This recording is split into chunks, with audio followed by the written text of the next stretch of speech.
คลื่นไม่ค่อยดีเท่าไหร่ก็มานั่งอยู่นั่นโยมกำลังกรวดน้ำอยู่พอดีพระครูจริยะไปนึกว่าอาตมายังไม่มาพอดีจะมีอาจารย์มหาคมอาจารย์มหาวิชัยมาถึงแล้วอาตมาเห็นท่านนั่งอยู่ที่นั่นก็เลยนั่งคุยกันแวบหนึ่งมาเห็นแล้วเนรมิตเป็นโมเมนปลาเหรอเนาะเป็นปันในเมืองอรด อย่างหนึ่งปีนี้บ้านเรามีผลไม้เยอะเอาผลไม้มาประดับแก้วมังกรบักท้อแท้แล้วก็บักลำไยโอ้ยมีคนเห็ดเนาะมันหลายผลสิไปกวนไว้ถ้ากินนะจะได้อ้วนคือบักลำไยเอาเปาะไอแปะ คือพูดเรื่องกินก่อนหลายคนเป็นคนเฒ่าคนแก่ถ้าเป็นคือพูดเรื่องกินแล้วมันเมื่อกี้ไปดูในเฟซนี่มาไปเบิ่งคลิปของประเทศใกล้ๆเฮานะเฮียนเลี้ยวเบิ่งเห็นฝ่าอยู่ลูก7 คนพ่อแม่ร่วมกันเป็นเก่าบ้านนี้คลิปหนึ่งมันอันเด็กน้อยก็จะอยู่ประมาณจัก10 ปีมันกำลังต่ำมันจะกินข้าวกับน้ำแก้วแล้วบ้านนี้มีหนังแห้งทอนี่แหละนั่งเค็มว่าซั่นว่านั่งเค็มแล้วซื้อมาหลายปานใดซื้อมา10,000นั่นบ้านเขาก็เลยยื่นปลากระป๋องให้แล้วเขาก็เลยถามว่าเปิดเป็นหมดแล้วสันว่าวันนี้ที่เปิดให้กินอยู่บ่สันกิน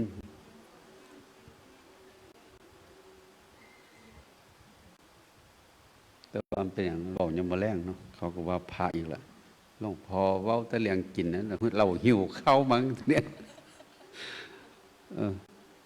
คือเราเห็นแล้วมันติดนะติดตาพูดกำลังจะพูดว่าบ้านเรามันอุดมสมบูรณ์แต่ว่าบ้านเขาหาจะกินก็ยากทีนี้ก็เลยพูดถึงคนแก่ว่าเวลาเขาจะกินข้าวอีสานเรานะมันจะเอาข้าวเหนียวไปคุย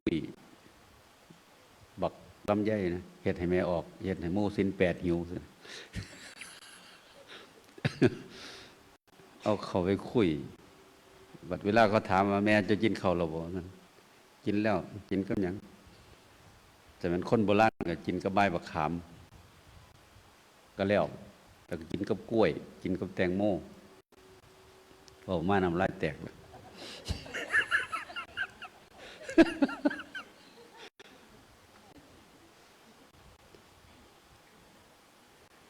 เป็นอย่างคนเฒ่าคือเป็นสันถามย่ายเป็นอย่างคือเหตุสันเวลากินอาหารถ้ามันไม่มีน้ำมันจะไม่อร่อยประกอบกับคนแก่มันไม่ค่อยมีฟันก็กินอาหารอะไรที่มันง่ายๆแตงโมมันมีน้ำใช่ไหมมันก็พอดละลายเข่าได้ลงท้องเฒ่าก็เลยเห็นว่าบ้านเราปีนี้อยู่ที่ไหนก็ดกลำไยใช่ไหมหลายบ่หัวมันโลจักบาทฮะ6 บาทโอ้ยไปไปเห็นคนบ้านเฮาน่ะไอ้โจเป็นนักมวยน่ะเพิ่นไปไล่สดเพิ่นไปเฮ็ดคลิปออกมานะไปเห็นบักม่วงบ้านเฮาเขาส่งไปเมืองนอกกินบักม่วงน้อยเท่านี้มัน200พะนะแต่มันเฮามันเครียดวะเนาะขนาดไปบิณฑบาตยังเอาขาเคี้ยนหนีอยู่ มันลนลนอยู่ข้างทางพูดถึงความอุดมสมบูรณ์แต่พออุดมสมบูรณ์แล้วเนี่ยบางทีเราลืมเรื่องนี้แหละเรื่องนี้แต่ว่าเรื่องนี้ที่ท่านพระอาจารย์พระครูจริยะท่านทำเนี่ยเพื่อจะให้เห็นคุณค่าเรื่องศีลธรรมถ้าวันพรุ่งนี้ ก็มีอย่างเดียวคือต้อนรับคณะกรรมการอย่างเช่นหลวงพ่อพระเทพพระธรรมวชิรโสพลท่านเป็นประธานในเขตของภาคตะวันออกนะในหนตะวันออกก็งานอย่างเงี้ยมันเริ่มมาตั้งแต่วัดแรกก็คือวัดศรีอุดมวงศ์ช่วงตอนนั้นตอนเขาปฏิวัติเนาะตอนเขาปฏิวัติหลายคนน่าจะได้ไปที่อาจารย์พระครูเขาจัดที่จังหวัดตราดนะไปแล้วเขาจะไม่ให้ไปเหมารถอะไรไว้เรียบร้อยแล้วเขาปฏิวัติวันที่27 พฤษภาคมแล้วทีนี้เขาไม่ให้ไปพอตอนหลังเนี่ยพวกปฏิวัติผู้คณะปฏิวัติเขาก็ว่าบ้านเมืองมันเกิดความขัดแย้งก็เลยเข้าไปหาหลวงพ่อเจ้าพระคุณสมเด็จพระมหารัชมังคลาจารย์สมเด็จวัดปากน้ำในฐานะที่ท่านดูแลในเขตภาคเหนือท่านก็เห็นชุมชนคนที่เขาถือศีลก็เลยว่ามีโครงการหมู่บ้านศีล5ขึ้นมาวันที่18ที่แล้วมาอาตมาไปงานคารวะงานธรรมสัญจรของอำเภอนาด้วงไปฟังเพลงสลาคุณวุฒิที่เขาร้องถึงหลวงพ่อเจ้าพระคุณสมเด็จนะสมเด็จช่วงทีนี้ก็เอาพวกนี้มาแล้วก็จัดงานหลายครั้งที่วัดไร่ขิงนะเวลางานระดมพวกนี้หนึ่งในจำนวนนั้นก็มีของจังหวัดเลยมีของภูเรือเป็นอำเภอที่2เพราะว่าตอนนั้นภูเรือกำลังทางอาตมาทำงานอยู่ก็กำลังจะดีขึ้นมาพอตอนหลังมาเจอ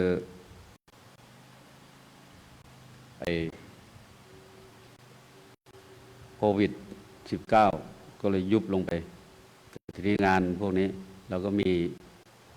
อำเภอนาแห้วนี่ติดระดับประเทศเนาะ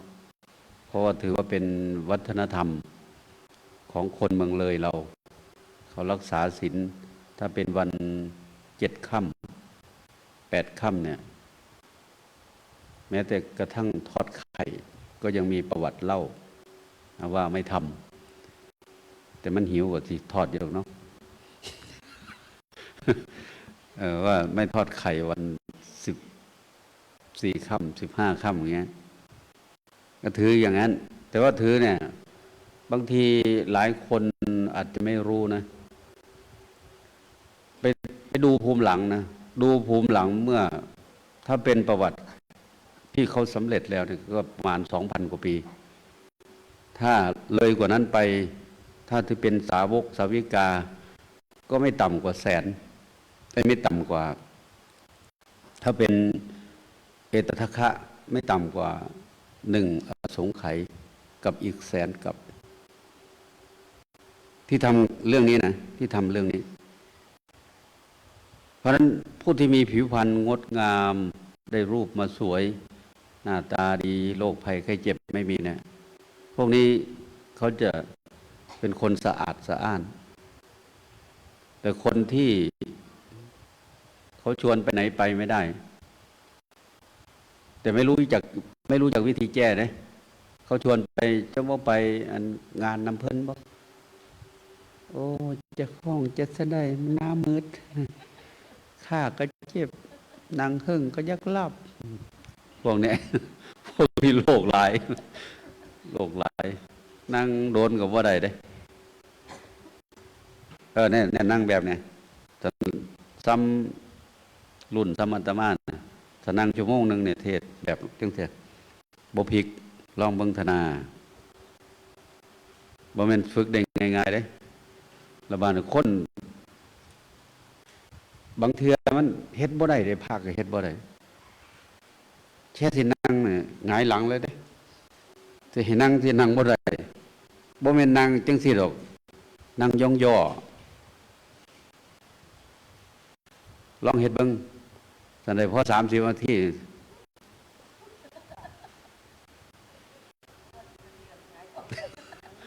งั้นบ่เพราะนั้นผู้สุขภาพดีเนี่ย1รักษาศีลโดยเฉพาะศีล8เนี่ยสิเฮ็ดให้หุ่นงามหมายความว่าไงทานข้าวมื้อเดียวเนี่ยอันเนี้ยจะทำให้น้ำหนักมันสมดุลร่างกายสมดุลแล้วจะไปก็สะดวกถ้ามันไม่มีโรคมีภัยเนี่ยอายุ6 7 10 80ยังดูดีอยู่นะแต่มาเห็นเขาอ่ะเห็นโยมเขาถ่ายคลิปนี่แหละเขาวิ่งเขาออกกำลังกายปรากฏว่าผู้ชายโยมคนนั้นก็80แล้วคนที่วิ่งสัมภาษณ์เนี่ยอยู่ประมาณ4 หรือ 50นี่แหละเขาก็ชมว่าโอ้ยกท่านยังแข็งแรงอยู่นะไปออกอากาศไปออกกำลังกายนี่คือความสุขภาพดีนะถ้าเอาละพระพุทธเจ้ากำหนดเกณฑ์ว่ามนุษย์100 ปีใช่ไหมแต่ถ้าอย่างเราเนี่ยถ้าหลังจาก2,000เนี่ยไม่ใช่หลัง2,000หลัง2,500ลงมาเนี่ยถ้าเจ้าอยากได้80เจ้าสิอยู่อีกจักปีเจ้าว่า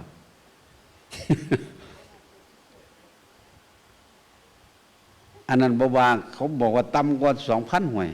เจ้าสิมาอ้างอย่าง 2,000 กว่า ตั้งแต่ปี2,500ลงมาเนี่ยทันทีอยากได้80เจ้าต้องอยู่อีกเท่าไหร่จะต้องอยู่อีก12 ปีนะเจ้าจังสิได้ท่านเจ้าว่าอยากได้เจ้าก็ฝ้ายตาวหล่นแล้วเฝ้าตาย แม่นบ่เนี่ยผู้ที่รักษาศีลได้จังสิได้บ่รักษาศีลสิบ่ได้เลยอาตมาเห็นเขาเนาะมื้อนึงไปบิณฑบาตเฮียนนี่มันคือบ่เคยใส่บาตรมาทั้งผัวทั้งเมียใส่บาตรแล้วให้บัดเฮาก็บ่ถามเขาดอก เสียดายบอกก็บ่ได้ว่าแท้ๆลูกเขาตาย ลูกผู้ชายอายุ1 ปีกับ4 เดือนพอขับรถสิเขาไปจอดลูกมันแล่นมาทางนี้รถเหยียบตายซ้ำแล้วมันบ่อยากอยู่มันคือตาย พ่อก็บ่ได้เฮ็ดให้ตาพ่อก็บ่ตั้งใจสิให้ลูกบ่ตั้งใจเหยียบลูกเด้แต่มันตายบ้านนี้เฮาก็เอิ้นว่าอุบัติเหตุนี่ไม่ใช่ไม่มีเหตุนะแต่ว่ามันเป็น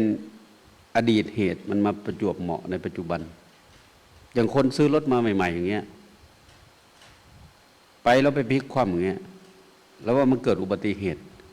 เนี่ยพวกนี้อทินนาทานถ้ามีสมบัติก็วิบัติตัวไม่เป็นไรนะแต่ว่ามีทรัพย์สมบัติจะวิบัติโดยไม่เกิดอะไรขึ้นเลยตัวเองวิ่งไปเฉยๆก็พลิกคว่ำอย่างนี้เนี่ยพวกนี้ผลจากอทินนาทานถ้ามีทรัพย์สมบัติก็จะวิบัติมันเป็นแบบนั้นแต่ทีนี้มันไม่รู้จักแบบนั้นเวลาเกิดความไม่ดีใจก็มีวิธีเดียวที่จะแก้คือไปให้พระรดน้ำมนต์ให้ทีนี้ตัวเองโกงเอาเงินมาทำบุญพวกนี้ไม่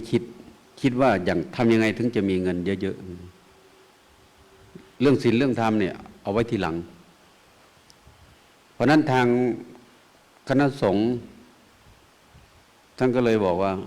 ถ้าจะให้คนในชาติสามัคคีกันก็ต้องเอาหลักธรรมคำสอนในทางพุทธศาสนาเนี่ยมาผนวกเข้ากับกฎระเบียบกฎหมายของบ้านเมืองเพื่อให้คนได้มีศีลมีธรรมและจะอยู่สบายแล้วสุดท้ายนะ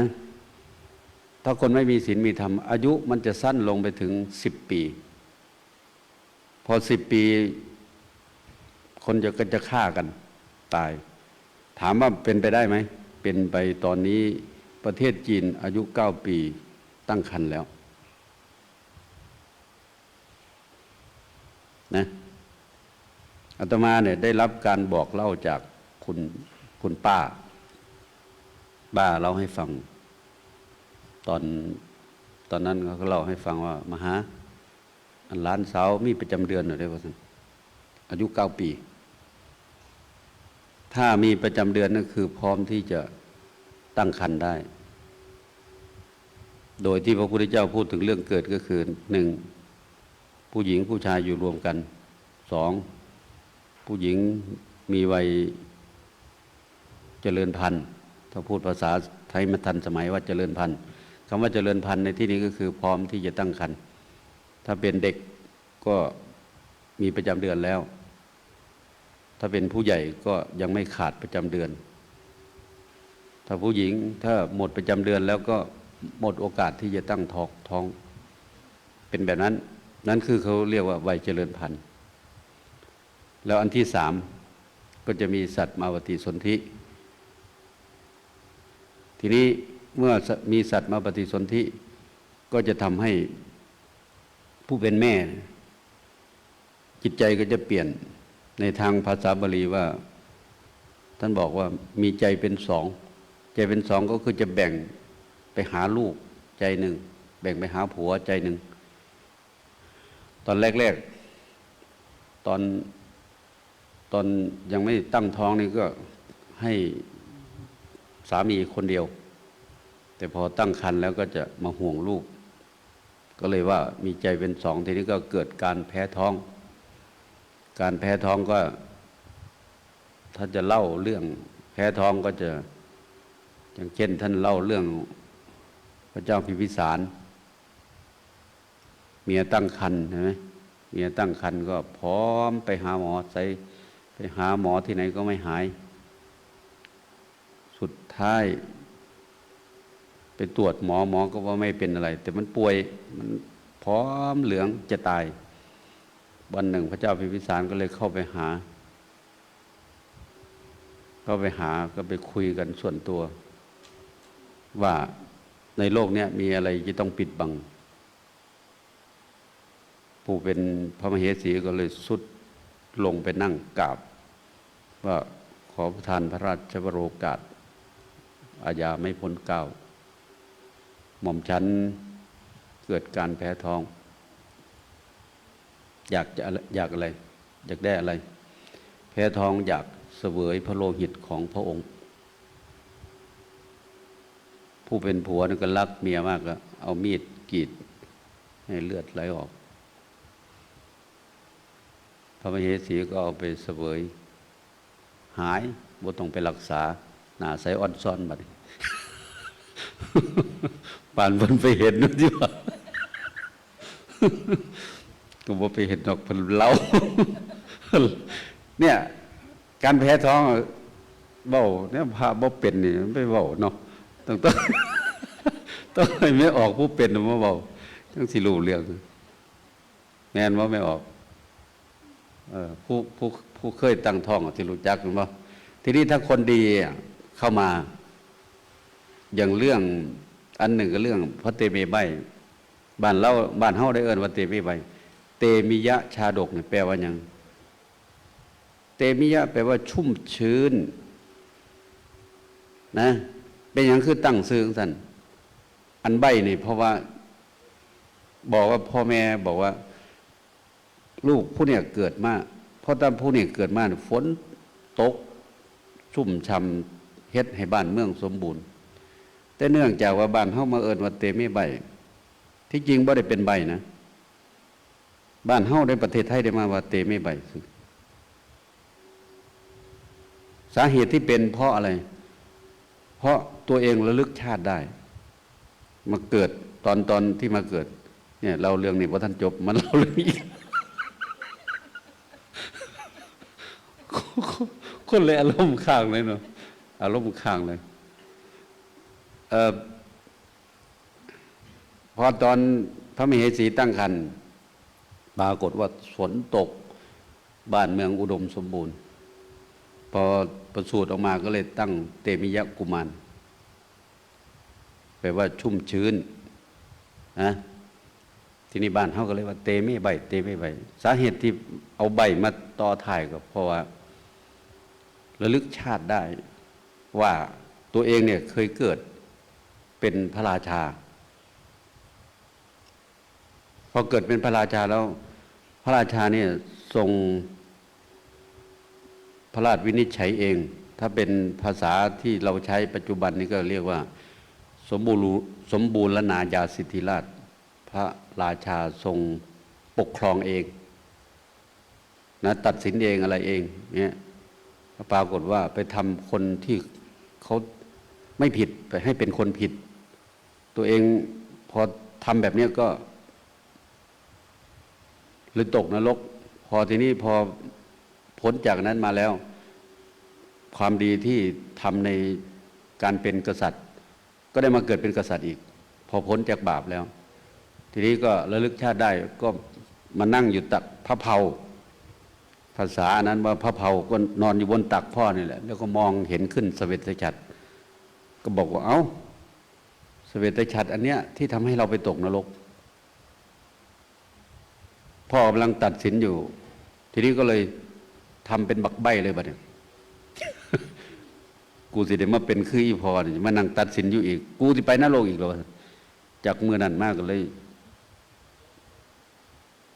ทำทาเป็นใบเลยบัดโบปากโบติงเอายังมาหลอกกับโบโบ สุดท้ายต้องเอาไปทิ่มคนก็ไปเบิ่งหมอไปเอาหมอมาพวกหมอดูก็ย่านบ่ได้บัดนี้ย่านบ่ได้จะไปทำนายท้ายทักว่าห่วยท่านเอาหมอเปียนี่ไว้บ่ได้ได้ว่าท่านว่าที่เกิดอาเพศเป็นเรื่องใดน้ำสิบท่วมฟ้าปลาจินเราจินดาวซุ่มผู้สาวสิมักผักกับแน่น้อยว่าท่านว่าอันนี้ธรรมะเติมบ่ได้ว่าท่านว่าสุดท้ายก็เลยเอานี้เฮาสิเห็นอยู่ติแม่นบ่อันที่เพิ่นวาดภาพอ่ะที่กำลังจับราชรถยืนนั่นยกขึ้นนะไปขุดหลุมว่าคนยังจะเอาไว้ในบ้านบ่ได้ต้องเอาไปฝังไปกับไอ้คนขับรถนี่แหละมันก็พอก็สั่งได้ว่าไปแล้วขุดหลุมฝังแล้วบักหอนบักจกใส่รถเด้อว่าซั่นว่า ว่านี่ไอ้หมอนี่มันก็มั่วแต่ขุดหลุมแม่นวะเพิ่นนี่ก็ ลุกออกจากราชรถแบบว่าห้วยกูทรมานมานี่หลายปีแล้วกูร้องมึงก็เหยียดแขนออกกันเนาะเฮ็ดได้ เหยียดแขนออกกูก็ธรรมดาซะเนี่ยว่านี่ย่างไปมองเขาขุดหลุมอยู่เฮ็ดหยังล่ะโอ้ยเอาบักเปียมาทิ่มว่าซั่นว่าขุดหลุมฝังบักเปียเนาะอยู่ไสล่ะเอาอยู่ในรถ ว่าดิเหลียวเบิ่งหน้าเหลียวเบิ่งดูเนี่ยมันเป็นตะถมมันอยู่บ่ อาตมาบอกให้มันง่ายซื่อๆดอก สุดท้ายยกรถให้เบิ่งเจ้าที่ถมข่อยอยู่บ่ว้ายบ้างบักจกกลับมาแล้วบัดนี้ ลูกพระราชาเด้แต่ว่าเขาสละแล้วว่าไอ้หมอนี่เอาไปทิ่มเลยสละหมดแล้วเพราะฉะนั้นพระราชาพูดก็เป็นกฎหมายอ่ะพอเขาสละแล้วก็คือไม่ใช่แล้วใช่ไหมตั้งแต่นั้นมาก็บอกไปกลับไปบ้านนะเราจะถือบวชด้วยการทำพิธีแปลว่าทำให้ตัวเองเป็นใบ้ถึงได้ออกบวชก็เลยบอกพ่อบอกไปบอกพ่อนะถ้าเรายังไม่อันนั้นยังไม่กลับบ้านคนขับรถก็กลับไปบอกว่าโอ้ยไม่ใช่นะไม่ใช่เปี้ยดอกไม่ใช่ใบ้ดอกพูดเพราะหน้าตาหล่อเหลาเอาการเลยคือก่อนจะออกเนี่ยแม่ก็กอดว่าลูกตัวเองไม่เป็นอะไรแต่หมอทำนายทายทักพระราชาก็สั่งเมื่อพระราชาสั่งนั่นก็คือเป็นกฎหมายในที่สุดก็คือกลับคืนบ้านไม่ได้ทีนี้พ่อก็รู้ว่าลูกไม่เป็นอะไรแม่ก็รู้ว่าลูกไม่เป็นอะไรสุดท้ายก็ไปเอาใบหมักเม่ามานึ่งแล้วก็ทำความเพียรเพื่อจะให้ได้เกิด ให้พ้นจากการแก่การเจ็บการตายเนี่ยก็คือรักษาศีลคือไปบวชได้เนกขมะบารมีก็เพราะอันนี้นั่นคือรักษาศีลแรกคือทีเดียวยังรักษาศีลอยู่เพราะว่าถ้าศีลไม่ดีสภาพร่างกายก็จะไม่ดีไม่สวยไม่งามเป็นถ้าใครเคยไปประเทศอินเดียกับครูบาอาจารย์ก็จะรู้แต่บ้านเรานี่ยังไม่ค่อยเห็นนะไอ้ที่มาขอทานที่เขาถ่ายออกอันนั้นเป็นคนต่างประเทศนะไม่ใช่คนบ้านเราแท้ๆบ้านเราแท้ๆอายไม่ขอแต่รักที่ไปขอบอกขอแต่ว่ารักเอาสันติไปออกยื่นมือของสิอายแต่ว่ารักษารักของเขาเนี่ยบ่อายมันก็เลยเป็นแล้วนี่บาดนี้เอาไปมากกับเนี่ยเห็นปะเจ้าวาดประกาศว่าได้ว่าสินี้เนี่ยมาโหลดได้มาคู่เมสซี่ปากแห้งว่าได้ในเมสซี่มันติดตีเมสซี่เนี่ยควบบ่มีศีลมันก็ลำบากได้เป็นบ่แต่ว่าเฮาวัดบ่ได้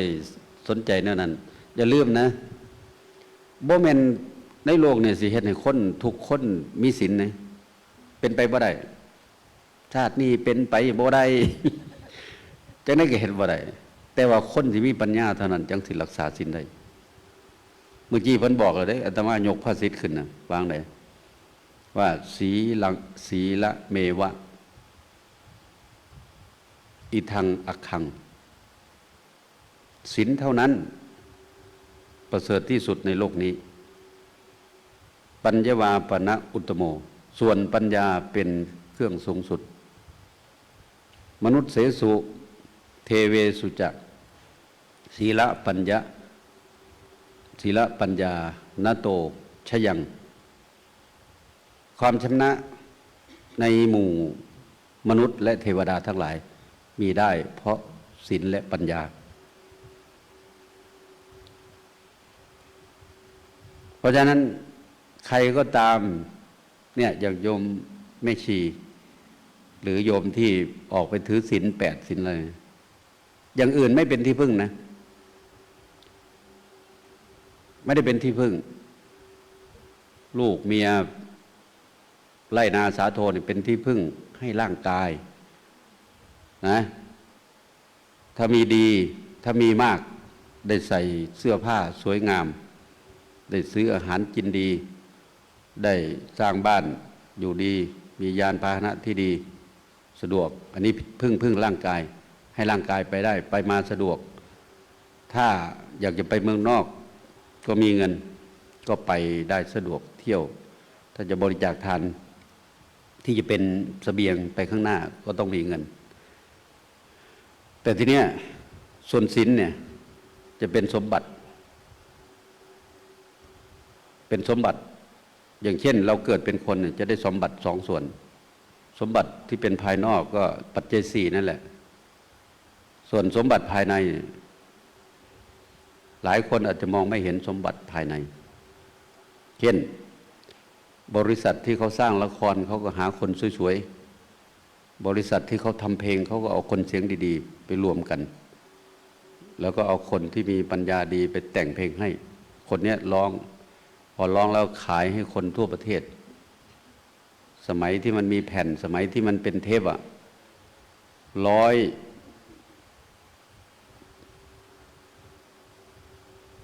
ล้านตลับใช่ไหมตลับละ100 บาทเขาได้กี่บาท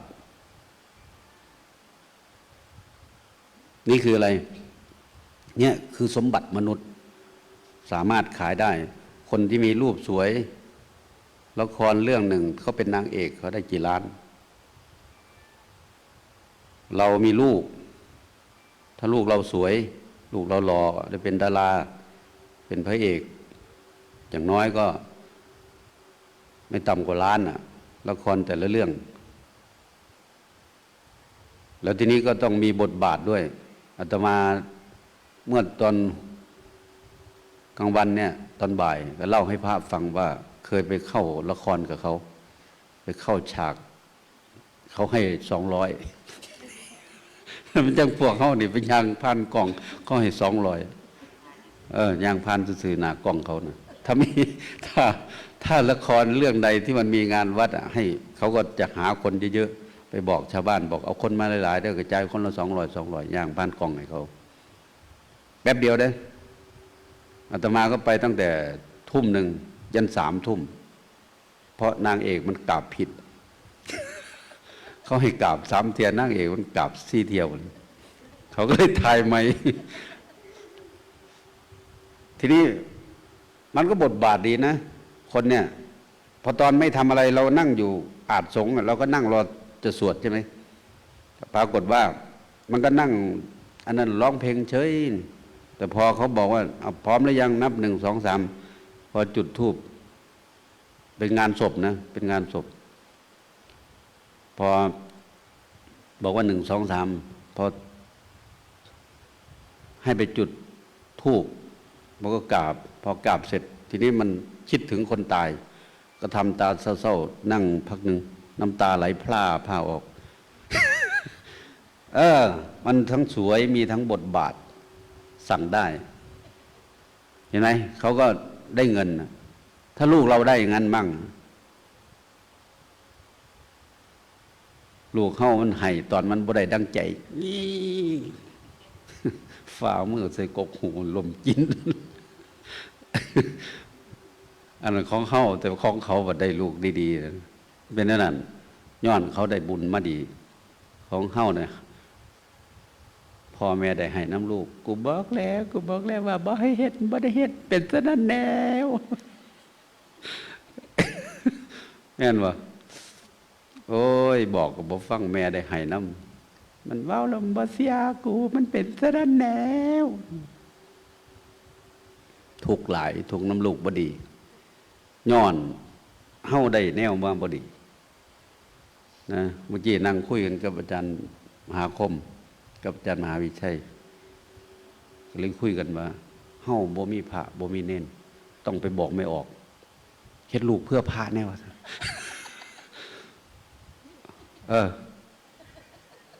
แต่เฮ็ดบ่เพื่อพระแล้วมันเอาไปนะเอาไปหมดนะบัดนี้หมู่บ่ดีบัดเอามาให้เฮาฝึกหัดให้แล้วบัดนี้พอดีเราเอาคืนเมื่อซ้ำแหมเลยบ่ได้ซ้ำของเขาเนี่ยเอาเพื่อไอ้คนนี้จะให้บวชไอ้คนนี้จะให้แต่งงานคนนี้จะให้ไปทางอย่าเอาผู้เดียวเอาเพื่อพาในเด้อผู้ใดไม่รู้เพราะว่ามันบ่มีคนมาบวชหายากอันนี้ก็จะตายมื้อใดได้เนี่ยอันเว้าอยู่เนี่ยบ่แม่นสิอยู่ยืนเด้โอ้ยพระครูซี่นานตายแต่มันเว้าอยู่นี่แนวคนแซงก็มีอยู่บ่ต้องแซงดอกเดี๋ยวสิตายให้เบิ่ง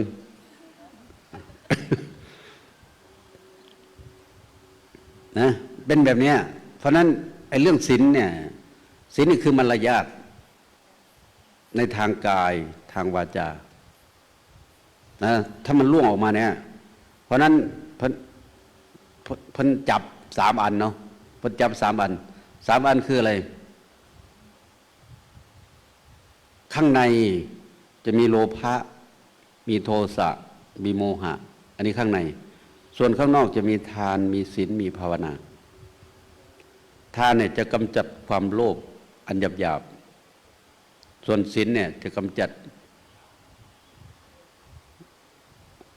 ความโหดร้ายอันหยาบๆไม่ให้ล่วงมาทางกายทางวาจาถ้าโกรธแล้วพูดคำหยาบทันทีนะแล้วก็ตัวภาวนาเนี่ยเพื่อจะปรับปัญญาให้รู้เท่าทันว่าบาปอกุศลอะไรจะเกิดขึ้นเงี้ยเพราะฉะนั้นข้างนอกที่พระสวดไอ้เราไม่รู้จักหรอกอย่าว่าแต่เราเลยพระก็ไม่รู้จักสวดเอาเงินซื่อๆนี่กุศลธรรมาเหตุปัจจโยนั่นมืดตึบคือกันละเพิ่นถ้าบ่ได้รักษาบ่แม่นถ้าบ่ได้ศึกษาเนี่ยเห็นอาจารย์มหาวิชัยกับอาจารย์มหาคมว่าเพิ่นมาจำพรรษานำเพิ่นมาสอนอภิธรรมให้มีโยมไปเรียนนำเพิ่นแม่นบ่ต้องเรียนนะบ่เรียนบ่ฮู้จักเด้บ่เรียนหลายก็ได้ดอกเรียน3 สั้น3 สั้นใช้เวลา ปีกับ6 เดือนนะจุลตรีจุลโทจุลเอกแล้วก็มัชฌิมตรีมัชฌิมโทมัชฌิมเอกมหาตรีมหาโทมหาเอกใช้เวลา8 ปีก็จบแต่ว่ามันขี้ค้านเป็น100 ปีก็บ่จบบ่ได้ว่า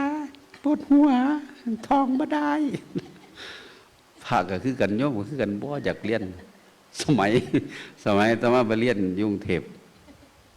เขาเราบอกเด้ตอนนั้นมันมีคอมใหม่ๆเนาะคอมใหม่ๆเขาก็เลยบอกว่าอยากรู้เรื่องคอมให้ไปถามพระอยากรู้ธรรมะให้ไปถามโยมว่าซั่นว่าเป็นอย่างคือเป็นซั่นโอ้ยไปเรียนไปเข้ามหาวิทยาลัยนำเขาทอง ABC ก็บ่จบเพิ่นว่าเพิ่นไปเรียนปริญญาตรีพะนะบ่ได้แล้วบัดนี้ก็ไปเรียนพิเศษ ABC ไปเรียนวัดโพปรากฏว่าห้องเรียนน่ะยามมื้อเช้าโยมเรียนธรรมะบัดยามบ่ายพระแล้วธุระไปเรียนไปยืนเบิ่งโยมเรียนอภิธรรม ส่วนพระสิไปเรียนภาษาอังกฤษนี่โอ้ยสปีกอังกฤษก็บ่ได้วันนี้ I am มืดตึบเลยบ่ได้เห็นป่ะเพราะนั้นในเรื่องอย่างเงี้ยแต่ทีนี้เราไม่เข้าใจก็หมายความว่าไอ้ที่มันอยู่ข้างในอ่ะเราก็ไม่สามารถที่กำจัดได้ ถ้าใครเอาอย่างน้อยๆเนี่ยมารักษาศีล8ศีลอุโบสถเช่นจะบวชสักอาทิตย์นึงนี่ก็รักษาศีล8ใช่ไหมถ้าอยู่บ้านก็รักษาศีล5มันดีบ่ได้เด้บัดนี้นิสัยเพิ่นน่ะย่านท่านหมดมาอีหยังมาก็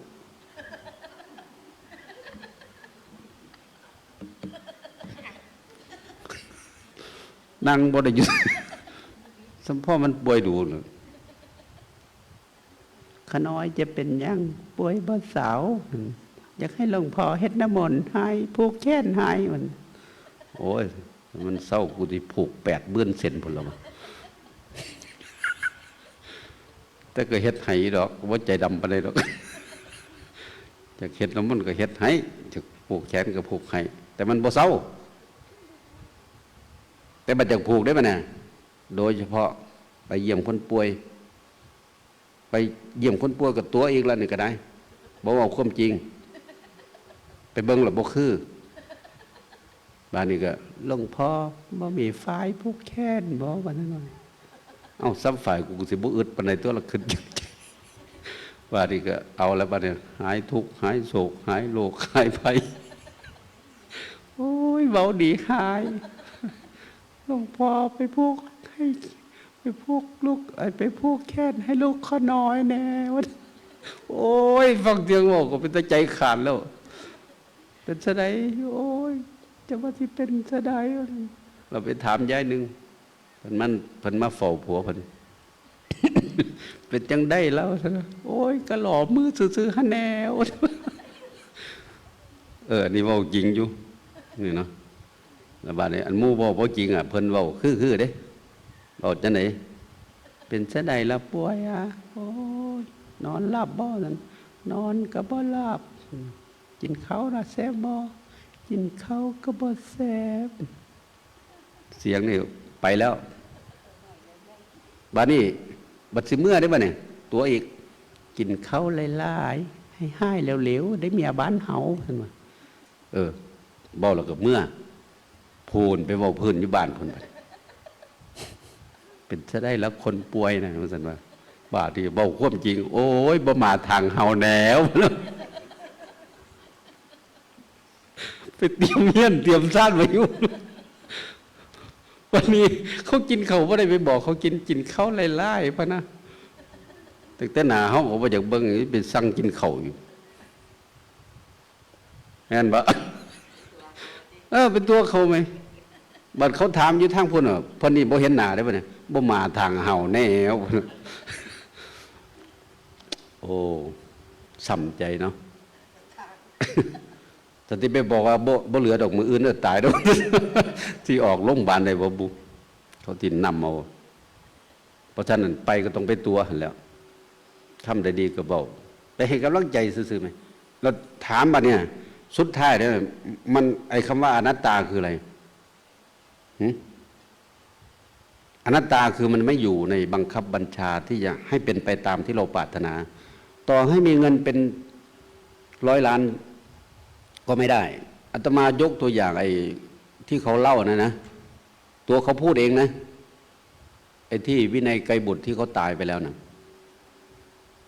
เงินเนี่ยทุ่มลงไป10 ล้านแล้วหมอบอกว่าไม่หายหมดแล้วไปนะ10 ล้านนะเนี่ยเอามันทุ่มกับร่างกายเนี่ยถ้าเป็นห้องสิทุ่มบ่เอาที่ว่าไปเฮ็ดบุญเนี่ยแม่นบ่แต่ไปหาเขานับถือศาสนาอื่นน่ะพุทธศาสนาบอกยังไงเขาทำหมดเลยว่าเป็นกรรมอย่างนั้นอย่างนี้ก็ทำหมดแต่พอจะลุกเดินได้ก็ดีใจนิดหน่อยสุดท้ายก็ต่อยจ้ายตายจ้อยบ่เหลือแม่นบ่เป็นแบบนั้นเพราะนั้นมันตอนที่เราเอาว่าคนที่ทำบุญดีที่สุดในพุทธศาสนาคือใครรู้ไหมพระภากุละอายุ160 ปีไม่ป่วยไม่ไข้แม้แต่จะแก่ก็ไม่มีเพราะอดีตชาติเขาทำบุญมาดีในประวัติพุทธศาสนามีท่านนี้เนี่ยที่ว่าสุขภาพดีตอนอายุ80 ปีได้ไปบวช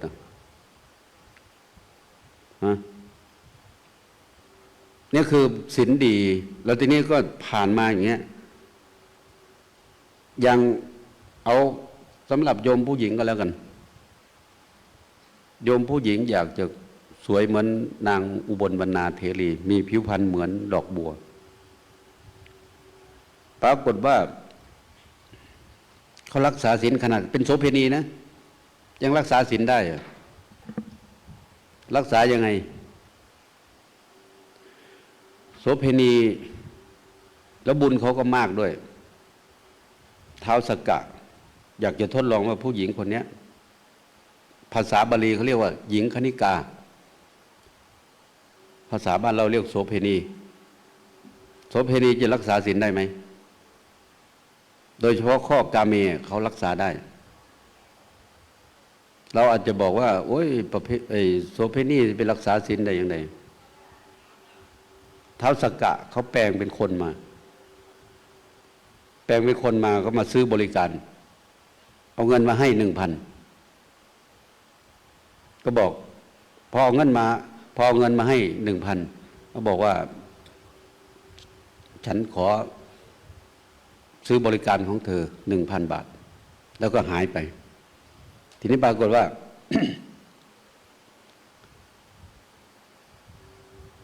โสเภณีคนนี้เป็นโสเภณีที่มีศีลมีธรรม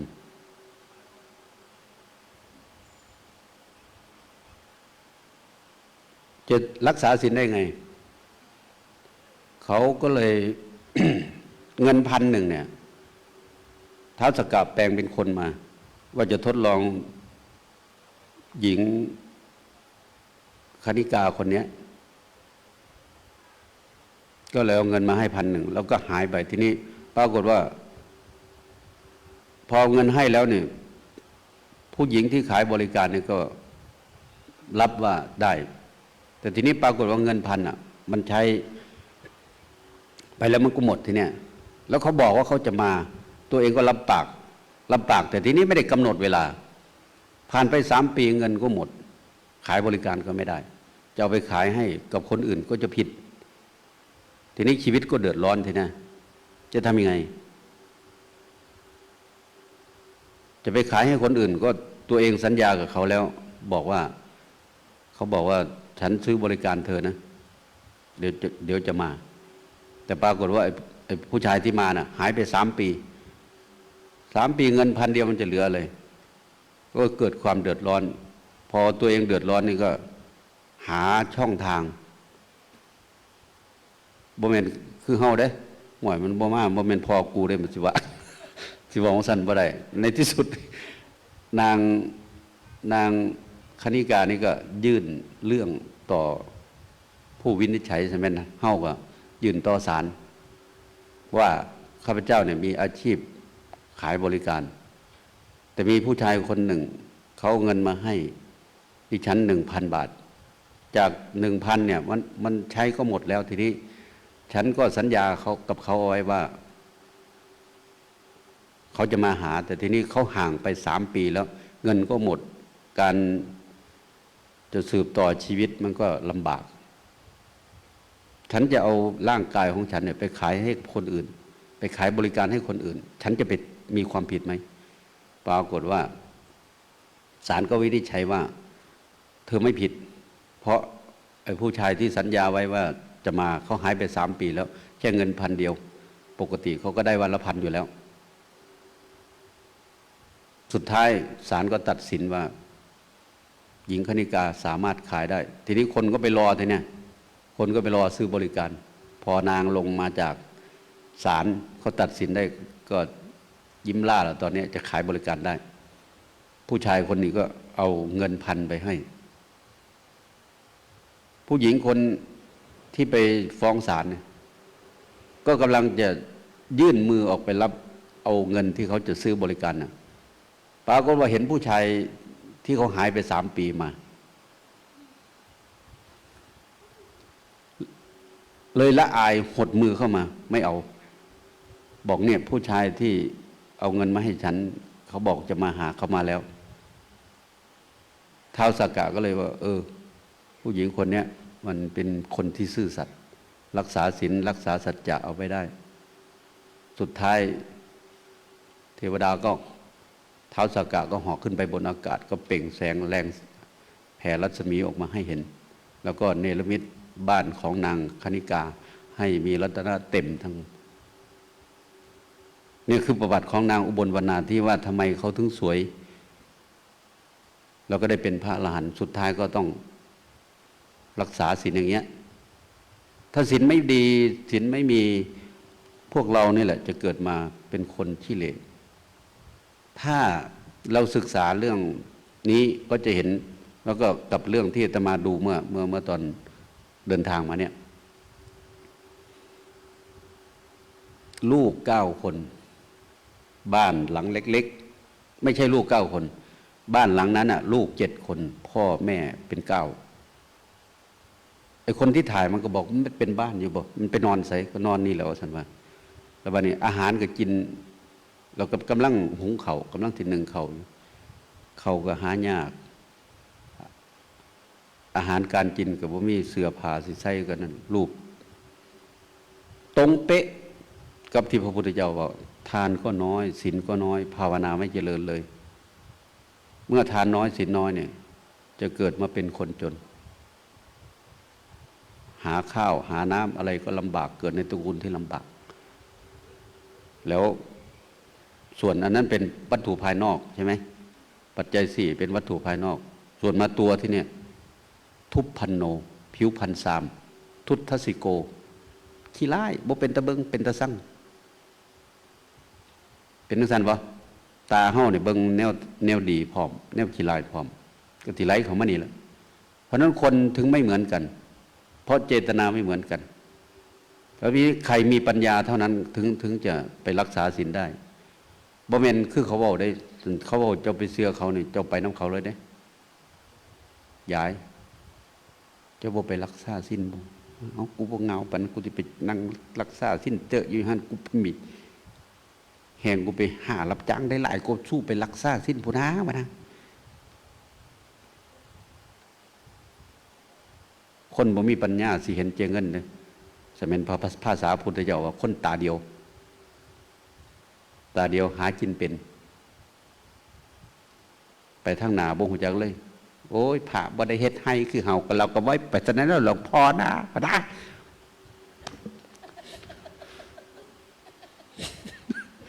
อยากนั่งใกล้ๆฟ้ามือใส่เอาได้ว่าแต่มันเจ๊งก็มาบวชแข่งกันทีเนาะไอ้เฮ็ดให้เขาเฮ็ดหมดทีบเนี่ยเฮียนใดแนวบ่เฮ็ดน่ะแม่นบ่บวชมันบวชคงเฮียนบ่ล่ะท่านที่เว้าคือภาษาลิบุตรเว้าน่ะบอกว่าอะไรยากที่สุดหลานไปถามมาลุงอะไรยากที่สุดในธรรมวินัยนี้ภาษาลิบุตรก็บวชยากที่สุดหลานก็จังไล่ถามต่อไปยากก็บวชมีบ่พะนะ มีอยู่ซั่นน่ะเป็นหยังเหรอซั่นน่ะบ่ซึกกูเด้อโอ้ยบวชหลายโพดแต่มันซึกมันบ่อยู่บ้านนี้ยากก็บ่ซึกมีบ่หลงลุงมีหยังล่ะเฮ็ดโลภะโทสะให้มันหมดมันน่ะวายตายอีก8ศาสตร์เฮาก็บ่หมดแม่นบ่แนวทำทามานั่งสมาธิจะไปนิพพานบ่ดอกโอ้ยขั้นเขียวเด้อว่าเนาะไปอยู่ว่ายายสงสัยแม่ซี่สิไปหมดเนี่ยมั้งเนาะสาธุให้ไปโลดนะขนาดพระพ้นบวชฮอด40-50 ปียังตกนรกเสยว่าย้อนหยังอ่ะย้อนศีลเฮียห่วยบวชแต่น้อยไหมบ่ฮู้จักหยังเขามารอบ3 มื้อไปซ้ำเนี่ยโอ้ยฟังเอาอยู่นี่มีคนสึกกอบอยู่บ่ล่ะโอ้ย่านอยู่เด้สิเป็นแนวนั้นเนาะโอ้ยหัวซื่อๆดอกเอาบวชตั้งแต่เป็นเน้นอยู่เนาะบ่ฮู้จักหยังอ่ะเขามารอแป๊บเดียวตายเลยเห็นศีลเฮียเลยแล้วบัดนี้ไปเบิ่งไปฟังอาจารย์ช่อนนะสื่อเจ้าคุณสันพมเพิ่นสื่อจังได๋บ่จักเพิ่นว่านาลีพิฆาตมันได้ฟังมาแล้วมันไม่มีหรอกท่านบ่าว่าเพราะอะไรเพราะ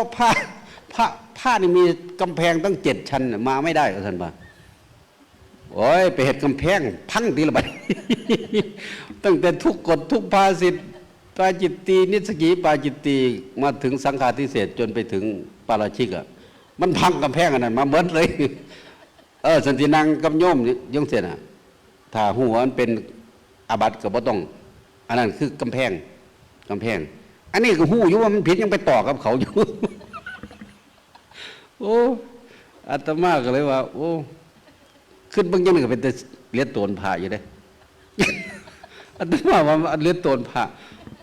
อาจารย์สมภพเพิ่นว่ามันบ่ทันได้ฝึกหยังดอกท่านว่าเพิ่นเว้าเด้อันพวกเรียนประโยคเก่าบ่ทันได้ฝึกหยังดอกสิให้ลุกขึ้นมานั่งสมาธิตั้งแต่ตี 2คือเฮานี่จ้างก็บ่เฮ็ดท่านให้จำนี่จำอยู่ว่าซั่นว่าอันให้จำพระไตรปิฎกนี่จำอยู่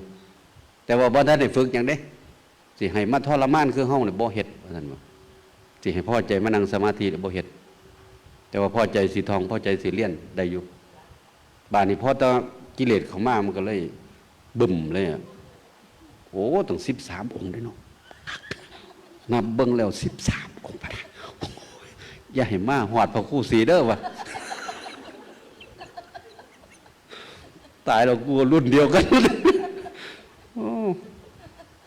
เอ้าได้กราบเพิ่นอยู่เนาะเนี่ยปีกายเดี๋ยวเพิ่นมาตรวจงานก็ได้กราบเพิ่นอยู่บาดนี้จังได๋เอาไฟฉายตีหัวอยู่ตายบ่เหลือท่านบ่เว้าเรื่องนั้นบ่เห็นภาพแต่มาก็ไปจำเพ่งเขามาเด้เพ่งเขาก็บอกคือนะรู้ตัวว่าผิดที่คิดไปมีใจให้พะเด้อที่เธอตอบแทนน้ำใจ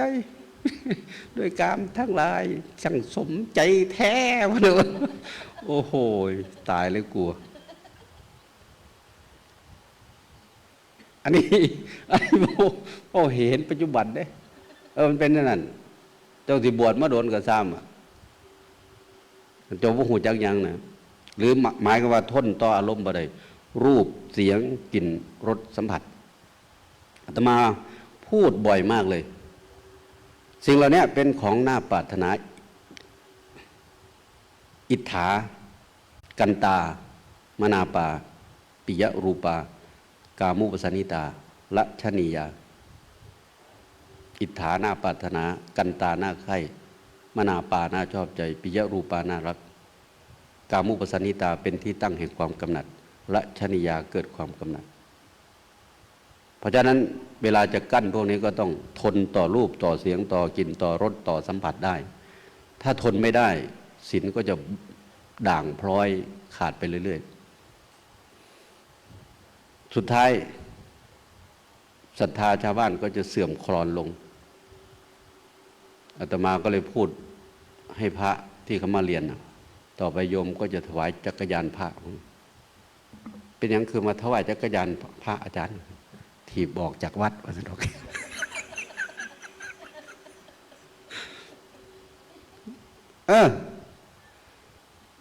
แล้วทีนี้เขาบอกนะเขาบอกมันเต็มหูเขาได้บ่ส้มเห่ากราบเห่าไว้เลยสันมาไปตรวจอยู่กุฏิแล้วมีฮอดยกสงพนา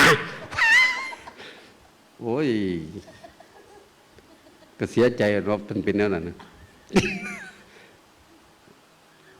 เขาได้เบา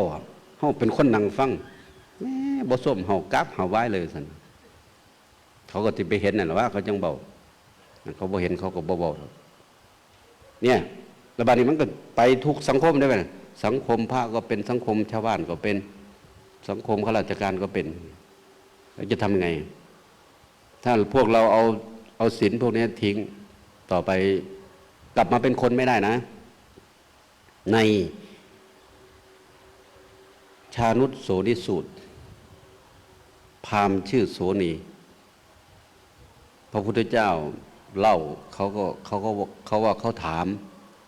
เขาว่าเขาทำบุญอุทิศแต่ทีนี้ว่าญาติของพวกผมเนี่ยตายไปจะได้ไหมพระพุทธเจ้าก็รู้ว่าพวกนี้มันมีความคิดสวนทางกันแล้วมันจะมาเอาความคิดจากเราไปเป็นแนวร่วมกับเขาพระพุทธเจ้าก็บอกว่าฐานะอาฐานะมืดตึบเลยมันก็ได้ห้องโอ้ยเลยโอ้ยคนว่ามันเจออธิบายให้ฟังนี่บ่รู้เรื่องสุดท้ายพระพุทธเจ้าก็บอกให้ฟังว่าอาฐานะคืออะไรอาฐานะคือถ้าตายไปตกนรกก็ไม่ได้นะถ้าตายไปเป็นเดรัจฉานก็ไม่ได้ถ้าตายไปเป็นมนุษย์ก็ไม่ได้ถ้าไปตายไปเกิดสวรรค์ก็ไม่ได้อันนี้เรียกว่าอาฐานะถ้าตายไปเป็นเปรตถึงจะได้อย่างนี้นี่เรียกว่าฐานะได้ก็มีไม่ได้ก็มีอย่างเงี้ยคนที่ทำบาปกรรมก็ไปตกนรกก็ไม่ทำบุญให้ก็ไม่ได้ทีนี้ที่ว่าตายไปเกิดเป็นเดรัจฉานก็คือบางคนทำบุญแล้วไม่มีศีลสุดท้ายทานมากๆตายไปเป็นช้างพระราชาม้าพระราชาวัวพระราชาหมาพระราชาหมาเศรษฐีมีแต่กินดีๆทั้งนั้นช้างพระราชาม้าพระราชามีตัวอ้วนๆโดยเฉพาะวันที่แรกหน้าขวัญบ่ได้บวชได้แต่เป็นพระโคลัมพระโคเลิศพระโคเทิดพระโคทูลพะนะจะไปบวชตะใส่ง่วงวันนั้นตัวมีแต่ตัวอ้วนๆเห็นบ่ง่วงพระราชาเด้ เป็นพระพะนะสร้างก็เป็นพญาโคชสารพุ่น นั่นคือทำบุญดีแต่ไม่มีศีลได้อยู่ดีกินดีไม่อดไม่อยากเลยขนาดหมามันนั่งรถเจ๋งเห็นไหมเนาะนั่งรถเบนซ์พุ่นเฮาเกิดเป็นคนยังไม่ได้นั่งรถเบนซ์อยู่ อยู่บ้านเขาสร้างบ้านหลังละ6-7 แสนแต่บ้านนี้คนเห็นอย่างสั้นเนี่ยเอาไปมากกันนี่แหละพวกนุ่มๆหน่อยๆหรือพาก็เป็นก็บ่จักโอ้กูอยากตายเป็นหมาได้พะนะเห็นผู้สาวอุ้มหมา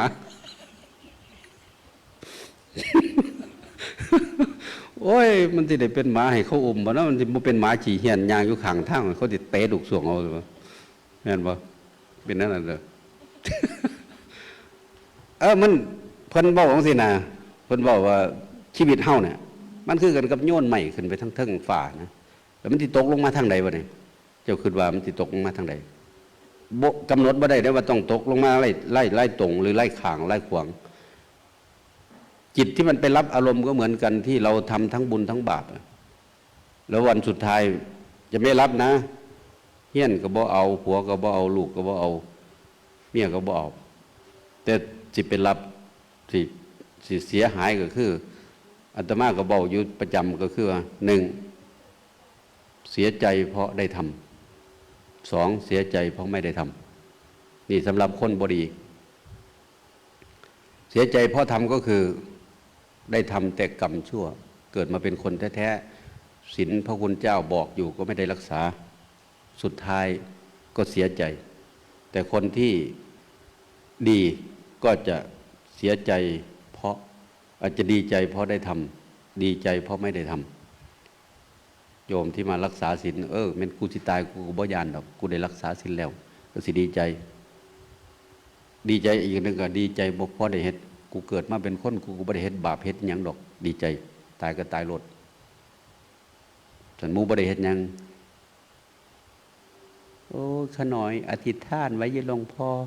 จะแม่นขน้อยเสาสิเข้าวัดเข้าหวาพะนะจะได้ไปอธิษฐานอย่างซั่นบัดตอนดีๆบ่มาบัดนี้ตอนที่ตายไปจักอธิษฐานโอ้กูอยากเป็นพญามัจจุราชเด้อกูสิทื่นขามั้งได้ว่ากูสิบ่ปล่อยดอกว่าซั่นเนาะเอ้าบ่แม่นอาตมาเว้าได้เด้พระพุทธเจ้าได้เว้าเห็นบ่นะหิโนสังคลันเตนะมหาเสเนนะมัจจุนาพอการผัดเพี้ยนต่อรองต่อมัจจุราชผู้มีเสนามากนั้นย่อมไม่มีสำหรับยายมันแน่นบ่มันสิไปต่อรองจะได้จังได๋หาเว้าล้านยังบ่ใหญ่ที่ยังตายบ่ได้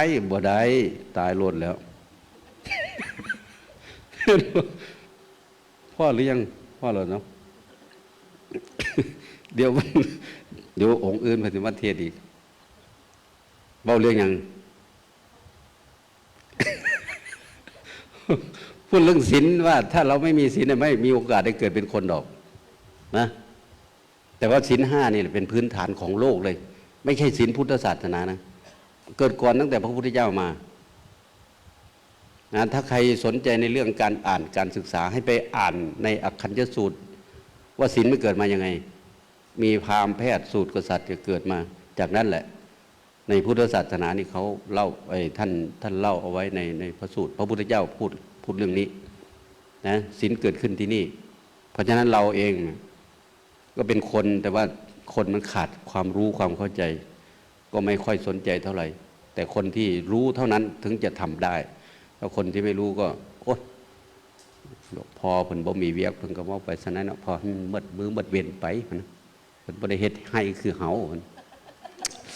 รับบ่ได้เลยรับบ่ได้แม่นรับบ่ได้เว้าจนเฮาเสียหายบวชจนที่ตายยังว่าบ่มีประโยชน์ถ้าเป็นจังซั่นนี่ผู้ใดไปเสียนี่แล้วเลยนะฝากไว้เพราะว่าเพิ่นเว้าอยู่คู่มือเด้สีเลนะสุขติยันติสุขติคือต้องเป็นคนนะแล้วก็โภคสัมปทาคนที่มีเป็นคนเท่านั้นถึงจะมีสมบัติรักษาไว้ได้อย่างที่พูดต่อให้เป็นหมาเศรษฐียังไงมันก็ถึงมันมีสมบัติยังไงมันก็ใช้ไม่ได้แต่ถ้าเป็นคนนี่ต้องรักษาสมบัติมีสมบัติรักษาส่วนที่จะทำให้หมดกิเลสสุดท้ายก็ต้องสีเลนะนิพพุติยันติถ้ารักษาให้ดีสุดท้ายก็จะเป็นบรรทัดฐานเราก็จะก้าวขึ้นไปสู่สูงๆได้เพราะฉะนั้นก็ถือโอกาสมาเล่าเรื่องอย่างท่านทั้งหลายที่มาช่วยงานจนงานถ้าวันพรุ่งนี้นะภาพก็จะออกไปถ้าหากว่าเป็นของเมืองเลยเราก็จะไปแข่งระดับประเทศอีกทีหนึ่งพอระดับประเทศถ้าเป็นของนาด้วงเราได้ออกอากาศหรือว่าได้รับการคัดเลือกเราก็จะเป็นส่วนหนึ่งของโครงการหมู่บ้านศีล5ก็จะเป็นเกียรติประวัติของบ้านเราคือจังหวัดเลยนะในวันพรุ่งนี้เพราะนั้นอาตมาภาพก็ถือโอกาสอนุโมทนากับกุศลศรัทธาที่ญาติโยมผู้ที่ให้ทั้งแรงกายแรงทรัพย์มาร่วมงานโครงการหมู่บ้านศีล5มีหลักธรรมเป็นเครื่องดำเนินการนะทำให้เกิดความสมานฉันท์สามัคคีมีสัมมาชีพในเรื่องนี้ก็ถือโอกาสด้วยอานุภาพแห่งทานที่ท่านทำศีลที่ท่านรักษาภาวนาที่ท่านเจริญจนครบถ้วนบริบูรณ์พร้อมมูลจงเป็นสิ่งเกื้อหนุนให้ชีวิตและครอบครัวของท่านทั้งหลายเป็นผู้มีความสุขกายสุขใจปราศจากทุกโศกโรคภัยเจริญด้วยอายุวันนะสุขะพละโดยทั่วกันทุกท่านทุกคนเทอญสาธุอากราบองค์แสดงธรรมกราบ กราบกราบกับขอบพระคุณหลวงพ่อพระครูศรีธีรพรรองเจ้าคณะจังหวัดเลยที่เมตตาเดินทางจากอำเภอภูเรือมาเยี่ยมเดี๋ยวพรุ่งนี้หลวงพ่อก็จะมาอีกนะก็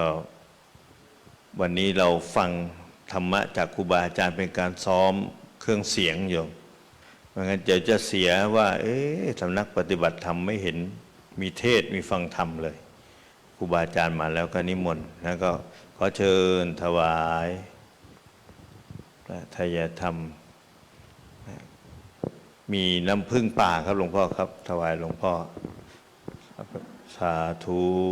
มีโยมทำบุญมาทำบุญต่อหลวงพ่อทำบุญอนุโมทนาเฮ็ดบุญรวมกันเด้โยมเขาเอาเจ้ามังกรมาเมื่อเช้านี่ประมาณไม่ถึง2 ตันขาดอยู่ไม่ประมาณ อันนั้นน่ะแล้วทีนี้อาจารย์มหาสมปองเขาสั่งให้ไปลงที่สุพรรณบุรีที่วัดกลางบางปะมาอาตมาบริจาคไปตันกว่าแล้วก็อาจารย์มหาสมปองให้อาตมาสั่งให้อีกตันหนึ่งก็เป็นตัน2 ตันกว่าเอาไปลงวันนี้โยมเขาที่เขามาเนี่ยเขาจัดหารถส่งให้พอดีท่านอาจารย์มหาสมปองท่านไปกรุงเทพเมื่อวานก็เลยจัดการอันนั้นให้ เอารับพรสั้นๆอิชิตังปฏิตังตุมหังชิปเมวะสมิจฉตุสพเพปุเรนตุสังกปาจันโทปนะระโสยธามณิโชติระโสยธาสพีติโยวิวัชชันตุสัพพโรโควินัสสตุมาเตภวัตวันตรายโยสุขีทีขายุโกภวะอภิวาทนะสิริสนิจจังวุฒาปจายโนจัตตารโอธรรมาวัฏันติอายุวันโนสุขังพะลังสาธุกราบครูบาอาจารย์กราบกราบกราบถือโอกาสกราบลาหลวงพ่อด้วยนะแต่หลวงพ่อเผื่อหลวงพ่อเดินทางกลับเพราะว่าไม่ได้สัตหะมาแต่ท่านอาจารย์มหาวิชัยแล้วก็ท่านอาจารย์มหาอาคมท่านสัตหะมานอนกับเราที่นี่เพราะนั้นก็เมื่อครูบาอาจารย์มาแล้วเนี่ยเราก็ไม่พลาดนะไม่พลาดหลวงพ่อลงแล้วมีโยมหาวเลยนะพลาดไม่ได้นะ นิมนต์รูปต่อไปท่านพระอาจารย์มหาอาคมธรรมิโกได้แสดงธรรมโปรดญาติโยมเดินทางมาจากวัดพุทธญาณรังสีปีนี้มาจำพรรษากับท่านอาจารย์มหาวิชัยญาณมุนีที่วัดพุทธญาณรังสีผานกเขาภูกระดึงท่านอยู่ที่วัดพระธาตุหนองสามหมื่นนะท่านมาสอนอภิธรรมให้แก่พระเนนแม่ชีที่วัดพุทธญาณรังสีครับนิมนต์ครูบาอาจารย์นะครับหากว่าพร้อมแล้วก็นิมนต์แสดงธรรมเป็นรูปต่อไปหลวงพ่อจะกลับไปบ้าง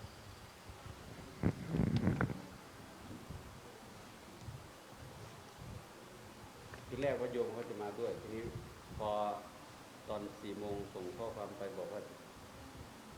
บ่มาท่านก็เลยไม่เป็นไรไม่ได้เป็นมาเขาจะมาพรุ่งนี้ครับบนท้องจะเป็นงานเทศนิมนต์ท่านอาจารย์ขึ้นสู่ธรรมะครับครับผมท่านอาจารย์มหาอาคมธรรมิโกเดิมแล้วท่านอยู่ที่วัดป่าบุญคุ้มเกล้านะป่าบุญคุ้มเกล้าเดี๋ยวนิมนต์ท่าน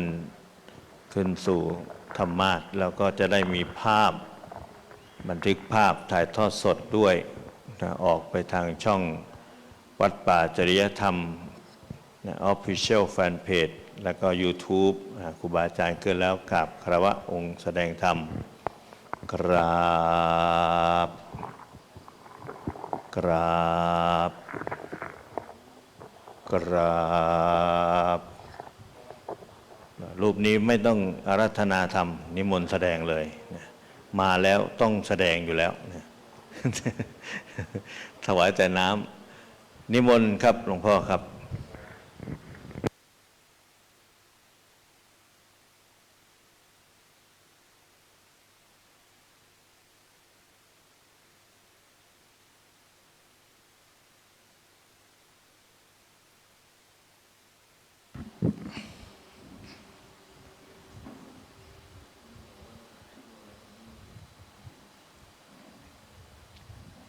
ยะถาปิปุพราสิมหากยิลามาลาคุเนพหูเอวังชาเตนะมัจเจนะกัตตพังกุสลังพหุงนะช่างดอกไม้ผู้ฉลาดนะคัดสรรดอกไม้ที่ตูมบ้างบานบ้างแล้วก็ร้อยเรียงให้เป็นพวงดอกไม้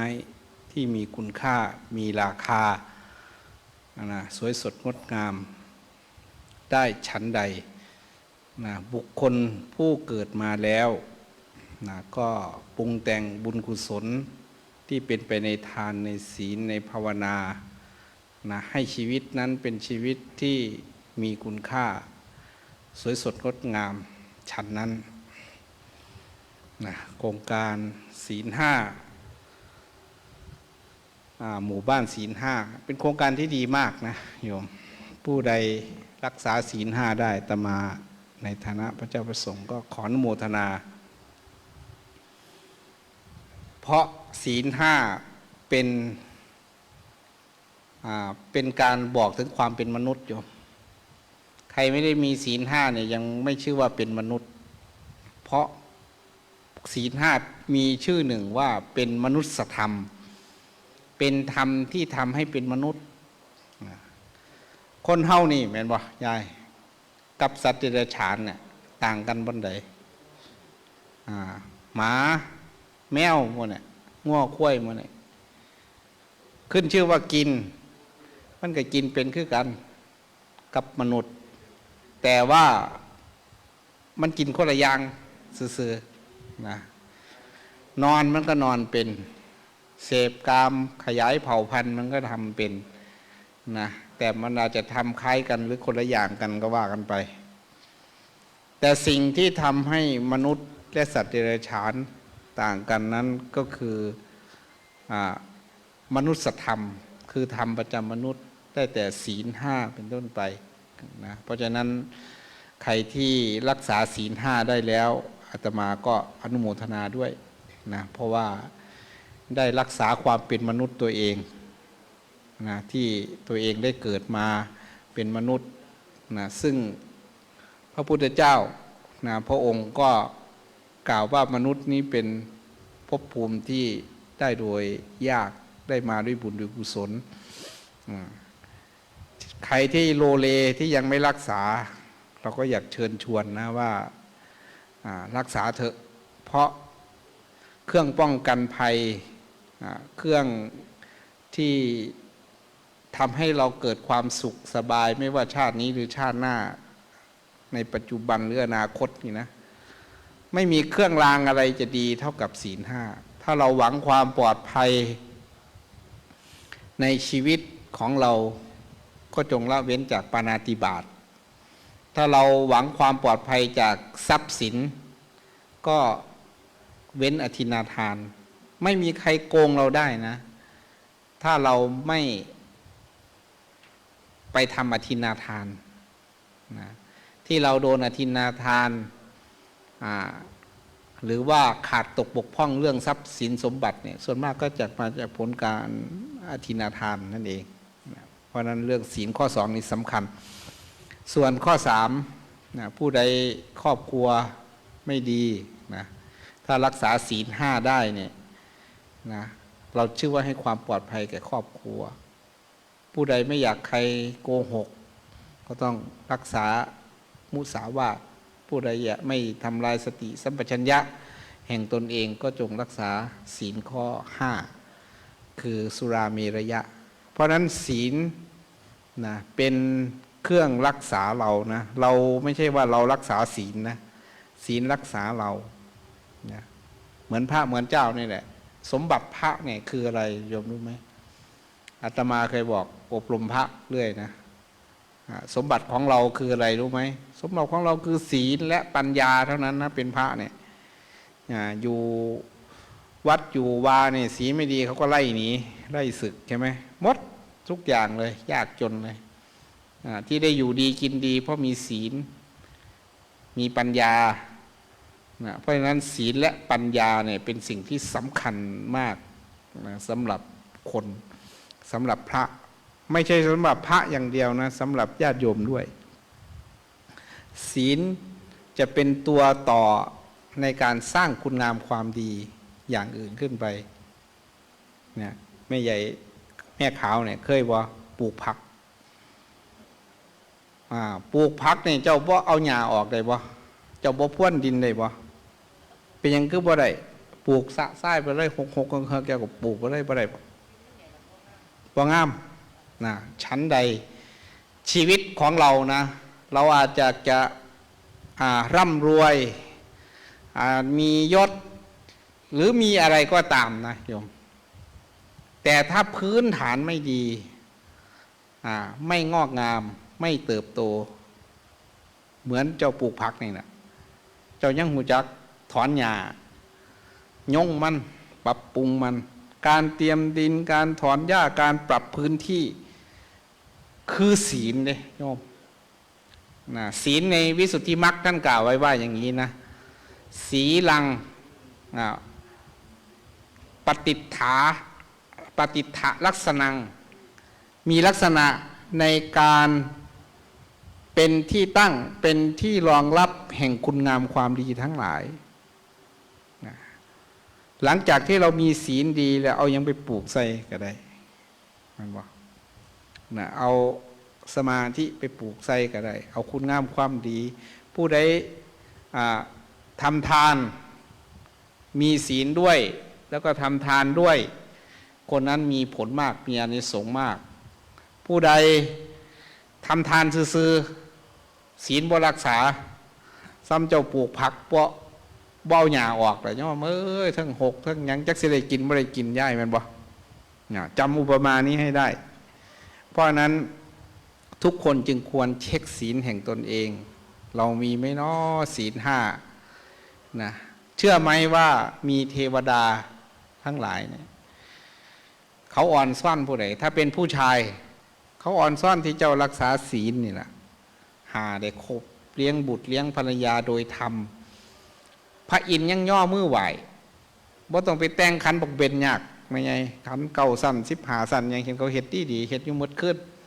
อยากให้เทวดามาหาบวงสรวงว่าสั่นแม่นบ่จักเว้าอีหยังพ่อใหญ่พามแม่นบ่จักว่าเขาฟังหูเรื่องบ่หูเรื่องแต่บุคคลใดเป็นผู้มีศีลเลี้ยงดูบุตรภรรยาดีสามีดีประพฤติชอบดีเทวดาเขายกย่องเทวดาเขาชื่นชมเขาอยากมาหาเขาอยากมาเจอมาพบว่าบุคคลนี้เป็นผู้ที่น่ายกย่องน่าสรรเสริญเพราะฉะนั้นใครที่โลเลในการถือศีล 5เด้อนะเปลี่ยนใหม่เด้ออย่าไปโลเล่ป่ะเนี่ยเศร้าเอาเลยเต็มที่เลยการลงทุนนะมี2 อย่างโยมนะการลงทุนในชีวิตลงทุนทำการค้าบ้างลงทุนทำเกษตรปลูกอ้อยปลูกมันนะปลูกยางหรืออะไรหรือประกอบอาชีพการงานต่างๆก็ต้องมีการลงทุนอันนี้เป็นการลงทุนเพื่อดูแลอัตภาพร่างกายมีทรัพย์สมบัติใช้แต่มีการลงทุนอย่างหนึ่งนะเขาเรียกว่าธุรกิจข้ามชาติไม่ไงเนี่ยมูเจ้ากำลังมาเฮ็ดธุรกิจข้ามชาติอยู่แม่ขาวเนี่ยถัดบ่ไปบ่มกลมบ่วิทย์เหมือนว่าเฮากับไปเป็นนักธุรกิจความชาติเพราะฉะนั้นผู้ที่เป็น นักธุรกิจหรือว่าคนฉลาดนะอย่าเป็นคนสายตาสั่นสายตาสั่นคือหมูคือหมาไปเลยเจ้าเสือว่าไม่ใช่หมาในสายตาสั่นแม่นบ่เสือบ่หมาสายตาสั่นเสือบ่แม่ขาวเอางัวข้วยสายตาสั่นบ่แม่นบ่ฮะนกสายตาสั่นบ่โอ้เจ้าบ่เข้าใจความหมายข่อยแล้วบ่เนี่ยติดกับดักข่อยแล้วย่ายสายตาสั่นนี่หมายความว่าจังไดคิดแต่เรื่องอยู่เรื่องกินเฮานี่แม่นบ่บ่คิดว่าความภพความชาติไปชาติหน้าเฮาสิอยู่จังได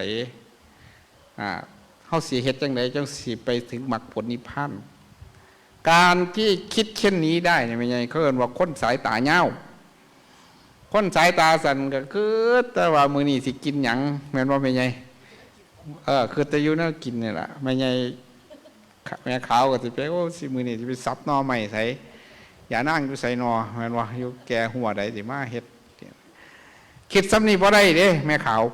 เกินคนสายตาสั่นตัวจังเข้าใจบ่บัดนี้ท่านสายตาเงาคือได้มองไกลว่าเราชีวิตเราเนี่ยเกิดมาเห็นได้เฮาสิสมได้เกิดมาเป็นคน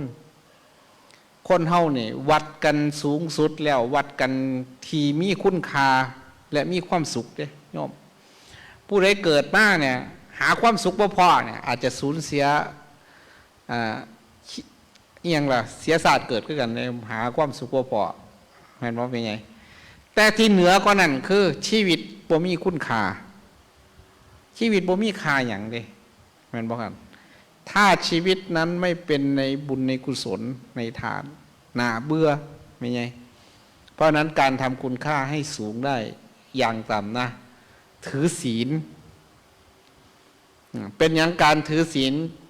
จงเฮ็ดให้ชีวิตมีคุณค่าขึ้นเพราะการถือศีลมันเอาชนะกิเลสเจ้าของนะสันดานของมนุษย์ทั้งหลายเนี่ยนะโยมถ้าไม่พัฒนานะส่วนมากมันก็ไปทางต่ำแม่นบ่สันดานมันก็ไปทางต่ำนะคือคนนี่แหละเป็นอย่างคือมักนินท่ากันรู้จักบ่ย่ายคนนั้นบ่ดี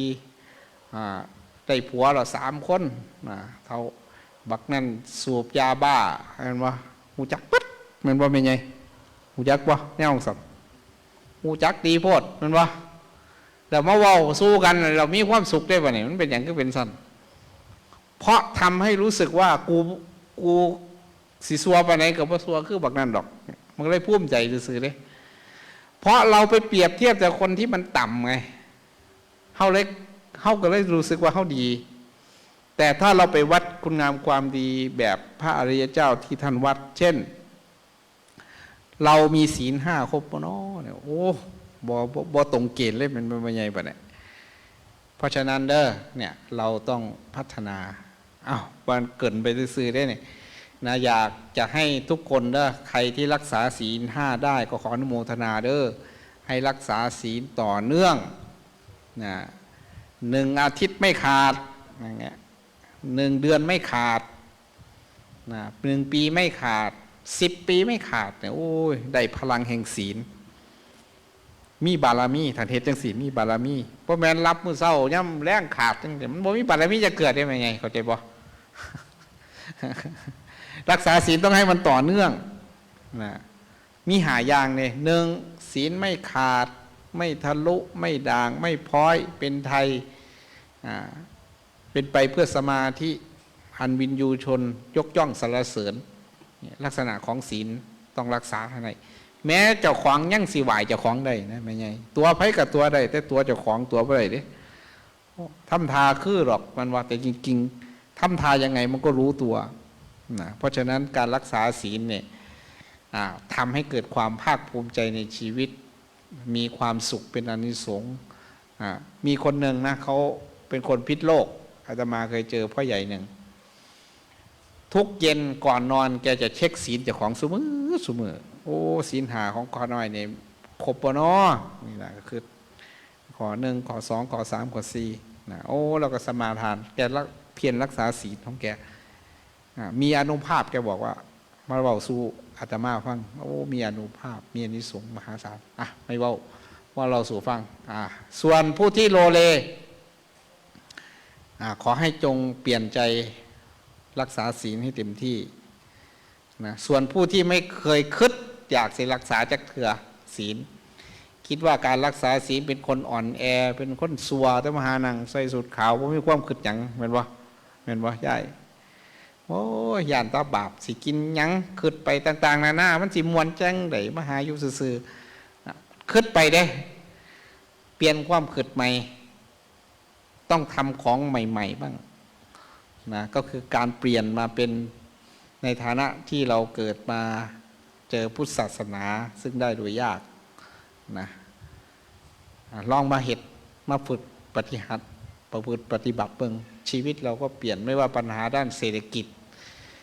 ปัญหาด้านสุขภาพต่างๆเนี่ยล้วนมาแต่การผิดศีลทั้งนั้นแหละถ้าใจเราศีลเข้มแข็งเงินทองก็อยู่ด้วย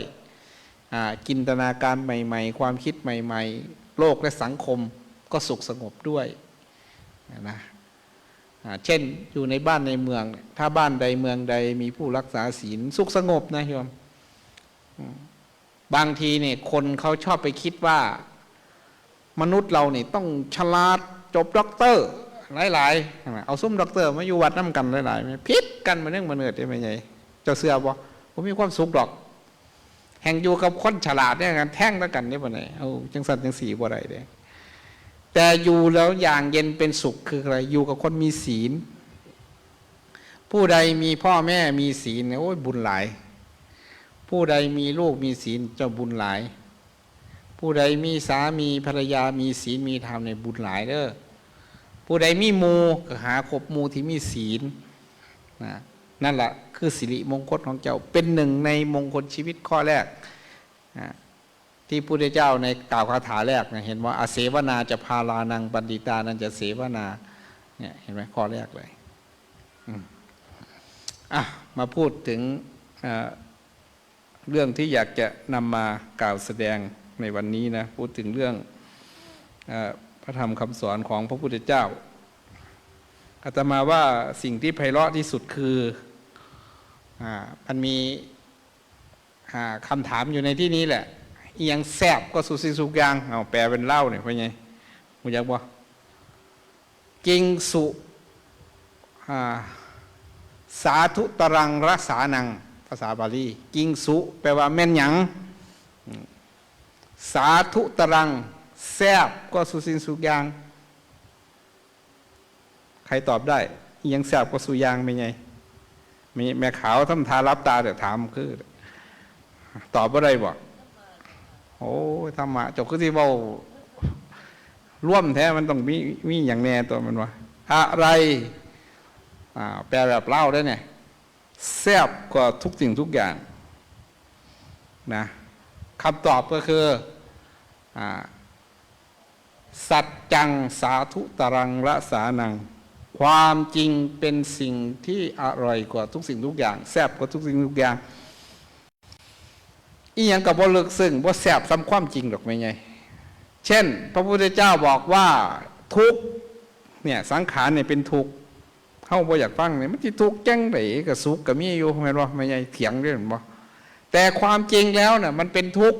เฮาก็บ่อยากฟังเลยแม่นบ่ไม่ไงจริงๆมันเป็นทุกข์ไม่ได้ทุกข์เจ็บทุกข์ปวดนะทุกข์เพราะ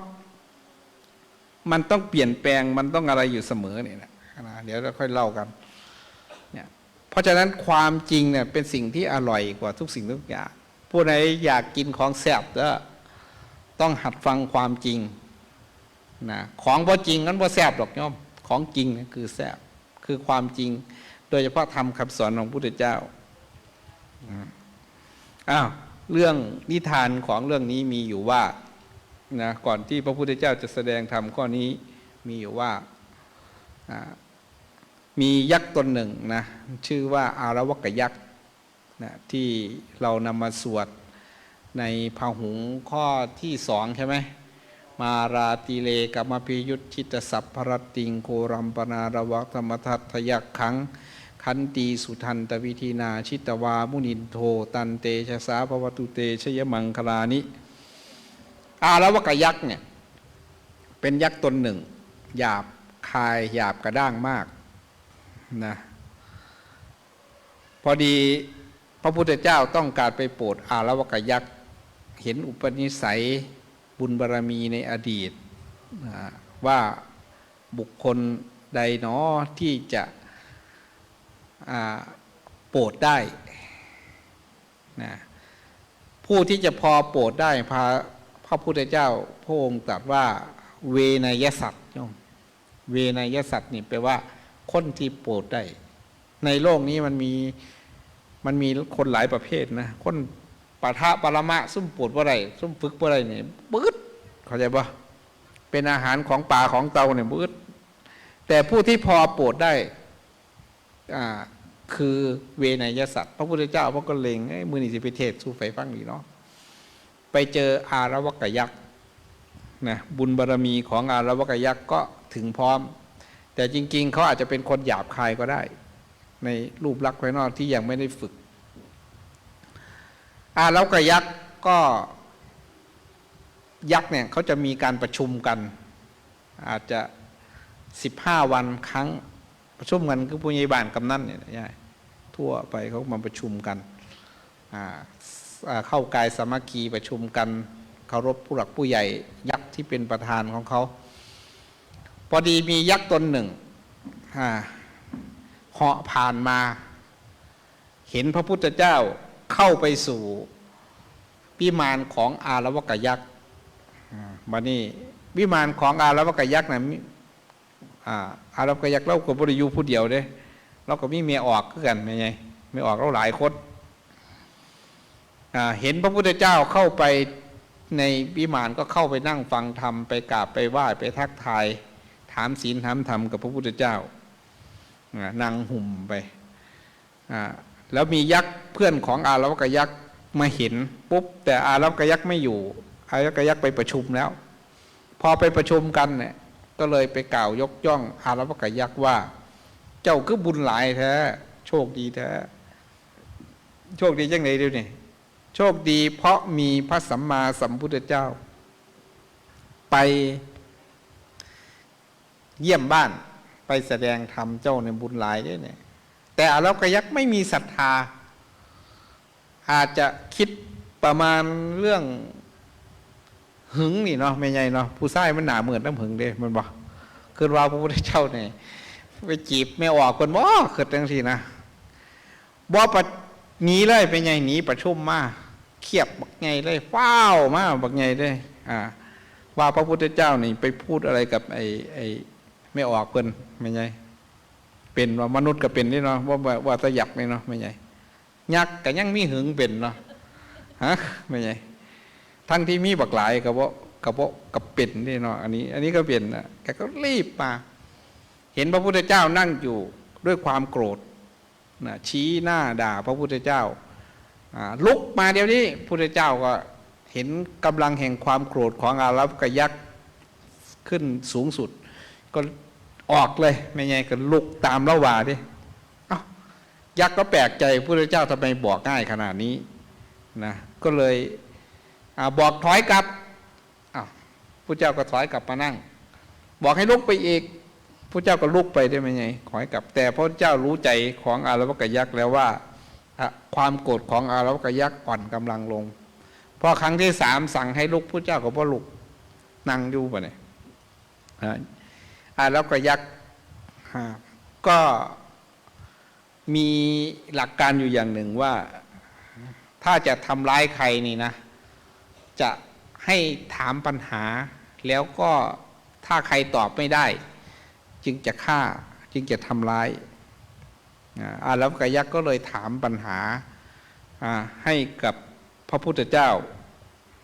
ซึ่งเป็นปัญหานั้นนี่เป็นปัญหาที่พ่อแม่ปู่ย่าตายายของอาระวกยักษ์สืบทอดมาแล้วก็บอกลูกถามแต่ไม่บอกคำตอบแต่บอกแต่คำถามไว้อาระวกยักษ์ก็ได้โอกาสก็เลยถามนะซึ่งปัญหาเหล่านั้นก็เป็นปัญหาธรรมะที่เราทั้งหลายต้องพิจารณานะแล้วก็ อาตมาว่าเป็นเรื่องดีด้วยนะแล้วก็ยักถามพระพุทธเจ้าว่ากิงสูทะวิตตังปุริสสะเสถังกิงสุเนี่ยแปลว่าแม่นหยังนะแปลเล่าเนี่ยแม่นหยังวิตตังเป็นทรัพย์เครื่องปลื้มใจนะทรัพย์มันมีอยู่เยอะแยะมากมายนะโยม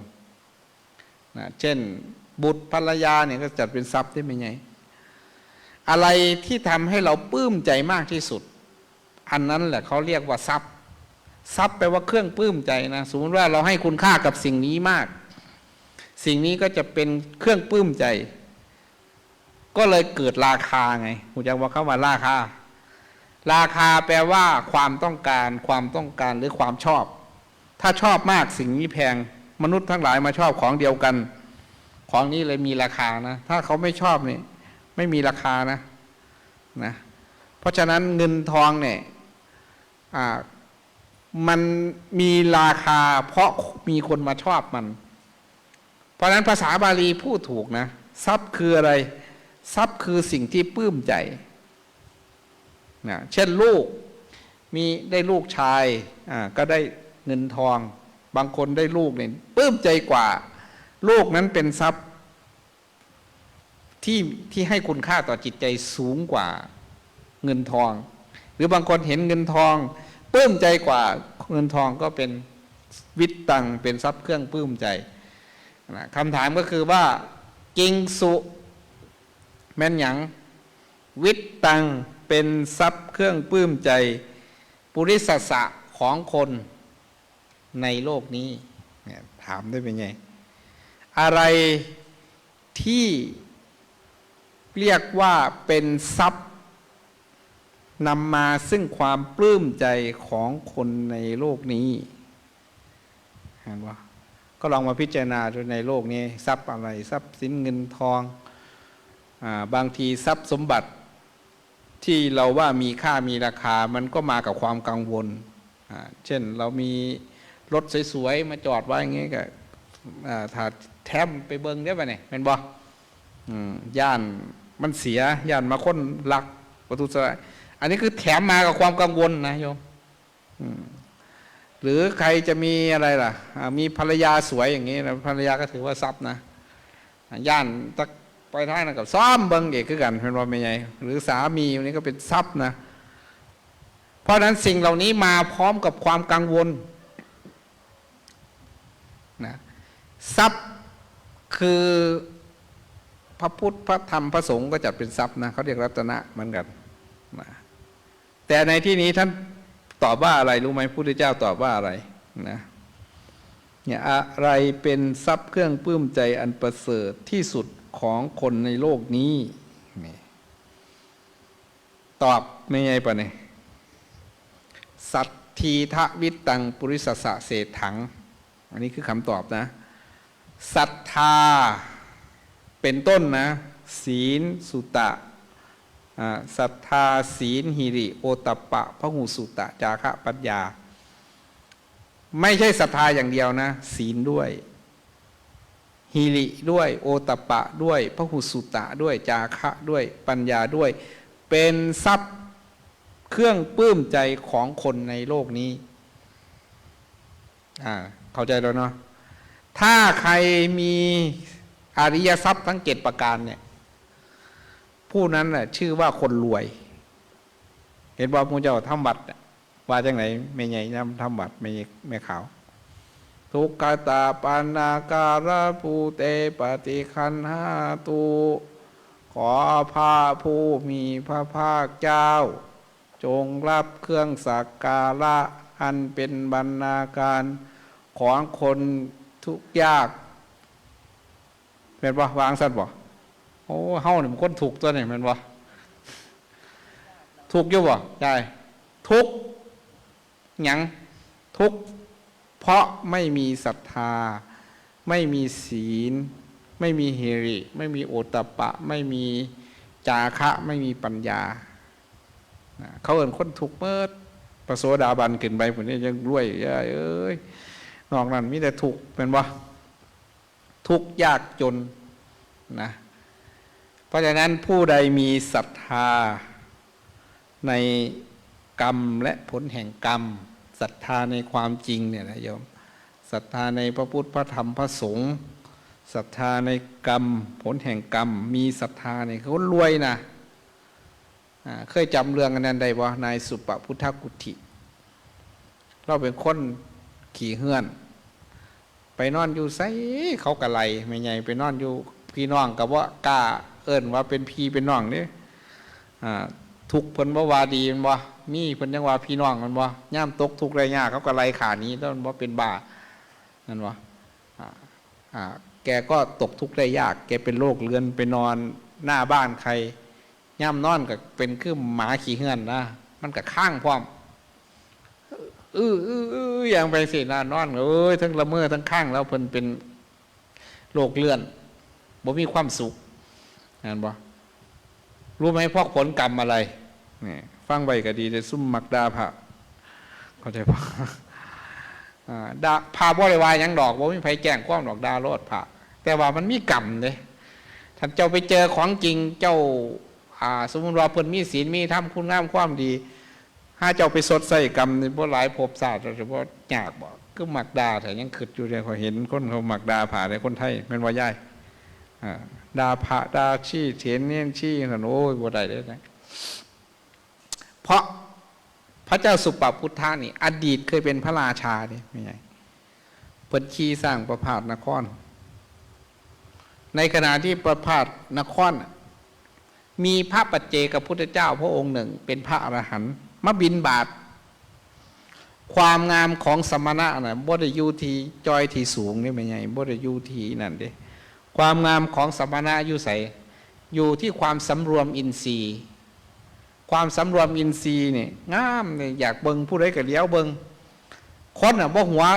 ซาพระราชาเด้เศร้าทรงพระเจริญเลยเศร้าบ่ทรงพระเจริญหรอกมันตัวกันซื่อๆไผสิเจริญบันไดมันบ่พอพันปีจะคนดอกตายหมดแม่นบ่อันที่ว่าปืนแม่นบ่เจ้าเคยเบิ่งหนังจีนว่าเป็นไงขอทรงพระเจริญหมื่นปีว่าไปเลยนะหาตัวไปมันว่าเป็นไงแต่ว่าเพิ่นก็มักตัวเด้ไผสิอยู่ได้ฮอด10,000 ปีเนาะเจ้าว่าบ่แต่ก็ต้องพูดเช่นนั้นแม่นบ่เจ้าว่าบ่ขอให้เจริญหมื่นปีจังซี่บ่โอ้ยอย่ามาหาตัวเพราะมันสิอยู่ได้บ่แม่นบ่แต่ก็ต้องตัวนะแต่ว่าไปเจอพระปัจเจกพุทธเจ้าท่านเดินมานะพอเดินมาปุ๊บเนี่ยความงามของพระอริยเจ้าท่านสงบมีเสียงสงบใจท่านสงบท่านเดินมาคนทั้งหลายกับไปเบิงบ่หัวซาพระราชาบ่ไปทรงพระเจริญพระราชาเกิดฤทธิ์สยาอิจฉาพระได้ป๊าดกูมียศมีเกียรติปานนี้ยังบ่ยกย่องกูอยู่นะไปไหว้พระมาเนี่ยไปเคารพพระก็เลยไปด่าว่าไอ้ขี้เลือนอย่างสินะเข้าใจป่ะไปด่าพระไปอย่าลืมนะด่าสิ่งใดก็เราก็จะได้สิ่งนั้นเด้อนะพูดไม่ออกคือกันจะไปหาด่าลูกด่าผัวเด้อเห็นป่ะสมมติว่าเจ้าด่าผัวว่าบักเป็ดเห็นป่ะเจ้าก็เป็นเมียเป็ดได้ป่ะเนี่ยเจ้าก็เอากันก็เป็ดลูกเจ้าก็สิมันสิเป็นคนเฮือสิเป็นเป็ดจะว่าฮะไม่ไงมันจะเป็นคนเฮือเป็นเป็ดลูกเจ้าเป็ดครอบครัวเลยบ่โอ้ยท่านบ่อะไรเพราะฉะนั้นไม่ดีนะไม่ต้องไปกรรมใดที่เราไปว่ามันจะสะท้อนมาสู่เรา ยิ่งเป็นพระอรหันต์พระปัจเจกพุทธเจ้าผู้มีศีลทั้งหลายเจ้าเคยสร้างมูว่าไม่ไงเล่นคือเด็กหน่อยสมัยก่อนรุ่นผู้เฒ่า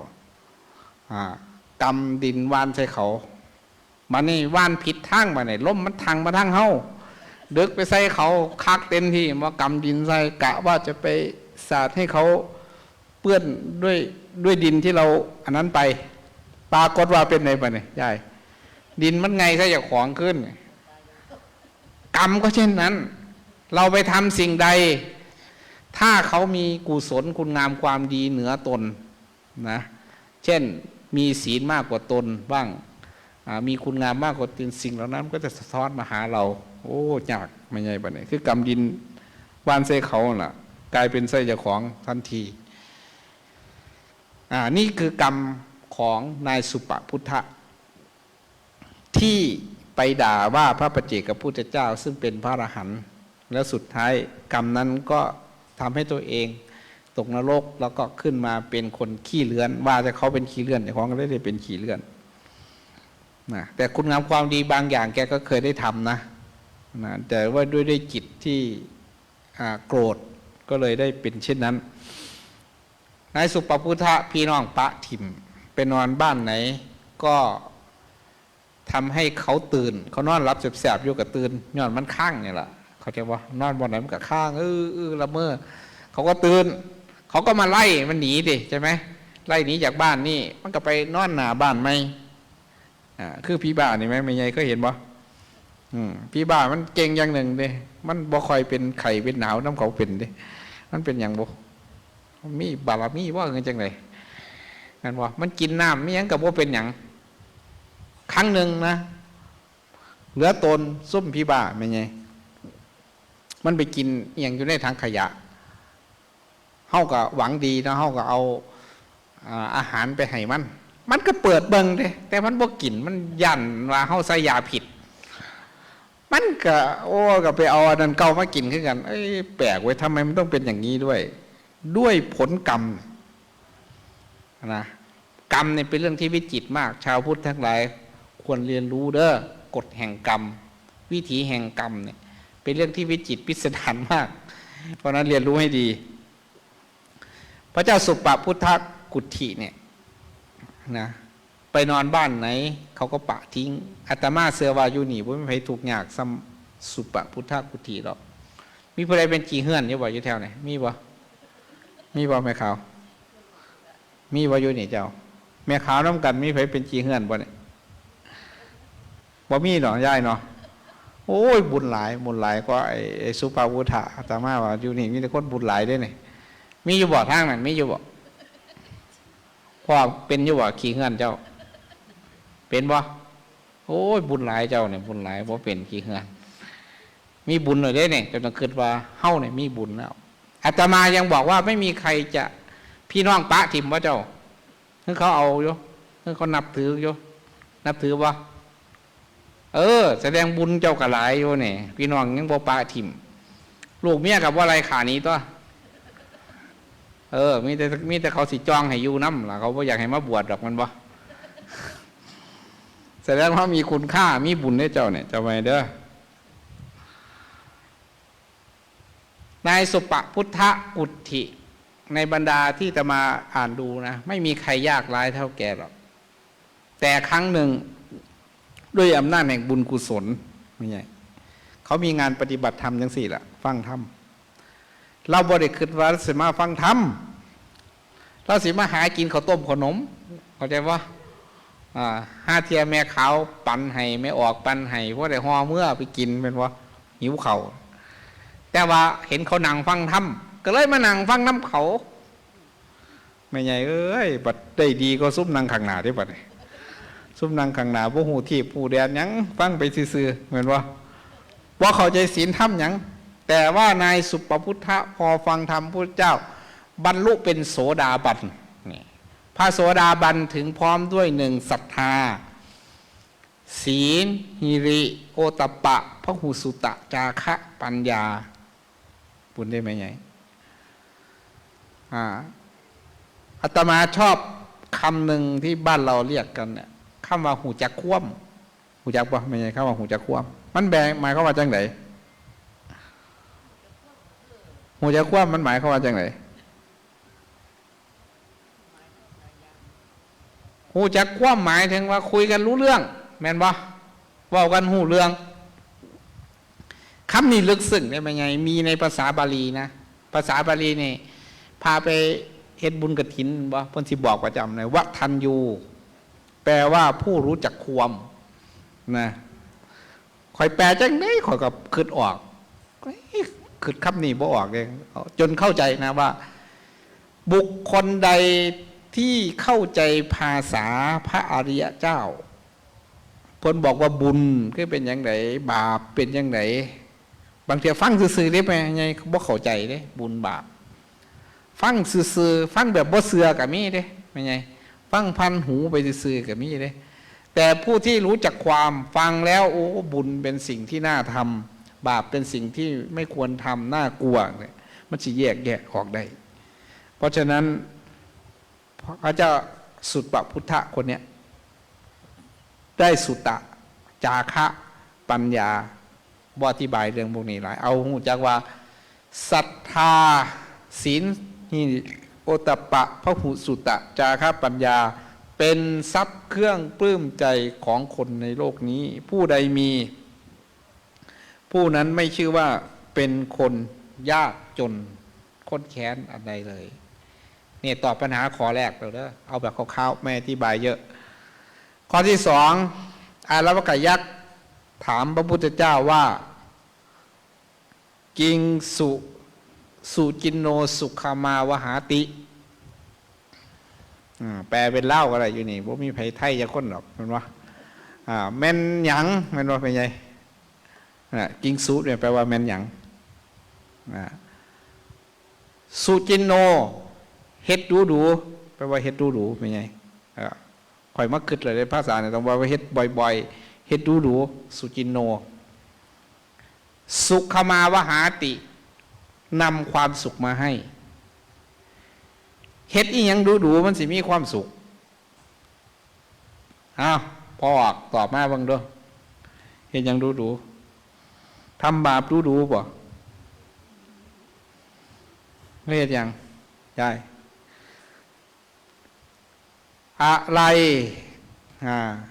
ทำบ่อยๆนำสุขมาให้เล่าเฮาก็จะแปลว่าอีหยังเฮ็ดดูเราสิเฮ็ดมีความสุขใครอยากมีความสุขบ้างอยู่ในนี้อยากมีความสุขบ่ยายอยากมีบ่อยากมีความสุขบ่ตอบให้มันถูกว่าไปโลดอายไปหยังอยากมีความสุขไหมมีเอาถามนี่บ่อยากมีความสุขบ่ให้ไปให้มันทุกข์เด้อจังซี่บ่มักจังซี่บ่มักอยู่ว่าพอออกอายุวันโนสุขังพลังก็เห็นยกมือไปแล้วรถมันวะแสดงว่าอยากได้มีความสุขมันวะมีหรือมีใครไม่อยากมีความสุขบ้างมีไหมในนี้อยากสุขบ่เจ้าอยากมีความสุขบ่แม่ขาวก็มอไปกันเลยตัวเนี่ยทุกข์ก็จะมีความสุขแล้วเราทำยังไงเราถึงจะมีความสุขมันบ่ไม่ไงปะเนี่ยพระพุทธเจ้าตอบว่ายังไงรู้ไหมสั้นๆแต่ได้ใจความนะพุทธเจ้าตอบว่าธัมโมสุจินโนสุขมาวหาติทำบุญบ่อยๆธัมโมเนี่ยหมายถึงกุศลเหตุทำบุญบ่อยๆจะนำสุขมาให้บุญเป็นชื่อแห่งความสุขบุญเป็นเครื่องชำระจิตนะเพราะฉะนั้นผู้ใดอยากมีความสุขจงสร้างบุญบุญเป็นเหตุความสุขเป็นผลเป็นหน่วยมันเลยเข้าใจปะเพราะนั้นเหตุกับผลมันต้องตรงกันเหตุคือบุญผลคือความสุขทุกข์คือผลบาปคือเหตุบาปเป็นเหตุให้เกิดทุกข์บุญเป็นเหตุให้เกิดสุขนะทุกสิ่งทุกอย่างมาจากเหตุจากผลกฎแห่งพุทธศาสนานะไม่มีเรื่องบังเอิญมีแต่เรื่องที่เป็นไปตามเหตุตามปัจจัยมีเหตุมีผลไปตามสภาพเพราะฉะนั้นผู้ใดอยากมีความสุขผู้นั้นจงทำบุญบ่อยๆบุญที่เป็นไปในทานเกิดศาสตร์ใดเฮาสิบ่อึดบ่อยากนะเช่นคนไทยได้เกิดมาอยู่ประเทศไทยเนี่ยไม่ไงเมืองไทยเฮาเนี่ยถือว่าเป็นเมืองหนึ่งที่บ่อึดบ่อยากเด้อนะเพียงแต่ว่า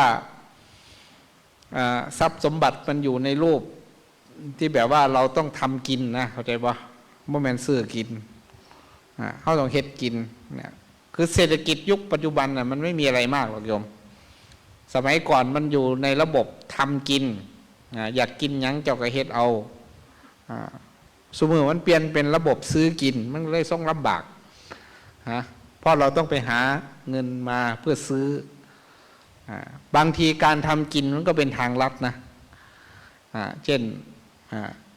มีไอ้ตาคนหนึ่งมันว่าอาตมาแซวมันไปทำงานหัวต่างประเทศมันก็หาเงินมาหาสื่อตำบักฮุงปิ่งไก่สื่อโอ้ยซ้ำนี่มามึงไปหามึงมันว่าหันสิมากินซ้ำนี่มันสิยากได้อย่างสาซ้ำไก่กับตำบักฮุงเนาะพอมันว่าพวกก็ได้กินแล้วมันว่าแต่เราก็ชอบเดินทางอ้อมนะชีวิตเราชอบเดินทางอ้อมชอบไปหาแล้วก็มาซื้อจริงๆเราสามารถเดินทางตรงได้เฮาจังบ่ยากไหมไงเดินทางตรงได้ก็คือทำกินนั่นเองทำตรงก็ขนมขเนกเมื่อไรก็กันเฮ็ดกินมันสิบ่ตรงกว่าบ่ย้อนมาคำถามที่ว่ากิงสุจินโนสุขมาวหาติแม่นยังที่ทำบ่อยๆแล้วนำสุขมาให้พุทธเจ้าฟันไปเลยนะธรรมโมสุจินโนสุขมาวหาติบุญกุศลที่ทำดีแล้วย่อมนำสุขมาให้ทานเฮาสิบ่มีความลำบากในการอยู่การกินถือศีลเราจะมีความปลอดภัยในชีวิตและทรัพย์สินทั้งตนเองและคนอื่นภาวนาเฮาสิขจัดความวิตกกังวลความกลัวความฟุ้งซ่านความไม่สุขสงบในจิตในใจได้เราจะเข้าใจชีวิตตามความเป็นจริงได้นะเพราะฉะนั้นทานศีลภาวนาเด้อประพฤติบ่อยๆนำสุขมาให้ถ้าเราทำมากเราก็สุขมากเหมือนว่าแม่ขาวเนี่ยรุ่นเนี่ยนั่งสมาธิแล้วโอ้ยข้อหักหลับมีแห้งโอ้ยเหตุใดจังใดซุ่มเป็นประสาทเขาอยากเป็นคือเจ้าสิตายเนี่ยว่านั่งซื่อๆกันหลับปะนี่ไหมแม่นบ่เป็นไงจะว่าบ่ถ้านั่งซื่อๆกันหลับมันสิมีความสุขปานใดไผสิเฮ็ดได้แม่นบ่พวกเขาคิดหลายๆเขามันสิเฮ็ดได้มันนั่งแบบมันแบบโอ้ยบางคนโกนพร้อมหมดแล้วแม่นบ่โอ้คนมีความสุขเลยเนาะต้องเฮ็ดได้เนาะพอแกว่าบ่ถือว่าเจ้าเฮ็ดได้อยู่บ่นั่งเรารับคือแม่ขาวเพิ่นเนี่ยนั่งเทศไปรอดหลวงพ่อจะเทศจัก10 ชั่วโมงข่อยก็ว่าอ่อนซ่อนเขาก็มีความสุขคือเอานั่งรับไปมีแฮงรับจังเดียวสุขได้ไม่ไงแม่นบ่ถ้านั่งก็ยังหลับได้นับภาษายังสำนอนแม่นบ่อะไรก็ว่าแอบว่าแฝงว่าตรงเลยนี่คอยว่าไม่มีใครรับดอกนะแต่ว่าให้เข้าใจนะว่าไอ้คนที่มีความสุขนี่เนาะไม่ใช่เนาะตะนังก็ยังมีแห้งเนาะไม่ใช่เนาะบ่ติงรับมีแห้งนะคือใส่คนเป็นโรคประสาทซื้อหรอกเขาไปกินยาเขาไปหาหมอเหมือนบ่โอ้ยคุ้มสิรับกับว่ารับจักเตียมือกายหนาผากเหี้ยออกมือว่าสันห่อนดินล้นเป็นบ่ไม่ไงบัดมาเรื่องแม่ขาวเถ่าเฮาเนี่ยโอ้ยต้นนางรับโกนถาบไป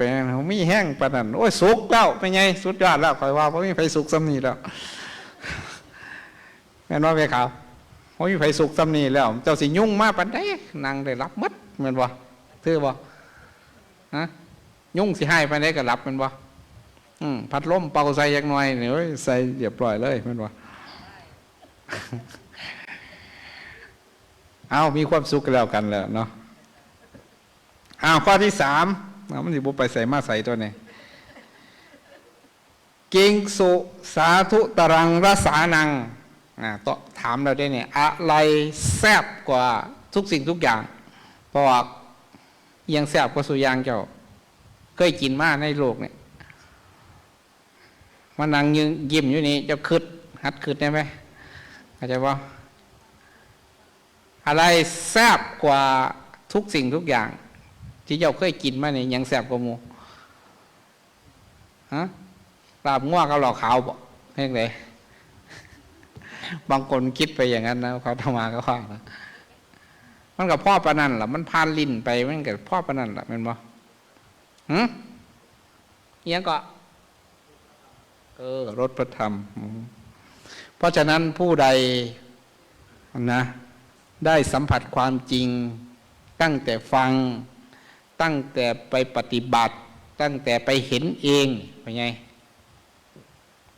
นะเสื้อบ่ว่าบอกพริกมันเผ็ดแม่ขาวฮะเสื้อบ่เอาเจ้าคือเสื้อไงแต่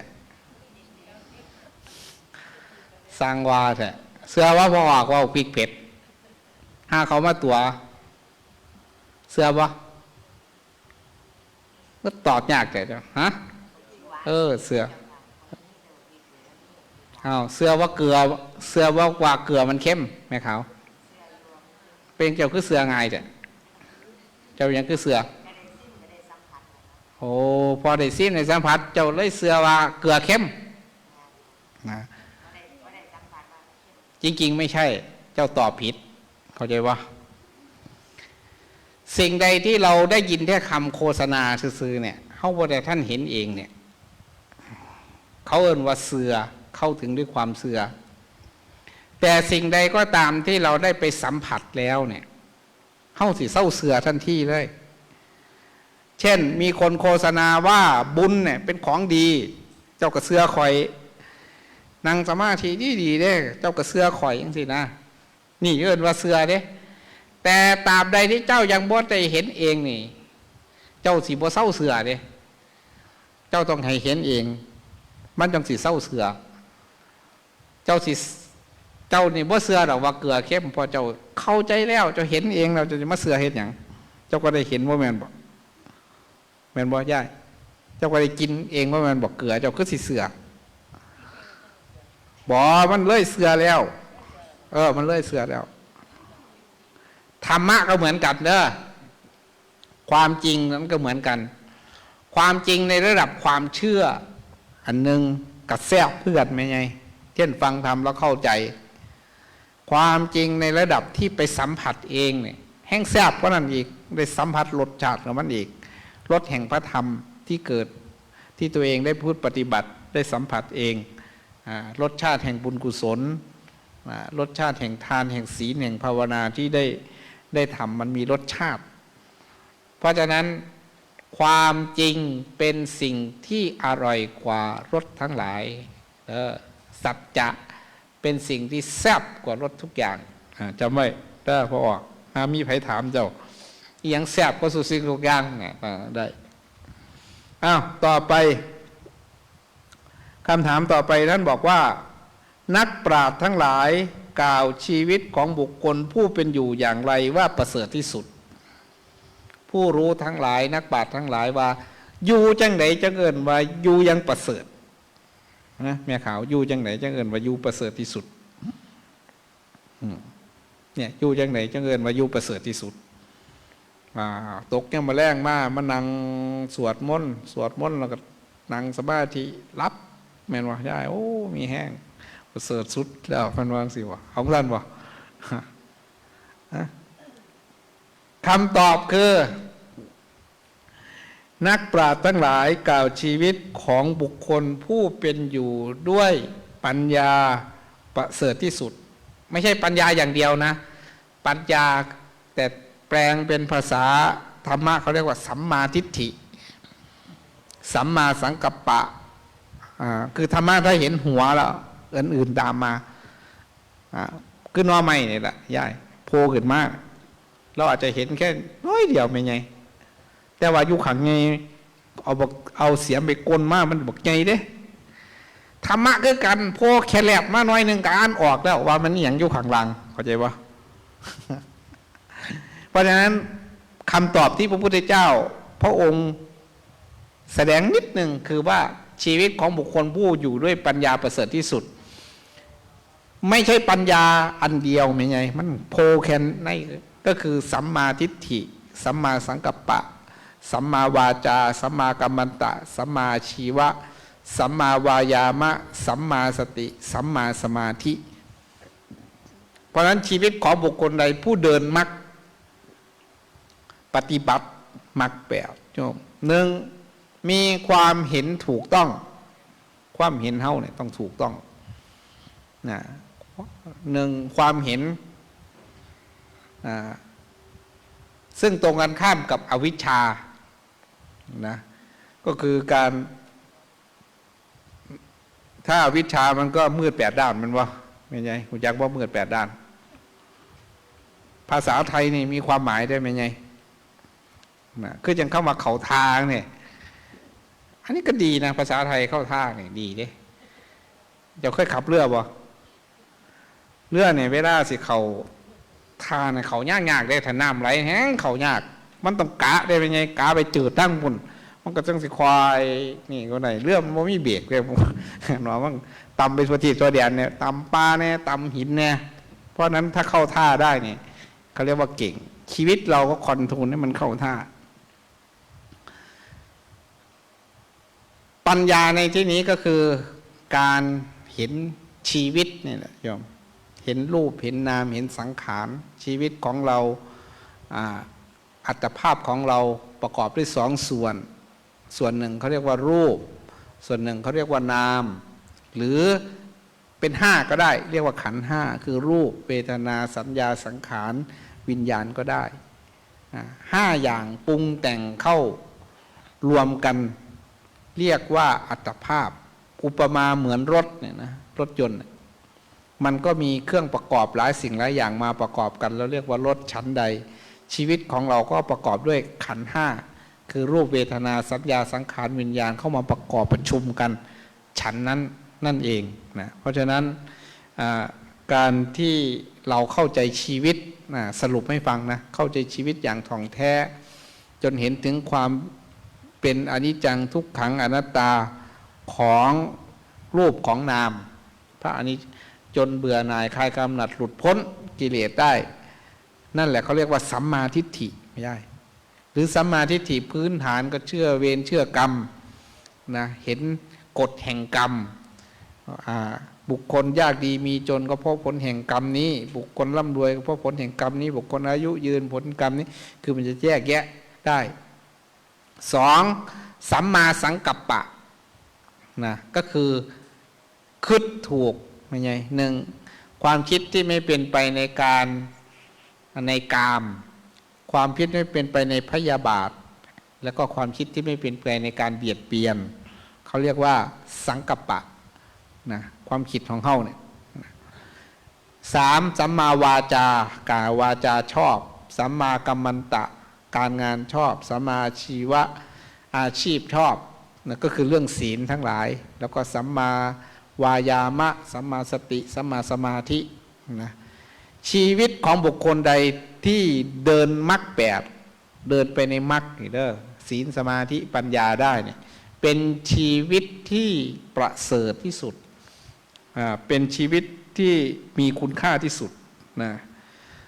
อันนี้คือคำที่พระพุทธเจ้าตรัสไว้ว่านะนักปราชญ์ทั้งหลายกล่าวว่าชีวิตของบุคคลผู้เป็นอยู่ด้วยปัญญาประเสริฐที่สุดคำถามต่อไปท่านถามว่าบุคคลข้ามโอคะคือกิเลสนี่นะเขาเรียกว่าโอคะห่วงน้ำได้อย่างไรข้ามอันนบได้อย่างไรล่วงทุกข์ได้อย่างไร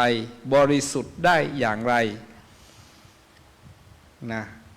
โอคะนี่มีอยู่4 อย่างกามโอคะโอคะคือกามความยึดติดในกาม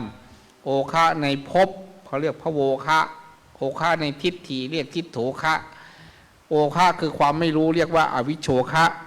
บุคคลจะข้ามโอคะได้ด้วยศรัทธาเห็นอาศัยศรัทธาแล้วจะข้ามได้ศรัทธาอย่างเดียวเหรอไม่ใช่ศรัทธาวิริยะสติสมาธิปัญญาทั้ง5 อย่าง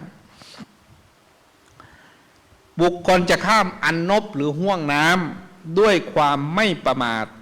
บุคคลจะล่วงทุกข์ด้วยความเพียรนะแล้วก็บุคคลจะบริสุทธิ์ได้ด้วยปัญญานะทั้ง4 อย่าง1ข้ามโอคะด้วยศรัทธาข้ามห่วงน้ำด้วยความไม่ประมาทข้ามล่วงทุกข์ได้ด้วยความเพียรบริสุทธิ์ได้ด้วยปัญญาเอาเฉพาะหัวข้อก่อนเนาะไม่อยากอธิบายมันจะยาวไปต่อไปพระพุทธเจ้าท่านถามอีกว่าบุคคลได้ปัญญาอย่างไรทำยังไงจึงจะมีปัญญานำเขาแม่ขาวขึ้นบ่วะเนี่ยขึ้นบ่เ ห็นในสิมีปัญญาสองถามว่าทำจังไงจึงจะรวยอย่าหาทรัพย์ได้นี่ผู้เจ้าก็สอนเนี่ยมีคนถามด้วยนี่ข้อสามทำยังไงจึงจะมีชื่อเสียงทำยังไงจึงจะผูกมิตรไว้ได้บุคคลตายจากโลกนี้ไปแล้วไปสู่โลกหน้าทำยังไงจึงจะไม่เศร้าโศกเนี่ยคำถามมาประมาณนี้นะคำถามแรกบุคคลจะได้ปัญญาอย่างไรนะสัทธหาโตอรหัตตังอัญญังนิพพานปัตติยาอัญญังนิพพานปัตติยาอัปปมัตโตวิจักขโนสุดสูสังลพเตปัญญังอัปปมัตโตวิจักขโนนะแปลว่าทำยังไงจึงจะได้ปัญญาหนึ่งสัทธหาโตอรหัตตังอัญญังนิพพานปัตติยา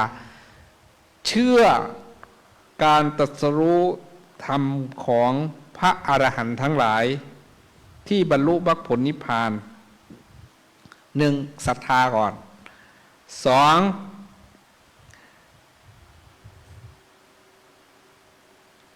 ตั้งใจฟังชอบใคร่ในการศึกษานะชอบในการศึกษาเขาเรียกว่าสุดสูสังละพะเตปัญญังนะชอบในการศึกษานะเขาจะเรียกว่าชอบฟังชอบศึกษานะใคร่ในการศึกษาบ่อิ่มบ่เต็มในการที่จะเรียนรู้เช่นวันนี้ได้เรียนรู้ข้อนี้แล้วพรุ่งนี้อยากได้เรียนรู้ข้อนั้นข้อนี้ไปด้วยอย่างเงี้ยนะเขาเรียกว่าใคร่ต่อการศึกษาโดยเฉพาะศึกษาธรรมะคำสอนของพระพุทธเจ้าแล้วก็ศึกษาแล้วไม่หลงลืมจำได้เองแล้วก็มาพิจารณาอยู่บ่อยๆเขาเรียกอัปปมัตโตวิจักขโนบุคคลได้องค์คุณประมาณ4อย่างนี้นะเท่าที่จะมากำหนดได้เนี่ยย่อมได้ปัญญาแน่นอนหนึ่งเชื่อมั่นคำสอนของพระพุทธเจ้าสอง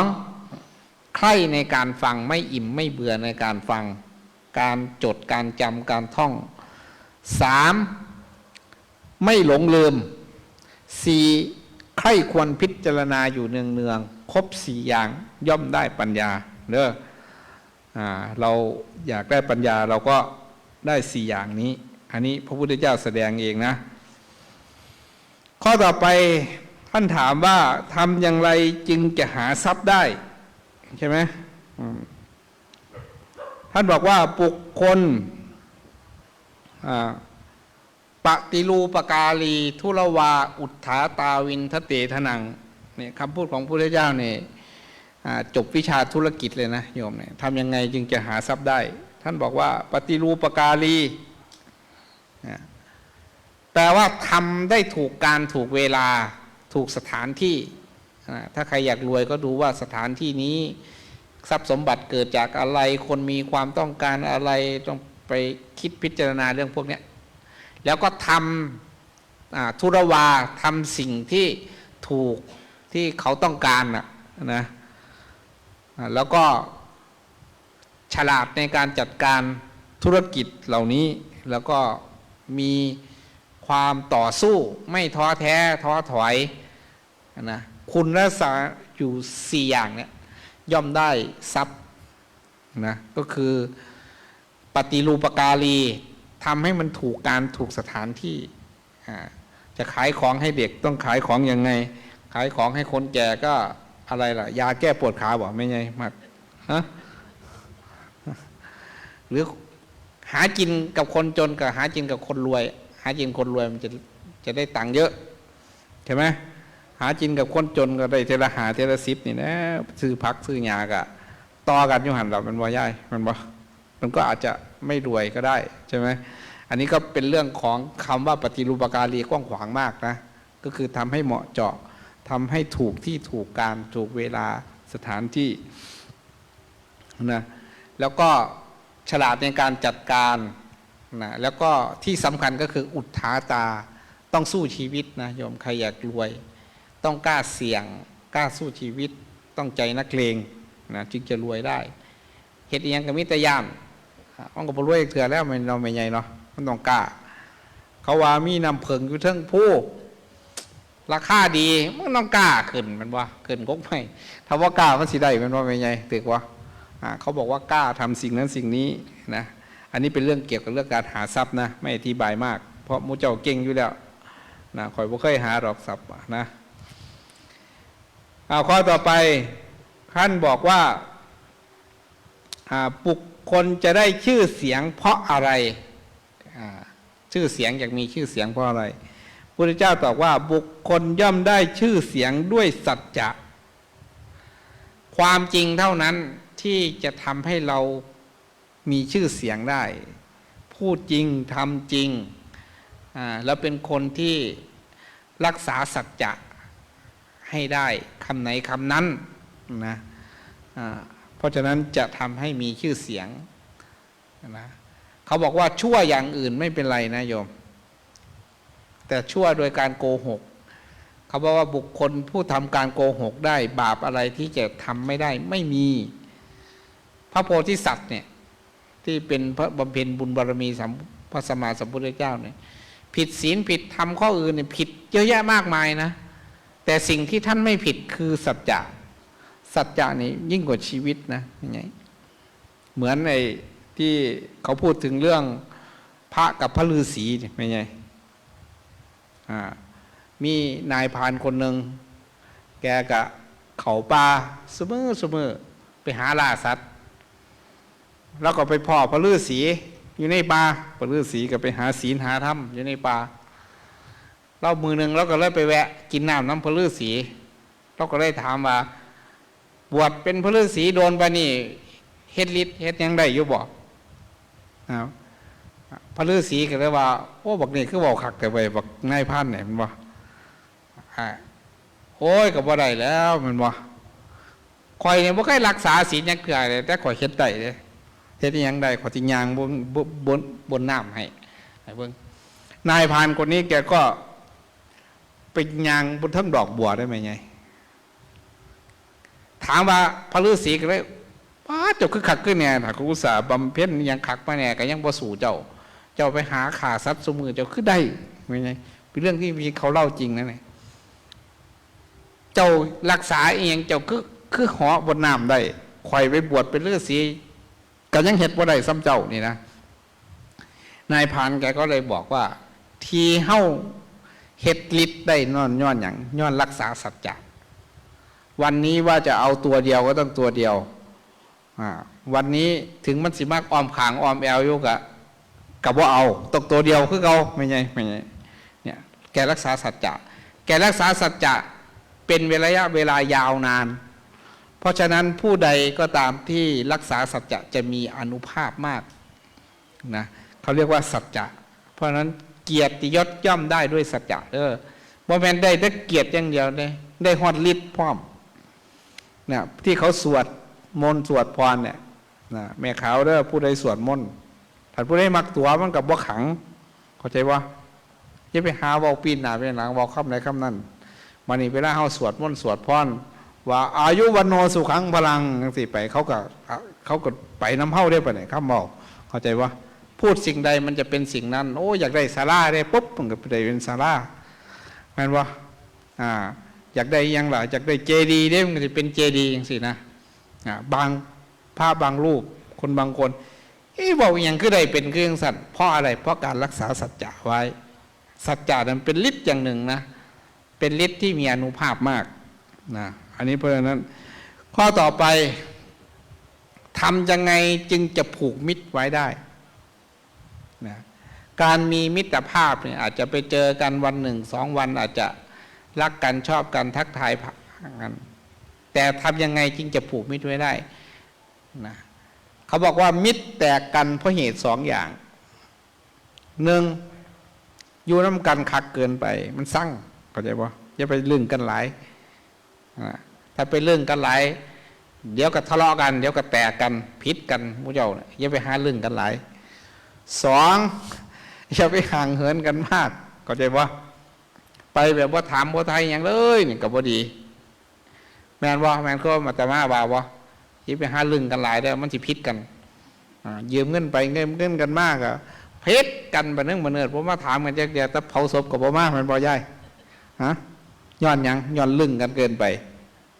สองก็คือห่างเหินกันเกินไปแต่ตรงนี้พูดอย่างนี้นะ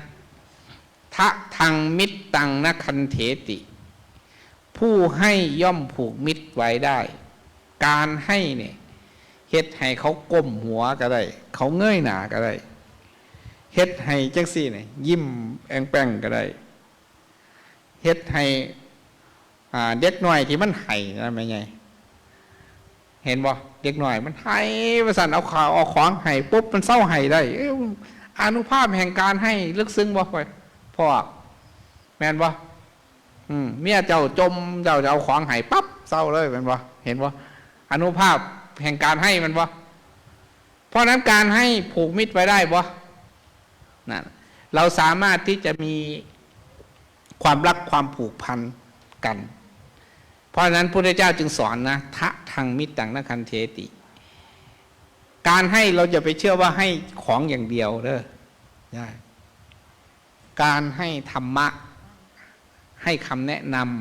ำบางทีการด่าก็เป็นการให้ไม่ไง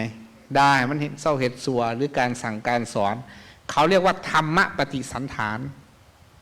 เช่นพระแสดงธรรมอย่างเงี้ยมันจะผูกมิตรไปได้หูจักปอกไม่ออกหูจักลึงกันไม่เมิดย้อนแสดงธรรมเนี่ยบ่ได้เคยเอาควางทั้งเจ๊กเทือดอกหักแพ่งกันเพราะการให้จะทำให้ผูกมิตรไว้ได้ถ้าให้แบบพื้นฐานก็ให้สิ่งให้ของให้เขาให้น้ำซ้ำปลาที่หลับที่นอนที่อยู่ที่อาศัยต้อนรับปลาใสดีอันนี้ควรมีนะบ้านเราเนี่ยอย่าขาดนะการต้อนรับกันในฐานะแขกนะอะไรไม่จำเป็นต้องเป็นพระนะโยมต้อนรับโยมด้วยกันพี่น้องมาเยี่ยมมาเยือนอะไรกันนี่การมีอัธยาศัยไมตรีดีทำให้เรามีมิตรคนใดมีมิตรเนี่ยเฮาบ่ต้องไปเซาบ้านอยู่ไงเฮาบ่ต้องห่อเขาไปกินมันมีไปเบิดแล้วน้ำทั้งแม่นบ่พอถือว่าเพราะนั้นผู้ใดอยากผูกมิตรไว้จงเป็นผู้ให้บัดนี้สูงก็ให้เขาน้ำซ้ำบาไม่ยังแม่ขาวบ่ได้ให้ธรรมะเด้อให้ธรรมะนี่ให้หลายอย่างนี่เว้าให้ฟังก็ได้เว้าให้ฟังเฮ็ดให้เบิ่งอยู่ให้เห็นก็ได้นั่งซื่อๆเนี่ยก็เป็นการให้เด้ย่ายกูสินั่งสอนมันก็น่าบ่ปากสิก็ได้เด้อเข้าใจบ่เป็นบ่แม่ขาวกูนั่งรับให้มันอ่อนซ่อนน้ำกูก็นะซุ่มเป็นโรคประสาทจะมันวะนั่งยามใดก็รับยามนั้นมันวะโอ้ซุ่มเป็นโรคประสาทเนี่ยอ่อนซ่อนน้ำแม่ย่ายแท้เจ้าคือมีแห้งแท้มันวะไม่ไงจะว่าเขาเสียอ่อนซ่อนน้ำเจ้าวะฮะอ่อนซ่อนตัวนั่งก็รับได้ไว้มีความสุขปะนะอะไรก่อนโอ้เขาอ่อนซ่อนย่ำหลับเขาปิตามีแห้งมันว่าใหญ่เพราะฉะนั้นเด้อทะทางมิตรตังนคันเทติ ผู้ให้ย่อมผูกมิตรไว้ได้อยากมีหมู่มีพวกอย่าไปตนีอย่าที่เหนียวยิ่งให้ยิ่งได้นะยิ่งเอายิ่งหมดเราจะไปคิดทฤษฎีแบบคณิตศาสตร์บ่ได้เด้นะวิชาธรรมะกับวิชาเลขบ่คือกันเด้นะลบกลายเป็นบวกนะถ้าเป็นแบบวิชาธรรมะเช่นเรามีเงิน10 บาทเราให้ไป5 บาทเราจะได้เป็นไงได้ก็เท่าตัวนะถ้าเรามีแต่เอาเราจะหมดนี่หลักการแบบพุทธศาสนาได้บ่จะไปใส่วิชาคิดเลขได้มุ่งเอาใส่วิชาผิดแม่นบ่คือจังเป็นผัวเป็นเมียกันอย่าไปใส่วิชาเลขมันกับพิษกันตัวมันบ่เจ้าเอาเปรียบคอยแข่งเสียโอ้ตายเราไปอยู่น้ำกันมันเอาเปรียบกันคิดหน้าคิดหลังเล็กๆน้อยๆปานนี่คิดเป็นตัวเลขมันก็ตายตัวเขาว่าให้ใส่วิชาเลขให้ใส่วิชาอื่นเข้าใจวะเพราะฉะนั้นเด้อยิ่งให้ยิ่งได้นะถ้าเราอยากได้อะไรจงให้สิ่งนั้นนะเช่น ผู้ให้ผ้าชื่อว่าให้ผิวพรรณอยากผู้จบผู้งามผิวพรรณดีจงให้ผ้า ผู้ให้ข้าวน้ำชื่อว่าให้กำลัง ผู้ใดอยากถึงพร้อมด้วยกำลังวังชาเนี่ยไม่ใช่ให้เขาให้น้ำก็เจ้าผู้ให้ยานชื่อว่าให้ความสุขผู้ให้ปฏิบชื่อว่าให้จักษุเห็นบ่ให้ดวงทิพย์เพราะนั้นพระพุทธเจ้าจะสอนให้เราฉลาดในการให้เราสามารถปรุงแต่งกรรมของเราเนี่ยเอาเองถ้าฉลาดแล้วปรุงแต่งเอาเองนะเราจะเป็นผู้สมบูรณ์ด้วยทุกสิ่งทุกอย่างเห็นไหมบางคนเนี่ยเกิดเป็นเทวดาบ่มีหมู่เพราะรู้จักแต่ให้แต่ไม่รู้จักชักชวนก็เป็นคนไม่มีหมู่มีพวกเรื่อยๆแม่นบ่บ่เว้าหลายดอกปะเนี่ยเอาข้อต่อไปผูกมิตรไว้ได้อย่างไรบุคคลละจากโลกนี้ไปแล้วสู่โลกอื่นย่อมไม่เศร้าโศกอย่างไรเห็นไหนตายแล้วสิบ่ตกนรกแปลแบบง่ายๆพุทธเจ้าบอกว่าผู้ใดมีศรัทธาครองเรือนสำหรับฆราวาสเนี่ยต้องมีศรัทธาครองเรือนมีธรรมะ4ประการคือสัจจะธรรมะทิติจาคะละจากโลกนี้ไปแล้วย่อมไม่เศร้าโศกเนี่ยผู้ครองเรือนน้ำหนึ่งมีศรัทธามีสัจจะความจริงรักษาให้ได้ธรรมะคือศีลข้อฝึกฝนอกุศลกรรมบท10ละให้ได้ทิติมีความเพียรแล้วก็มีจาคะคือการสละแบ่งปันทั้งหลาย4อย่างนี้เมื่อตายไปแล้วจะไม่เศร้าโศกนะอันนี้คือคำถามที่อารวกยักษ์ได้มาถามพระพุทธเจ้าพระพุทธเจ้าก็ตอบได้หมดทุกข้อไม่ไงนะแล้วเราก็ได้ส่วนหนึ่งจากธรรมะที่อารวกยักษ์ได้แสดงให้เป็นข้อคิดให้เห็นคุณค่าของศีลของธรรมว่าธรรมนั้นเป็นสิ่งที่ประเสริฐชีวิตเราซึ่งได้โดยยากเนี่ยนะถ้าเรามาพัฒนาดีๆมันก็จะมีค่ามีประโยชน์นะอันนี้ก็เราสู่ฟังอันนี้เป็นข้อความในอารวกยักษ์หลังจากที่อารวกยักษ์ได้ฟังธรรมก็เกิดศรัทธาก็เปลี่ยนแปลงชีวิตเลยคนเราเนี่ยบางครั้งการเปลี่ยนแปลงชีวิตนี่ไม่ใช่จากเรื่องใหญ่โตนะอาจจะเรื่องเดียวก็ได้เช่นพระองคุลิมานเนี่ยย่ายจากที่เคยเป็นโจรนะฆ่าคนนับไม่ถ้วนจนมาเจอพระพุทธเจ้านะไล่ฆ่าพระพุทธเจ้าแต่ตามไม่ทันจนสั่งให้พระพุทธเจ้าหยุดพระพุทธเจ้าก็บอกว่าเราหยุดแล้วเธอยังไม่หยุดเราหยุดทำบาปทำกรรมแล้วมีแต่เธอนั่นแหละแล้วไม่หยุดนะพระพุทธเจ้าหมายถึงนี้แกก็เลยฉุกคิดได้หลังจากฉุกคิดได้ก็เปลี่ยนแปลงชีวิตจากคนที่เคยฆ่าสัตว์เปลี่ยนมาเป็นแม้แต่มดตัวแดงแมงตัวน้อยสักตัวก็ไม่ฆ่าเป็นไงคนมาเปลี่ยนแปลงชีวิตนี้เพราะเช่นใดเพราะได้อาศัยกัลยาณมิตรคือพระพุทธเจ้าเปลี่ยนแปลงชีวิตได้แม้แต่เรื่องการไปสู่สวรรค์นะมีตาคนหนึ่งนะตาคนหนึ่งเนี่ยไปเบิ่งเขากำลังไหว้พระธาตุเจดีย์ซึ่งเป็นที่ประดิษฐานพระบรมสารีริกธาตุของพระสัมมาสัมพุทธเจ้าเขาไปบูชาน้ำเพิ่นเขาเห็นบักนี่ยืนเบิ่งบ่หยังบ่เอาหยังไปน้ำเขาดอกไม้ก็บ่ไปถือไม่ไงย้อนว่าบ่มีศรัทธาแต่อยากไปเห็นเขาเห็นคนมาหลายยายคนนี้ก็แบ่งดอกไม้ให้ไอ้ตาคนนี้ไหวยังสี่ถ้าลูกหลานเด้อไหวยังสี่น้อมใจลึกนึกถึงคุณของพระพุทธเจ้า9 ประการมีความเป็นพระอรหันต์เป็นต้นคิดพิจารณาแล้วก็ไหวแกทำตามจากคนที่เขาแนะนำด้วยบุญกุศลครั้งนั้นนะบูชาด้วยดอกไม้ดอกเดียวไม่ไงตายไปเกิดในสวรรค์เปลี่ยนแปลงชีวิตได้เพราะนั้นเราเนี่ยเปลี่ยนแปลงชีวิตได้ เราสามารถปรุงแต่งชีวิตเราได้ เราอาจจะเปลี่ยนจากชีวิตเราบกพร่องเรื่องใดเราเปลี่ยนได้นะด้วยกรรมด้วยการกระทำด้วยบุญด้วยกุศลเพราะฉะนั้นบุญกุศลนี่แหละเป็นเครื่องเปลี่ยนแปลงชีวิตโดยเฉพาะถ้าอยากสูงสุดก็คือบุญกุศลประเภทโลกุตระที่จะเปลี่ยนชีวิตของเราให้ไปสู่ความเป็นพระอริยบุคคลผู้เลิศนะฉะนั้นเนาะอันนี้ก็เล่าสู่ฟังเพื่อที่เป็นกำลังใจเนาะให้ญาติโยมทั้งหลายในโครงการรักษาศีลห้านะให้รักษาให้ได้ศีลห้านั่นแหละเป็นที่พึ่งของเรานะในชาตินี้ในชาติหน้านะเราต้องทำเองผู้อื่นมาทำให้ได้เหมือนพุทธภาษิตที่พุทธเจ้าตรัสว่าอัตตาหิอัตโนนาโถโกหินาโถปโรสิยาอัตนาหิสุทันเตนะนาถังรับพติทุลพังบุญกุศลคุณงามความดีที่ตนทำจักเป็นที่พึ่งแก่ตนเองนะไม่มีโกหินาโถปโรสิยาสิ่งอื่นนอกจากบุญกุศลคนอื่นจะช่วยเราไม่ได้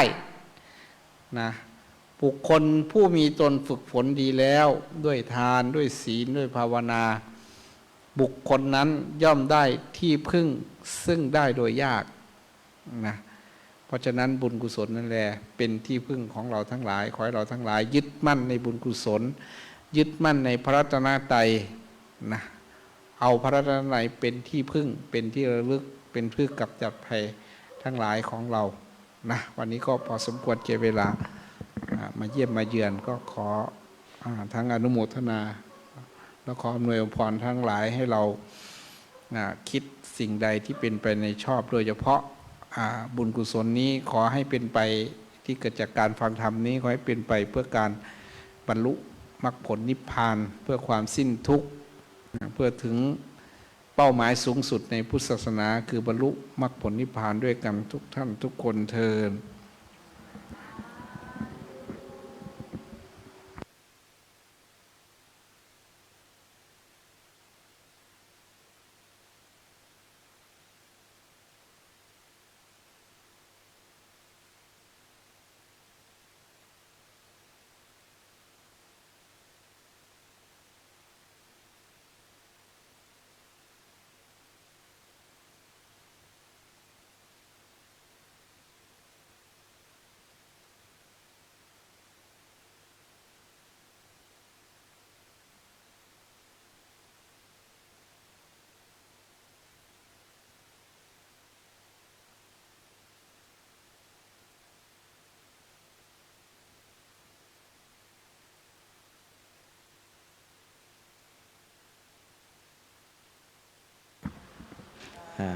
ครับลืมให้หาไม่เจอนั่งหลับอยู่ไม่ได้หลับโดนไม่ชียังมีชีวิตอยู่สาธุนะรักษาชีวิตไว้ชีวิตห้างๆก็รักษาไว้เนาะไม่ชีเนาะห้างๆบ่ซี่ก็บ่อยากถิ่มเด้นะดูพระอาจารย์ไปอินเดียมาเมื่อวานเนี่ยแบ่งบุญให้โอ้คือเอาง่ายเลยว่าบุญไหมอะไรนี่วะนี่อะไรนี่ออกไป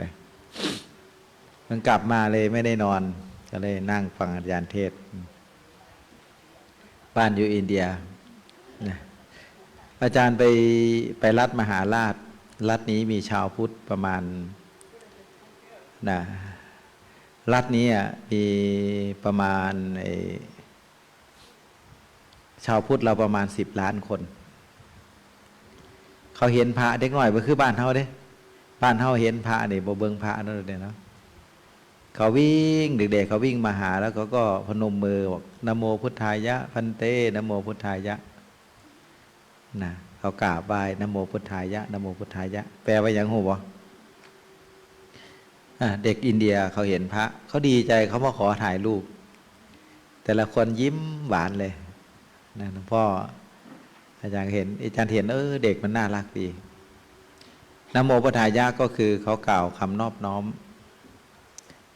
ต่อพระพุทธเจ้า5 พระองค์ในกาบนี้มีพระพุทธเจ้า5 พระองค์มีองค์ใดแด่ไม่สิ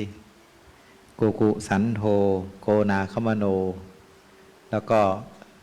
กัสสโปโคตโมแล้วเหลืออีกองค์หนึ่งคือพระศรีอริยเมตไตรอินเดียก็พูดนะรัฐนี้มีชาวเดววัตมหาราชมีสิ่งที่เป็นมรดกโลกอยู่3 ที่คือถ้ำอาชันตาถ้ำอโลล่าแล้วก็สารจีนี่เป็นอนุสรณ์แห่งความรักอนุสรณ์แห่งความรักของพระเจ้าอโศกคือพระมเหสีคนแรกของพระเจ้าอโศกเนี่ยเกิดที่เมืองนี้แล้วพระเจ้าอโศกมหาราชเนี่ยได้พระราชโอรสและก็พระราชธิดาซึ่งเป็นพระมหาเถระและเป็นพระมหาเถรีที่มีคุณูปการต่อศาสนาอย่างมากคือพระมหินทเถระและพระนางสังฆมิตรเถรีซึ่งพระเจ้าอโศกมหาราชเนี่ยสร้างเจดีย์ 84,000 เจดีย์แล้วก็ไปถามพระมหาเถระว่าท่านทนุบำรุงพระพุทธศาสนาสร้างเจดีย์ 84,000 เจดีย์เนี่ยท่านเป็นญาติกับพระพุทธเจ้าหรือยังท่านก็บอกว่ายังพระมหาเถระก็บอกว่าท่านยังไม่ได้เป็นญาติกับพระพุทธเจ้าแล้วทำยังไงถึงจะเป็นญาติกับพระพุทธเจ้าพระมหาเถระก็บอกว่าให้พระองค์ให้นำพระราชโอรสพระราชธิดามาบวชในพระศาสนาเมื่อได้บวชในศาสนาแล้วพระองค์นั้นก็จะได้เป็นญาติกับพระพุทธศาสนาท่านก็เลยไปถามเจ้าชายมหินทะโอ้เจ้าชายก็อยากบวชอยู่แล้วไปถามพระธิดาก็อยากบวชก็เลยได้พระมหาเถระกับพระมหาเถรีก็คือพระนางสังฆมิตรเถรีและพระมหินทะเถระที่เมืองนี้เขาสร้างสถูปสารจีแล้วที่น่าอัศจรรย์นะไม่สิอิฐที่เป็นกำแพงแก้วรอบๆเจดีย์พระสถูปสารจีนั้นนะมีรายชื่อของเจ้าภาพสลักเป็นอักษรพรหมมีไว้ว่าใครเป็นเจ้าภาพอาจารย์ว่าจะไปรูปเบิ้งแมนเฮ้าเป็นเจ้าภาพไปปะเนาะเลยไม่ได้ไปรูปคือได้มากเสียนะโอ้เห็นแล้วก็ปลื้มปีติเริ่มอิ่มคนมันศรัทธาเนาะอาจารย์ศรัทธาเห็นเจดีย์พระอาจารย์ก็ใจดีแล้วมีความสุขไปอธิษฐานว่าขอให้ได้สร้างเจดีย์ไว้ที่วัดป่าพุทธญาณรังสีห้างสำเร็จโดยเร็วพันจะได้มีปัญหาขัดข้องอุปสรรคกันใดโอ้ปีติเอิบอิ่มนะนี่ว่าอาจารย์จะสร้างเสร็จไหมเนี่ย คิดเบามีความสุขพระก็มีความสุขอย่างนี้เลยโยมอาจารย์มีความสุขง่ายได้เห็นเจดีย์ได้อะไรก็กราบสักการะใครเป็นคนที่พาชาวอินเดียนับถือพระพุทธศาสนาก็คือท่านดร.เอมเบก้าท่านเป็นคนจันทานแต่ว่าท่านเป็นคนมีสติปัญญาดีก็เลยได้เป็นลูกบุญธรรมของคนอังกฤษท่านไปเรียนจบกฎหมายมาจากอังกฤษแล้วก็เป็นคนร่างรัฐธรรมนูญของอินเดียร่างกฎหมายเข้ารัฐธรรมนูญอินเดียว่าแต่ก่อนคนจันทานเนี่ยไม่มีสิทธิ์เรียนหนังสือแต่คนจันทานในอินเดียได้เรียนหนังสือเพราะท่านดร.เอมเบก้าแล้วท่านก็ร่างกฎหมายว่าให้ทุกศาสนาได้มีให้ทุกวรรณะได้มีโอกาสได้เรียนหนังสือ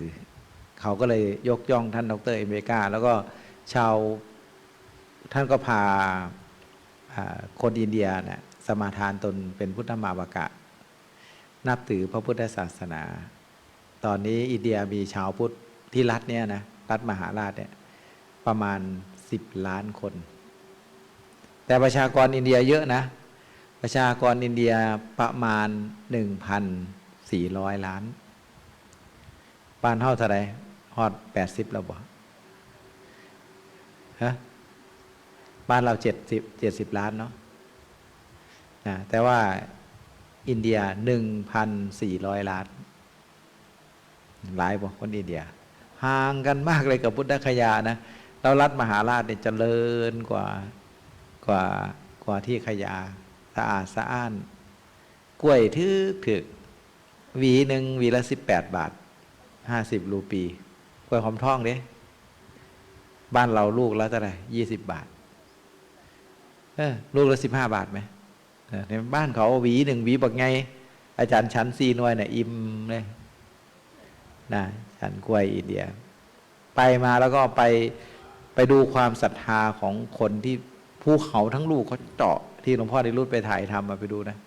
เขาทั้งลูกเขาเจาะเป็นถ้ำเจาะเป็นอุโบสถเป็นอัศจรรย์อัศจรรย์ใจโอข้าวสารในโอย่อข้อตอดไก่นะป่าดุกย่างขย่านเต้นใส่แมวบ่เสียใจหลายหนีไปแทงหัวไปบวชหนูซิ่งตาสวดไปเป็นไม่ออกคำหงเข่าทรงง่ายเขาไม่นั่นสิ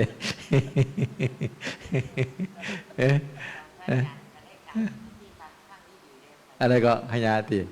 ลืมมาแล้วเท่าแล้วที่นี่รู้สึกเท่าหลายไม่ซี่จะมาเท่าไหนเนาะอาจารย์ก็ว่าเจ้าของเท่าละฮะเท่าแล้วความแก่เริ่มปรากฏแล้วนะงอกไปเลยได้พระอาจารย์โกนหัวไปซื้อเนี่ยปิดบังความแก่นะความอัศจรรย์หูอัศจรรย์มากไปเห็นเขาขุดถ้ำเนาะเจาะถ้ำอาจารย์กลับมาวัดนี่เจาะพุทธญาณบ่เนาะพุทธญาณก็มีผู้เขาเจาะเท้าจะทำได้โยมแซวบอกว่าไม่ต้องยังไม่ต้องเอาหาเงินมาช่วยท่านเจาะถ้ำนะช่วยกันหาเงินประกันตัวท่านโยมแซวอาจารย์กำลังออกแบบเจดีย์อยู่ยังไม่เสร็จเริ่มออกแบบแล้วนะค่าวิศวกรค่าออกแบบมีโยมเขาออกให้นะก็เก็บเงินไว้เด้อบ่หลายเราเอาคนละ10 บาทเอาหลวงพ่อในรุ่นทอดกฐินออกพรรษาท่านทอดเลยนะของพระอาจารย์วันที่11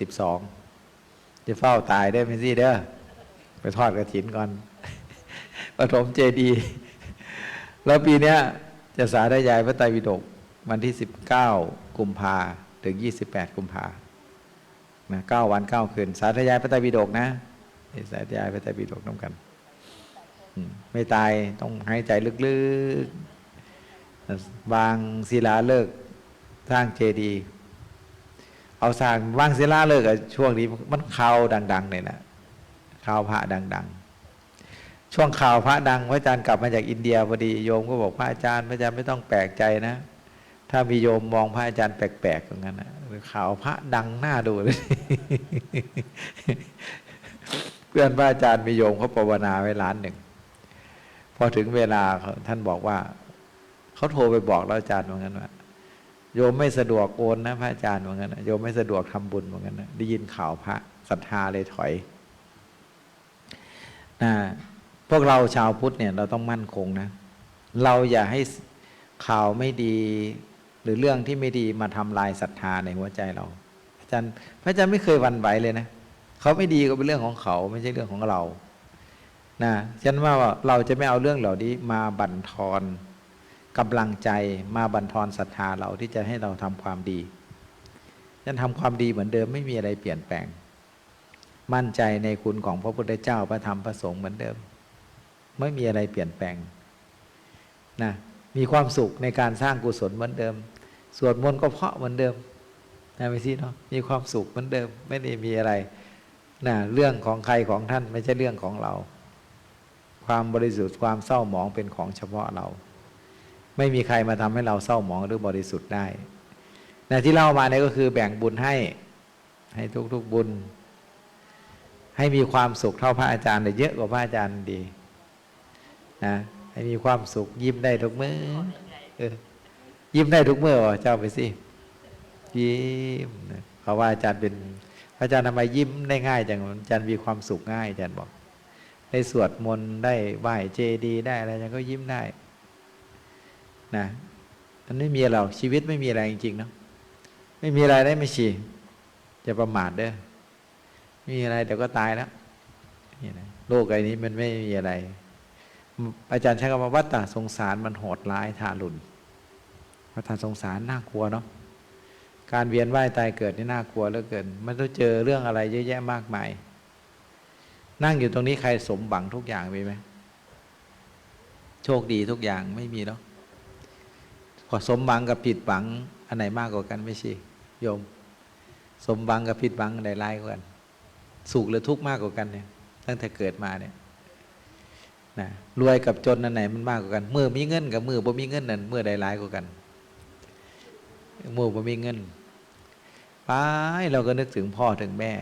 พระอาจารย์ไปนึกถึงหลวงพ่อไปดูรูปตัวเองไปนึกถึงหลวงพ่อเตี้ยนะป้าเท่ามาคือพอคักคือแน่เนี่ยเท่ามาแล้วยังคือหลวงพ่อโอ้ยคือหลวงพ่อคักคือแน่คิดฮอดเพิ่น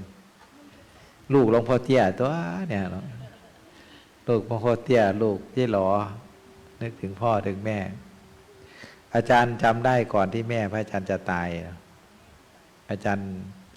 จากตอนนั้นพระอาจารย์จากบ้านไปตั้งแต่12 ปีตอนพระอาจารย์แม่พระอาจารย์จะตายแกบอกคำหนึ่งดิโต้ดิตนให้แม่จับแดเดี๋ยวแม่ก็ตายแล้วไม่ได้จับลูกชายมาเกือบ30 ปีแกอยากจับลูกชายให้แม่จับแดแม่จะตายแล้วอาจารย์ให้เลยให้เอามือให้แกจับน้ำตาแกก็ไหลออกมาแกไม่เคยได้จับลูกไม่ได้เคยลูกมาบวชแต่น้อยเนาะบวชตั้งแต่12 ปีพระอาจารย์ก็หนีออกจากอ้อมกอดของแม่พระอาจารย์รู้เลยว่าคนที่รักพระอาจารย์มากที่สุดในเรื่องทางโลกคือแม่รักมากเลยดื้อบันได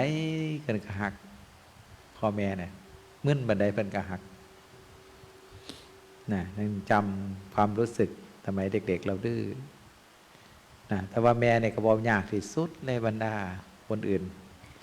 สอนยากที่สุดคือแม่เพราะว่าวันเห็นนะเขาเป็นลูกตลอดทั้งเสียนะไม่ได้คิดว่าอาจารย์เป็นอาจารย์เด้คิดว่าเป็นลูกนะเห็นหลวงพ่อสงสารหลวงพ่อเห็นตัวเองก็เหมือนกับพ่อเลยโอ้ห้องมันคือคักคือแหน่เถามาเรายังคือหลวงตาคักนะเราก็จะต้องไม่ใช่มันไม่ใช่หยุดอยู่เพียงแค่นี้มันจะแก่ไปเรื่อยๆเนาะไม่ใช่เถาไปเรื่อ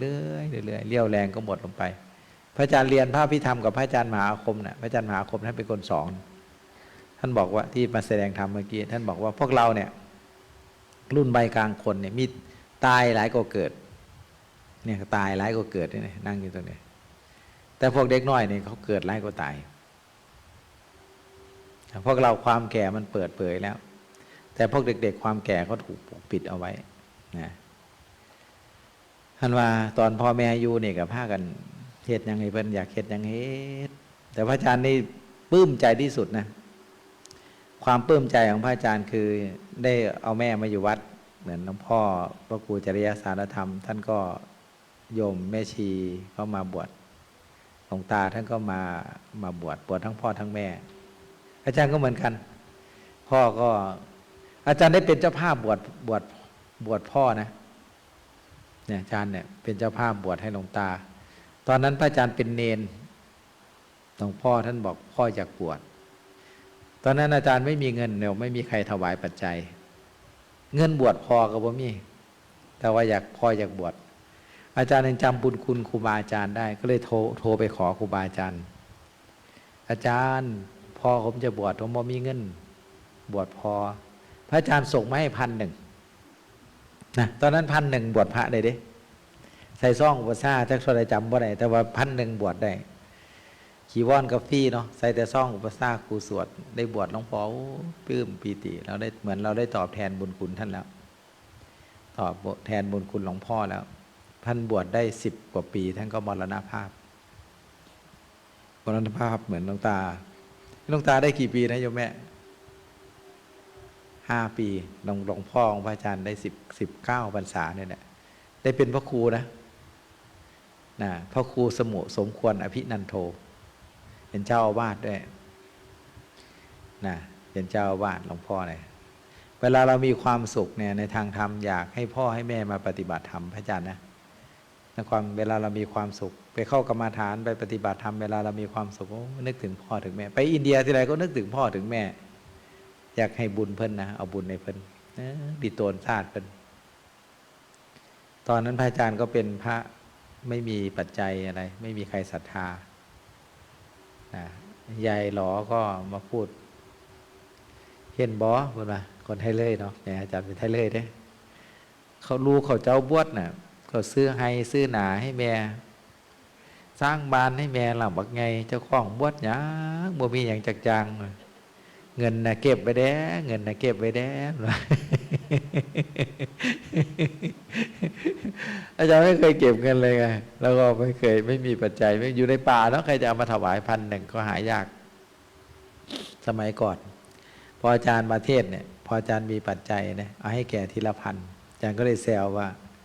เย่หรอจะเอาเงินหรือเอาบุญเงินก็เอาบุญก็เอาเอาหลายอย่างแท้ เอาให้เลือกเอาทีละอย่างจะเอาบุญหรือเอาเงินบอกว่า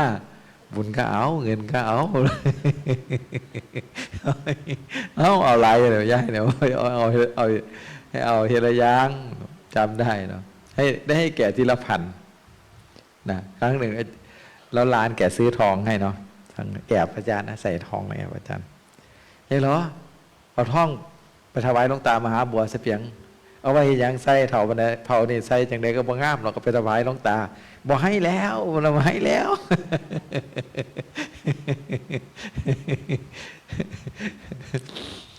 ความรักของแม่เนี่ยจะเล่าให้ฟังเนาะ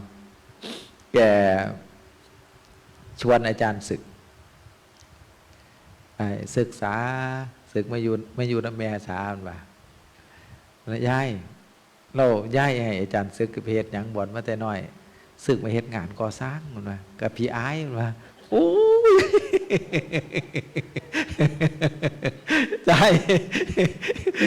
ว่าได้ใจใครไปเฮ็ดงานก่อสร้างมันนี่ใบว่าละย้ายซื้อไงคิดอยากอยู่กับลูกกันเนาะแม่เนาะแต่เชื่อไหมอาจารย์เอาแกมาอยู่วัดได้ จากที่แกไม่มีศรัทธาแม่ก็ศรัทธาจนกระทั่งรู้ว่าบวชลูกบวชเพื่ออะไรบวชพระอาจารย์บอกพระอาจารย์รักพระพุทธเจ้าบวชพระอาจารย์ไม่ได้เอาเงินเอาทองให้หรอกแต่สิ่งที่พระอาจารย์ให้มากกว่าเงินกว่าทองคือบุญกุศลนะบุญกุศลมันมหาศาลแน่นะจนกว่าจะให้แกเข้าใจกว่าจะทำให้แม่มีศรัทธาสอนให้ท่านมีสมาธิได้เนี่ยใช้ความเพียรมาก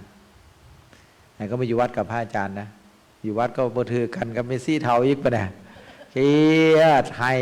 กับอีกถือกระเป๋าอีกกลับบ้านยายล้อจะอีไปไหนจะ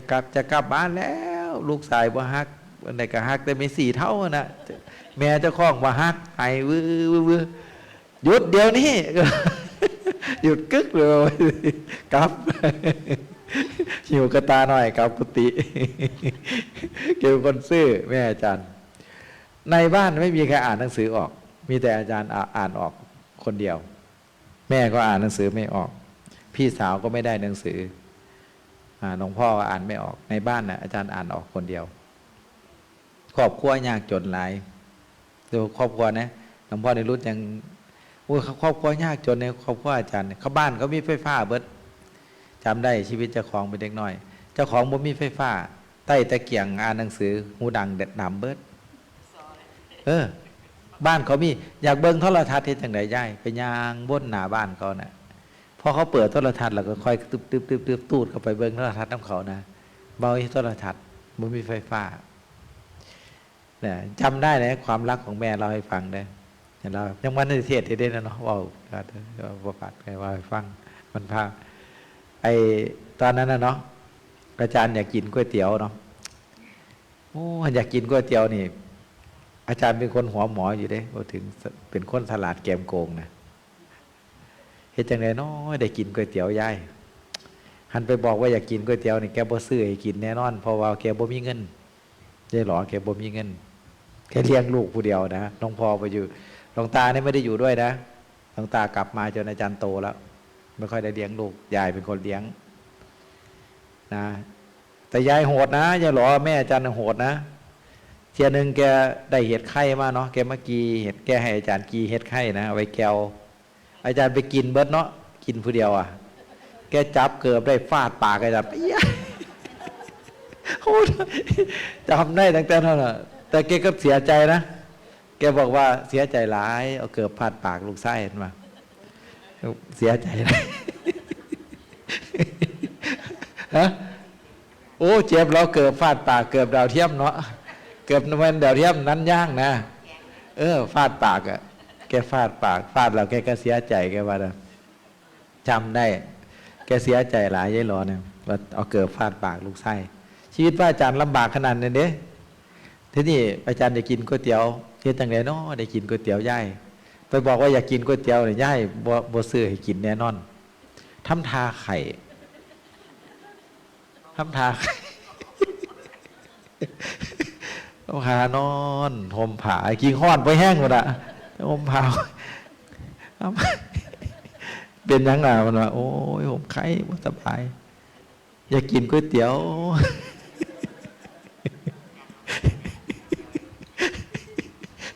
กินก๋วยเตี๋ยวบ้านนี้ความหาของแม่แกบ่มีเงินเด้ผู้บอกเฮ็ดจังไดแกเอาเข่าที่เอาไปกินบ้านๆเอาเข่าไปแลกให้แต่ก่อนมันเอาเข่าไปแลกก๋วยเตี๋ยวได้เอาเข่านะไปหุงกินเบิดครอบครัวนะเอาไปแลกก๋วยเตี๋ยวมาให้อาจารย์กินตั้งแต่นั้นมาอาจารย์บ่เฮ็ดจักเที่ยเลยดิโตนมันก็คิดได้โอ้กูมาเห็นบาปค่ะแค่เนาะคิดในใจมาศึกษามาเรียนรู้ไปย่างจงกรมมาดีโตนแม่ตอนนั้นบ่คิดอย่างเป็นเด็กน้อยเนาะพอเฮามานั่งสมาธิมาภาวนาจิตเฮาเริ่มอ่อนไปย่างจงกรมว้าเท่านี้กับตัวเติบเฮ็ดได้เนาะตัวแม่ อยากกินก๋วยเตี๋ยวตัวโยมย้ายหรอแกเป็นคนซื้อคักกี่ดีโยมแม่อาจารย์เนี่ยซื้อคักน่ะซื้อคักอาจารย์ก็ได้ความซื่อมาจากแม่แต่ความสลาดแกมโกงมันมาจากหลวงตาอันนั้นได้มาคนเลยแต่คนนี้แต่หลวงตาเนี่ยโอ้ยตัวเนี่ยแต่พอตายไปแล้วล่ะเลยนินทาได้นะพ่อก็ตายแล้วแม่ก็ตายแล้วท่านว่าผู้ใดยังมีชีวิตอยู่เนี่ยเหตุความดีให้พ่อให้แม่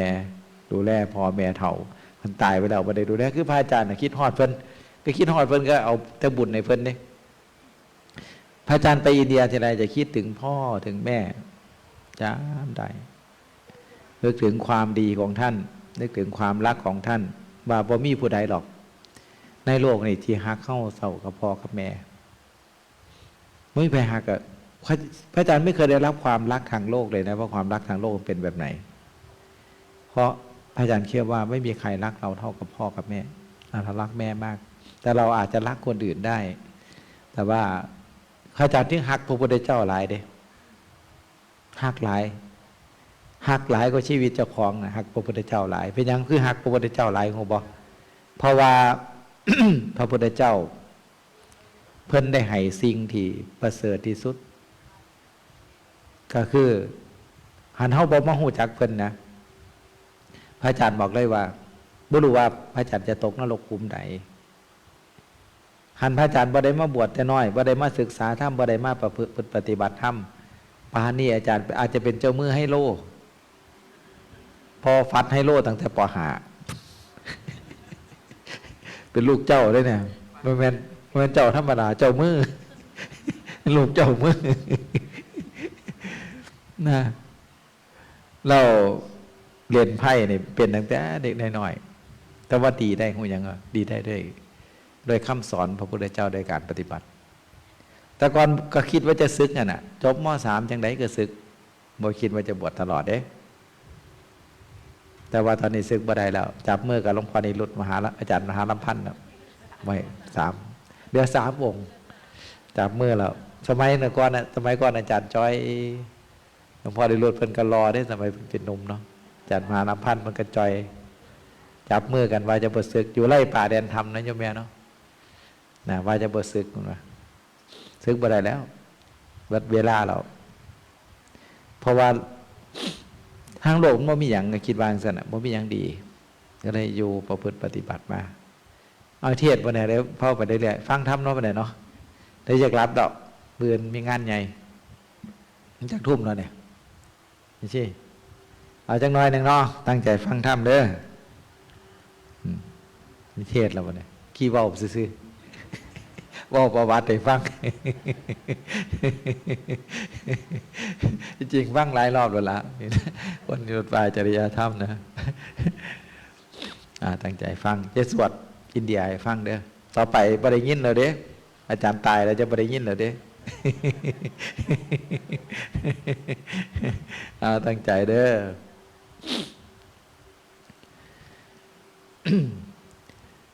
พุทธังพุทธังพุทธังวันเดธัมมั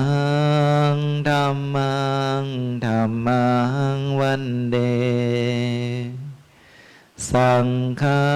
งสังฆังสังฆังวันเดพุทธังธัมมังสังฆังวันเดอิติปิโสภะคะวาอะระหังสัมมาสัมพุทโธ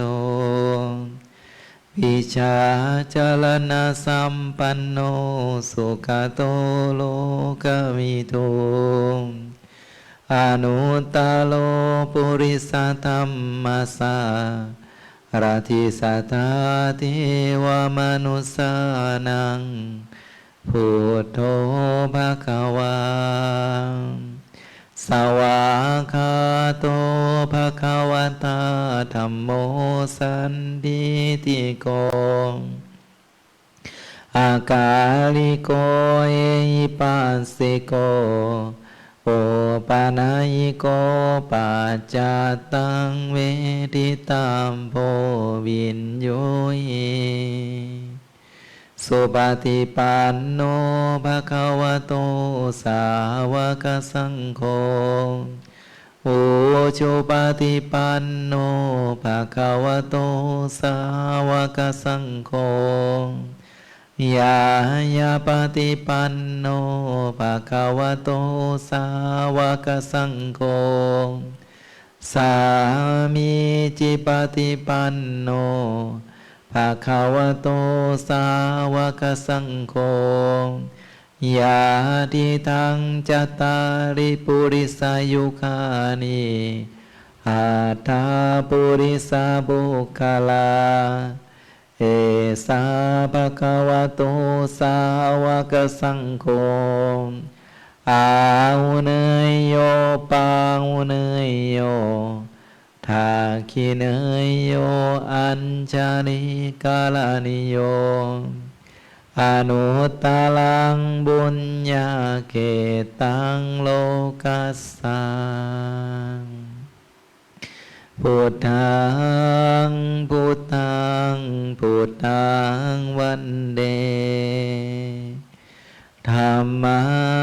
งธัมมังธัมมังวันเดสังฆังสังฆังสังฆังวันเดพุทธังธัมมังสังฆังวันเด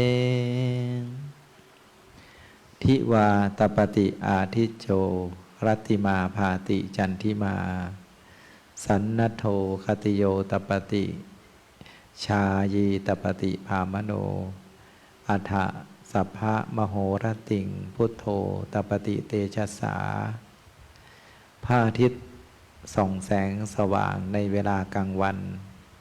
พระจันทร์ให้แสงสว่างในเวลากลางคืนกษัตริย์ทรงเครื่องยศทั้งหลายย่อมงดงามสมณพราหมณ์ทั้งหลายเข้าฌานอยู่ย่อมรุ่งเรืองส่วนพระสัมมาสัมพุทธเจ้านั้นย่อมสว่างไสวรุ่งเรืองงดงามตลอดกาลทุกเมื่อ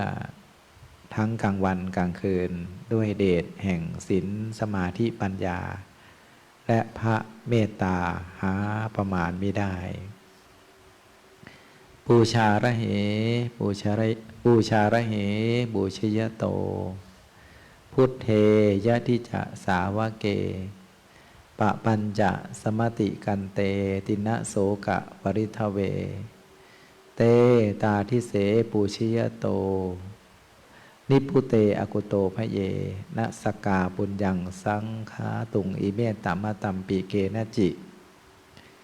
ใครๆในโลกนี้ไม่อาจที่จะนับบุญของบุคคลผู้บูชาอยู่ซึ่งบุคคลผู้ควรบูชาคือพระพุทธเจ้าพระปัจเจกพุทธเจ้าหรือเหล่าสาวกของพระผู้มีพระภาคเจ้าผู้ข้ามพ้นทำเป็นเหตุเนิ่นช้าอันมีตัณหามานะและทิฏฐิผู้ข้ามได้แล้วซึ่งความเศร้าโศกความพิไรลำพันธ์ความค่ำควรความทุกข์ทั้งหลายเมื่อบุคคลผู้บูชาอยู่ซึ่งบุคคลผู้ควรบูชาผู้เช่นนั้นผู้ดับสนิทแล้วไม่มีภัยแต่ที่ไหนๆไม่อาจนับบุญได้เลยว่าบุญนี้มีประมาณเท่านี้คือบุญนั้นหาประมาณไม่ได้นะมะตุรัตนตยัสสะขอความนอบน้อมจงมีแด่พระรัตนตรัยอันเป็นที่พึ่งที่ระลึกของมวลหมู่เทวดาและมนุษย์ทั้งหลายกราบขอโอกาสครูบาอาจารย์พระเถรานุเถระ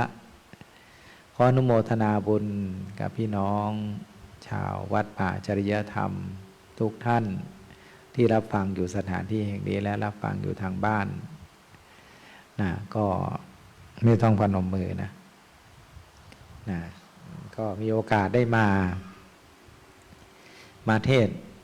ตั้งแต่พรรษาได้น้อยจนกระทั่งผ่าน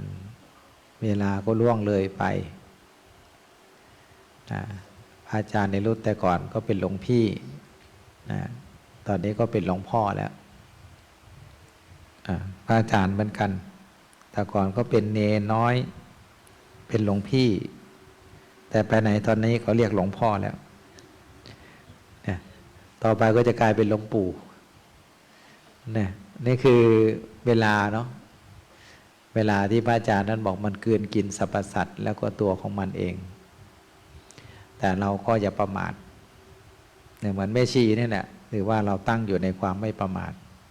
มาสร้างกุศลให้กับเจ้าของพระอาจารย์เชื่อไหมว่าพระอาจารย์สร้างกุศลขนาดนี้พระอาจารย์ยังคิดว่าตัวเองประมาทอยู่บอกตัวเองว่าตัวเองประมาทตลอดนะเราทำไมทำบุญกุศลน้อยจังเราอยากทำบุญกุศลให้มากกว่านี้อยากปฏิบัติให้มากกว่านี้เพราะว่าบุญกุศลจะเป็นที่พึ่งให้กับเราการประพฤติปฏิบัติเนี่ยจะเป็นที่พึ่งให้กับเราเวลาเรามีความทุกข์นะเวลาเราหัวเราะมีคนร่วมหัวเราะกับเราอยู่มากมายวันเวลาที่เราร้องไห้อาจจะไม่เหลือใครเลยสักคนความจริงบางอย่างที่เจ็บร้าวอาจจะเกิดขึ้นเมื่อเขาเรามองบนบางครั้งเราจะรู้ใจใครสักคนก็แต่เมื่อเรายืนอยู่บนโลกนี้อย่างเดียวดายเมื่อเรายืนอยู่บนโลกนี้อย่างเดียวดายเนี่ยถ้าเราไม่มีที่พึ่งเนี่ยเราจะลำบากแล้วทางโลกมันพึ่งไม่ได้โยมมันพึ่งไม่ได้จริงๆนะมีแต่การที่เราฝึกใจเราพระพุทธเจ้าสอนนะให้สอนให้รีบสร้างที่พึ่งแล้วเธอจะไม่เป็นผู้มีความเดือดร้อนใจในภายหลังเนี่ยถ้าเราสร้างกุศลคุณความดีเอาไว้เนี่ยเราจะเป็นผู้ไม่เดือดร้อนใจในภายหลังแต่ถ้าเรายังมีกุศลมีความดียังไม่พร้อมเนี่ยเราจะเดือดร้อนใจในภายหลังว่าอันนั้นก็ยังไม่ได้ทำอันนี้ก็ยังไม่ได้ทำแต่ถ้าเรามีบุญกุศลหรือมีคุณความดีแล้วเราไม่กลัวเลยเราดีใจด้วยซ้ำที่ว่าเราจะตายนั่งอยู่ตรงนี้มีใครดีใจว่าจะต้องตายบ้างมีไหมยังไม่มีเนาะถ้ามีก็ไม่ธรรมดานะคนแบบเนี้ยท่านว่ามืออื่นดีตายแล้วดีใจว่าเจ้าของจะตายเนี่ยมีบ่นั่งอยู่ตรงเนี้ยไม่มีเนาะเห็นบอกไม่สิอันห้างๆทั้งสี่ก็ไม่อยากตายได้เนาะไม่สิเนาะยังรักตัวนะยังไม่อยากตายอันชีวิตห้างๆทั้งสี่ก็เสียดายก็หักมันอยู่คนที่จะดีใจว่าตัวเองจะได้ตายคือใครโยมพระอรหันต์พระอรหันต์ขึ้นไปนะพระอรหันต์นั่นบอกว่า ท่านดีใจว่าท่านจะได้ตาย คือคนไปรับจ้างถึงเวลาเลิกงานดีใจไหมเคยไปรับจ้างเขาบ่ดีใจบ่มันเลิกงานน่ะดีใจเนาะอาจารย์เคยไปรับจ้างใส่มันถั่วเหลืองอ่ะผู้ใดเคยไปสมัยก่อนเขาเอาไม่เสียบเราก็หยอดบ่เคยไปรับจ้างบ่อาจารย์เคยนะอยู่ป .5 ไปรับจ้างเขาให้40 บาทเกือบตายก็จะได้เงิน40 บาทนะอยากได้เกือบบูทเนาะโอ้ยเห็นเขาใส่เกือบบูทคือเท่แท้ไปหาหน่อไม้มาขายแบกลงมาอู้ยกว่าจะได้เงิน40 บาทไปซื้อเกือบบูทก็จะได้เงิน40 บาทไปรับจ้างเขาท่านบอกว่าเวลาจะเลิกงานเราดีใจพระอรหันต์ท่านก็ดีใจท่านมาท่านบอกว่าพระอรหันต์เนี่ยเมื่อท่านจะมรณภาพท่านบอกว่าดีใจเหมือนกรรมกรที่ได้เลิกงานเมื่อไปรับจ้างเขาเราเนี่ยท่านรู้ว่าสิ่งที่มันทุกข์ที่สุดคือขันธ์ห้าทุกข์นั่นเนี่ยดูแลประคับประคองมันอย่างดีมันก็ทุกข์อ่ะทุกข์อื่นด้วยเสมอด้วยการบริหารขันธ์ห้าไม่มีว่าโดยย่ออุปาทานขันธ์ทั้งห้าเป็นตัวทุกข์การเข้าไปยึดมั่นถือมั่นในขันธ์ห้ามันทุกข์ท่านก็เลยบอกท่านพ้นแล้วท่านไม่กลับมาเกิดอีกแล้วท่านสบายแล้วแต่พวกเราเนี่ยยังกลัวตายอยู่นะรักกลัวตายกันหมดทุกคนนะที่พระอาจารย์เคยมาเทศแล้วคนที่กลัวตายเพราะอะไรรู้ไหมสัตว์ทั้งหลายมีความกระหายมีความเล่าร้อนมีความทะยานอยากในกามทั้งหลายเสียดายกามเสียดายรูปเสียดายเสียงเสียดายกลิ่นเสียดายรสเสียดายสัมผัสธรรมอารมณ์ที่น่าใคร่น่าปรารถนาน่าพอใจมันเสียดายเวลามรณะภัยที่จะเข้ามาถึงเขาก็หวาดหวั่นต่อมรณะภัยที่จะเข้ามาถึงย่านตายย่านตายย่านพลาดจากกามรู้ว่ามันยังทุกข์อยู่นะบางคนนะตอนเป็นหนุ่มเป็นสาวนะก็อยากมีครอบมีครัวอยากแต่งงานเนาะอยากมีสามีพออยากมีสามีเราก็หูว่ามีสามีมันทุกข์อยู่ได้เหมือนบ่ทุกข์แล้วบัดนี้ก็อยากมีลูกปะเนี่ยคิดว่ามีลูกแล้วจะมีความสุขเป็นบ่พอมีลูกมีความสุขและมีความทุกข์มากกว่ากันนะใครลูกย่อมมีลูกสุขหรือทุกข์นะสุขบ้างทุกข์บ้างเนาะแต่รู้ไหมถ้าลูกดีก็ทุกข์นะถ้าลูกไม่ดีก็ทุกข์อีกอะลูกดีทุกข์ยังไงถ้าเกิดว่าลูกตายทำไงนะพัดพรากจากสิ่งที่รักสิ่งที่พอใจก็เป็นทุกข์ใช่ไหมแล้วถ้ามันไม่ดีก็ทุกข์อีกล่ะโอ้ยเนี่ยคิดอย่างสี่แล้วบ่ได้ซึกแก่ๆเราไม่สิเนาะคิดอย่างสี่มันทุกข์นะอาจารย์มันทุกข์อ่ะการเกิดมันเป็นทุกข์เกินอาจารย์กลัวนะกลัวการเกิดแต่เราก็ละกิเลสไม่ได้กิเลสมันก็ทุกข์ทรมานเนาะมันบีบคั้นหัวใจของสัตว์โลกโอ้เราไม่เห็นโทษเห็นภัยมันออกไม่ได้หรอกขนาดเห็นโทษเห็นภัยมันเราก็ยังออกไม่ได้โยมคนทั้งหลายมีความกระหายมีความเล่าร้อนมีความทะยานอยากในกามทั้งหลายเมื่อมรณะภัยที่จะเข้ามาถึงก็หวาดหวั่นย่านตายย่านภาคยักกามนะสัตว์ทั้งหลายมีความกระหายมีความเล่าร้อนมีความทะยานอยากในกายห่วงกายเจ้าของ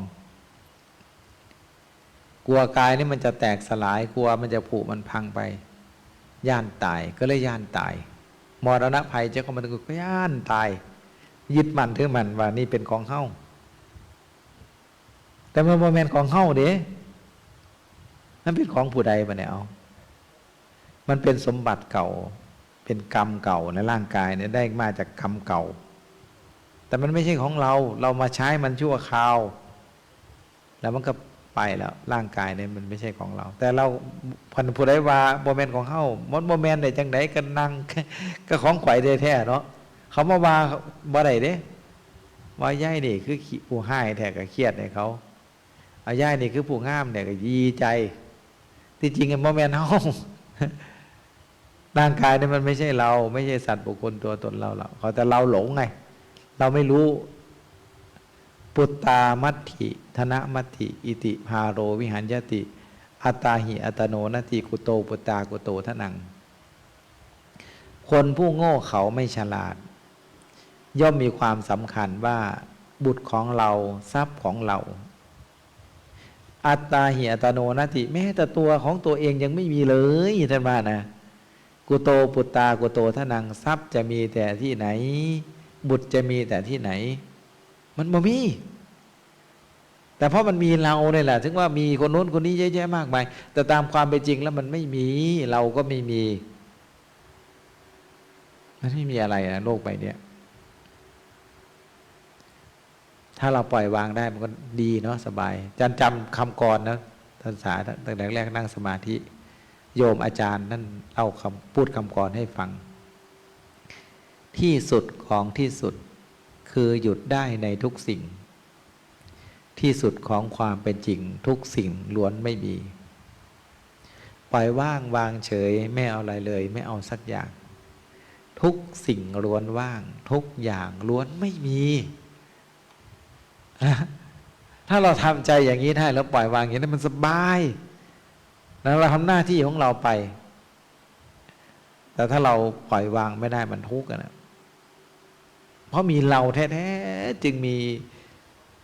คนโน้นคนนี้มาทำให้เราทุกข์เยอะแยะมากมายที่จริงเราอยู่สบายคนเดียวก็ดีแล้วเราอะไรมาเป็นภาระของใจเยอะแยะมากมายยึดมั่นขันคือมั่นในขันธ์ห้าทุกข์พอแรงพระริยาเจ้าท่านสละหมดนะแต่พวกเราสละไม่ได้มันดึงทุกข์ไงภาลาหะเวปัญจขันธาขันธ์ทั้งห้าเป็นของหนักเนื้อสวดอยู่ทุกมื้อภาลาหะโลจะบุคโลบุคคลแหละเป็นผู้แบกของหนักพาไปภาลาทานังทุกขังโลเกการแบกถือของหนักเป็นความทุกข์ในโลกภาลานิเคปนังสุขังการสลัดของหนักเสียทิ้งลงเสียเป็นความสุขนิกิปิตวาคลุงพาลังทั้งไม่หยิบช่วยเอาตัณหาขึ้นมาอีกทั้งไม่หยิบช่วยเอาของหนักขึ้นมาอีกเป็นผู้ถอนตัณหาขึ้นได้กระทั่งรากเป็นผู้ดับสนิทไม่มีส่วนเหลือแล้วดับให้มันได้เด้อันดับว่าได้ก็ต้องทุกข์อ่ะเนี่ยเพราะมันทุกข์มันยึดเนาะยึดว่าเป็นเราของเราตีให้มันแตกอ่ะตีขันธ์ห้ามันแตกจะได้โล่งถ้าทำลายขันธ์ห้าทำลายความยึดมั่นถือมั่นกันในขันธ์ห้าไม่ได้ทุกข์นะแล้วความทุกข์เนี่ยมันปี๊บหัวใจเนาะ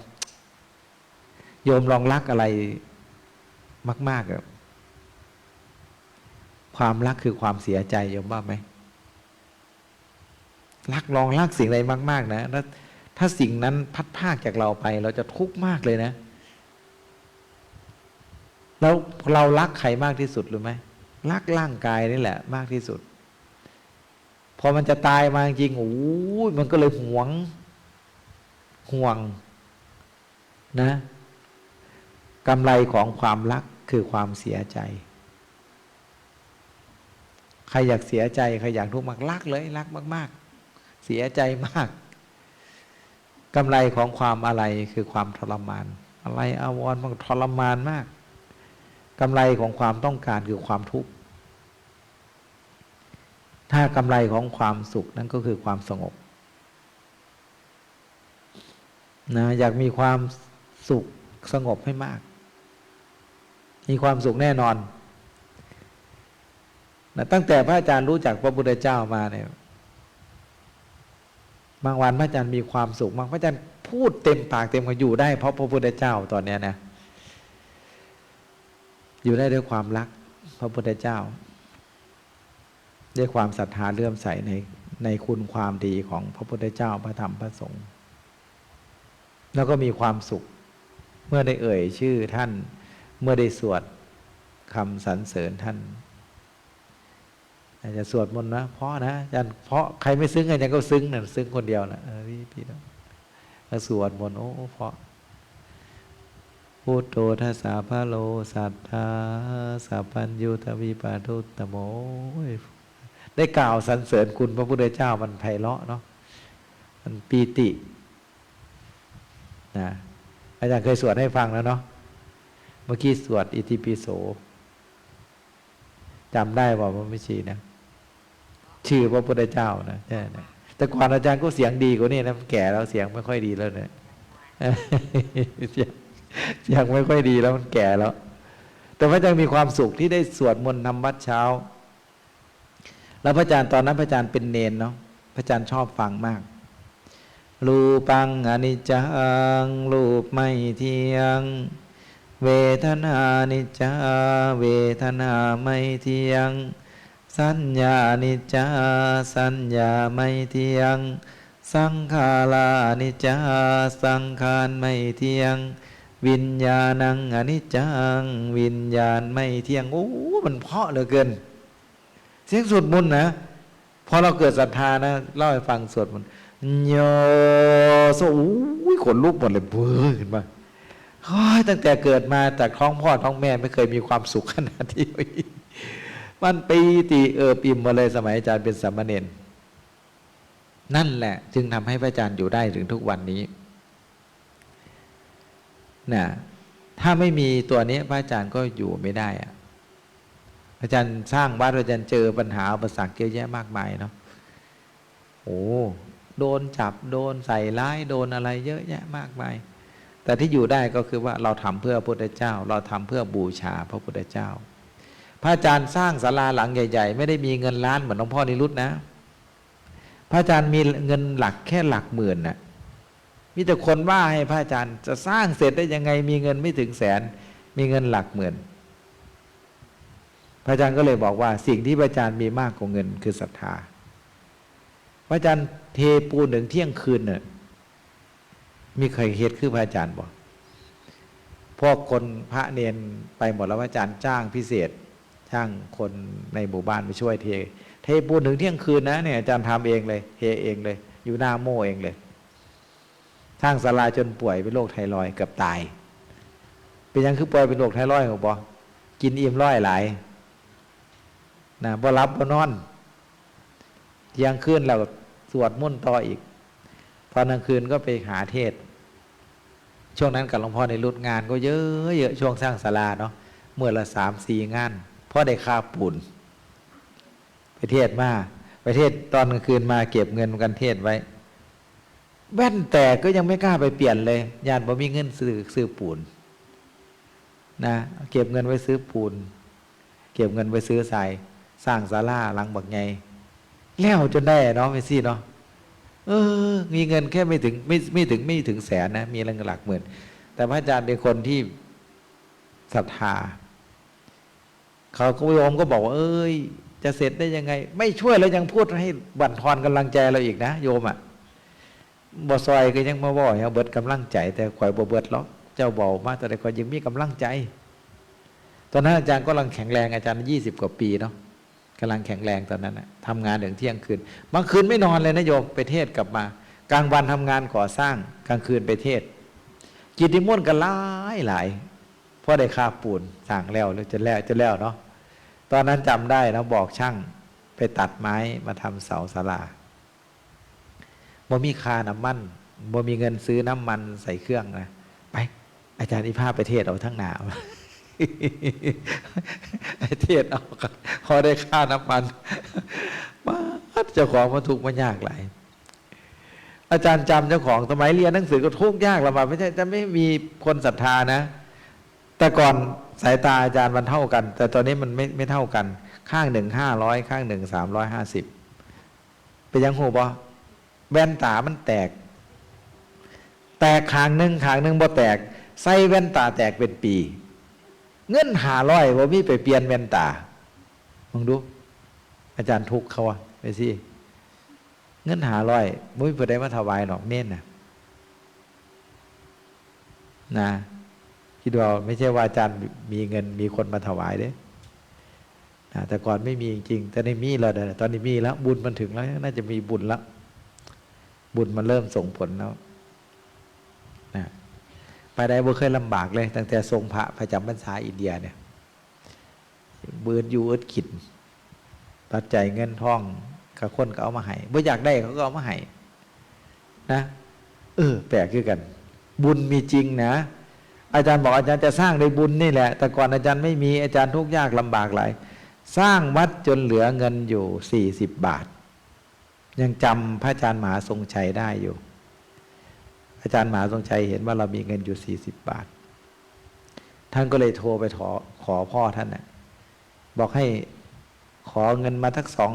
มาช่วยอาจารย์มหาวิชัยหน่อยพ่อเพิ่นโอนมาให้2,000จำไม่ลืมเลยนะอาจารย์มหาทรงชัยพ่อได้คาไฟนี่ก็คือใจนะใจที่มันประกอบด้วยศรัทธามันก็เลยสร้างได้ทำได้นะคือกันพระอาจารย์มีความรักมีความเคารพมีความศรัทธาในพระพุทธเจ้าพระธรรมพระสงฆ์อย่างไม่หวั่นไหวเหมือนเราจะสร้างเจดีย์นี่แหละอาจารย์จะสร้างในท่ามกลางที่คนทั้งหลายไม่ถูกพระสงฆ์ทั้งหลายเขาดูถูกเหยียดหยามแหละแต่ว่าพระอาจารย์มีความศรัทธาเต็มหัวใจจะสร้างมึงรู้สร้างตัวช่วงโมมีเงินนี่แหละไม่แล้วบ่มึง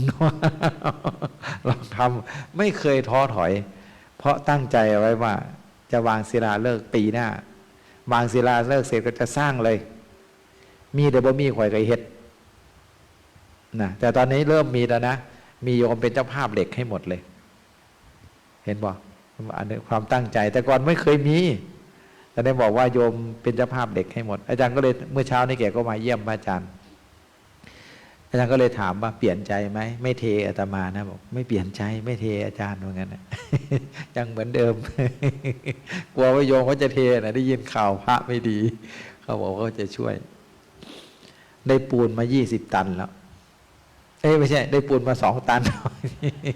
ได้ทรายมาพ่วง1แล้วได้หินเป็นมีคนเป็นเจ้าภาพให้หมดเลยเหลือแต่หินเขาบอกเขาจะเป็นเจ้าภาพหินให้หมดเขาจะเป็นเจ้าภาพเหล็กให้หมดเหลือแต่ปูนกับทรายนะได้ปูนมา2 ตันแล้วก็ทรายพ่วง1เห็นไหมมีกำลังใจแล้วจะได้ทำงานแล้วจะได้กลับเป็นหนุ่มอีกเดิมแล้วจะได้ไปเที่ยวปูนอีกแล้วไปสินะนี่คือพระอาจารย์ก็ศรัทธาสาธุศรัทธาสุปฏิทิตาศรัทธาที่ตั้งมั่นดีแล้วจะทำประโยชน์ให้สำเร็จได้อย่าท้ออาจารย์เคยผ่านมาแล้วจากที่ไม่เคยเป็นงานก่อสร้างไม่รู้หรอกว่าเหล็กข้ออ้อยเป็นแบบไหนเด็กฉากเป็นอย่างไงไม่เคยรู้จักแต่ว่าสีโยอังโยนาหิสมาหิสนังสบิงสุสนัง ท่องแต่ภาษาบาลีเป็นเดนนะเป็นเนนน้อยจะรู้อะไรใช่ไหมนะสิโยอังโยนาหิสมาหิสนังสมิงสุสนังยอมพรเนาะต้องภาษาบาลีเนาะปุริโสปุริสาปุริสังปุริเสปุริเสนะปุริเสหิปุริเสพินะ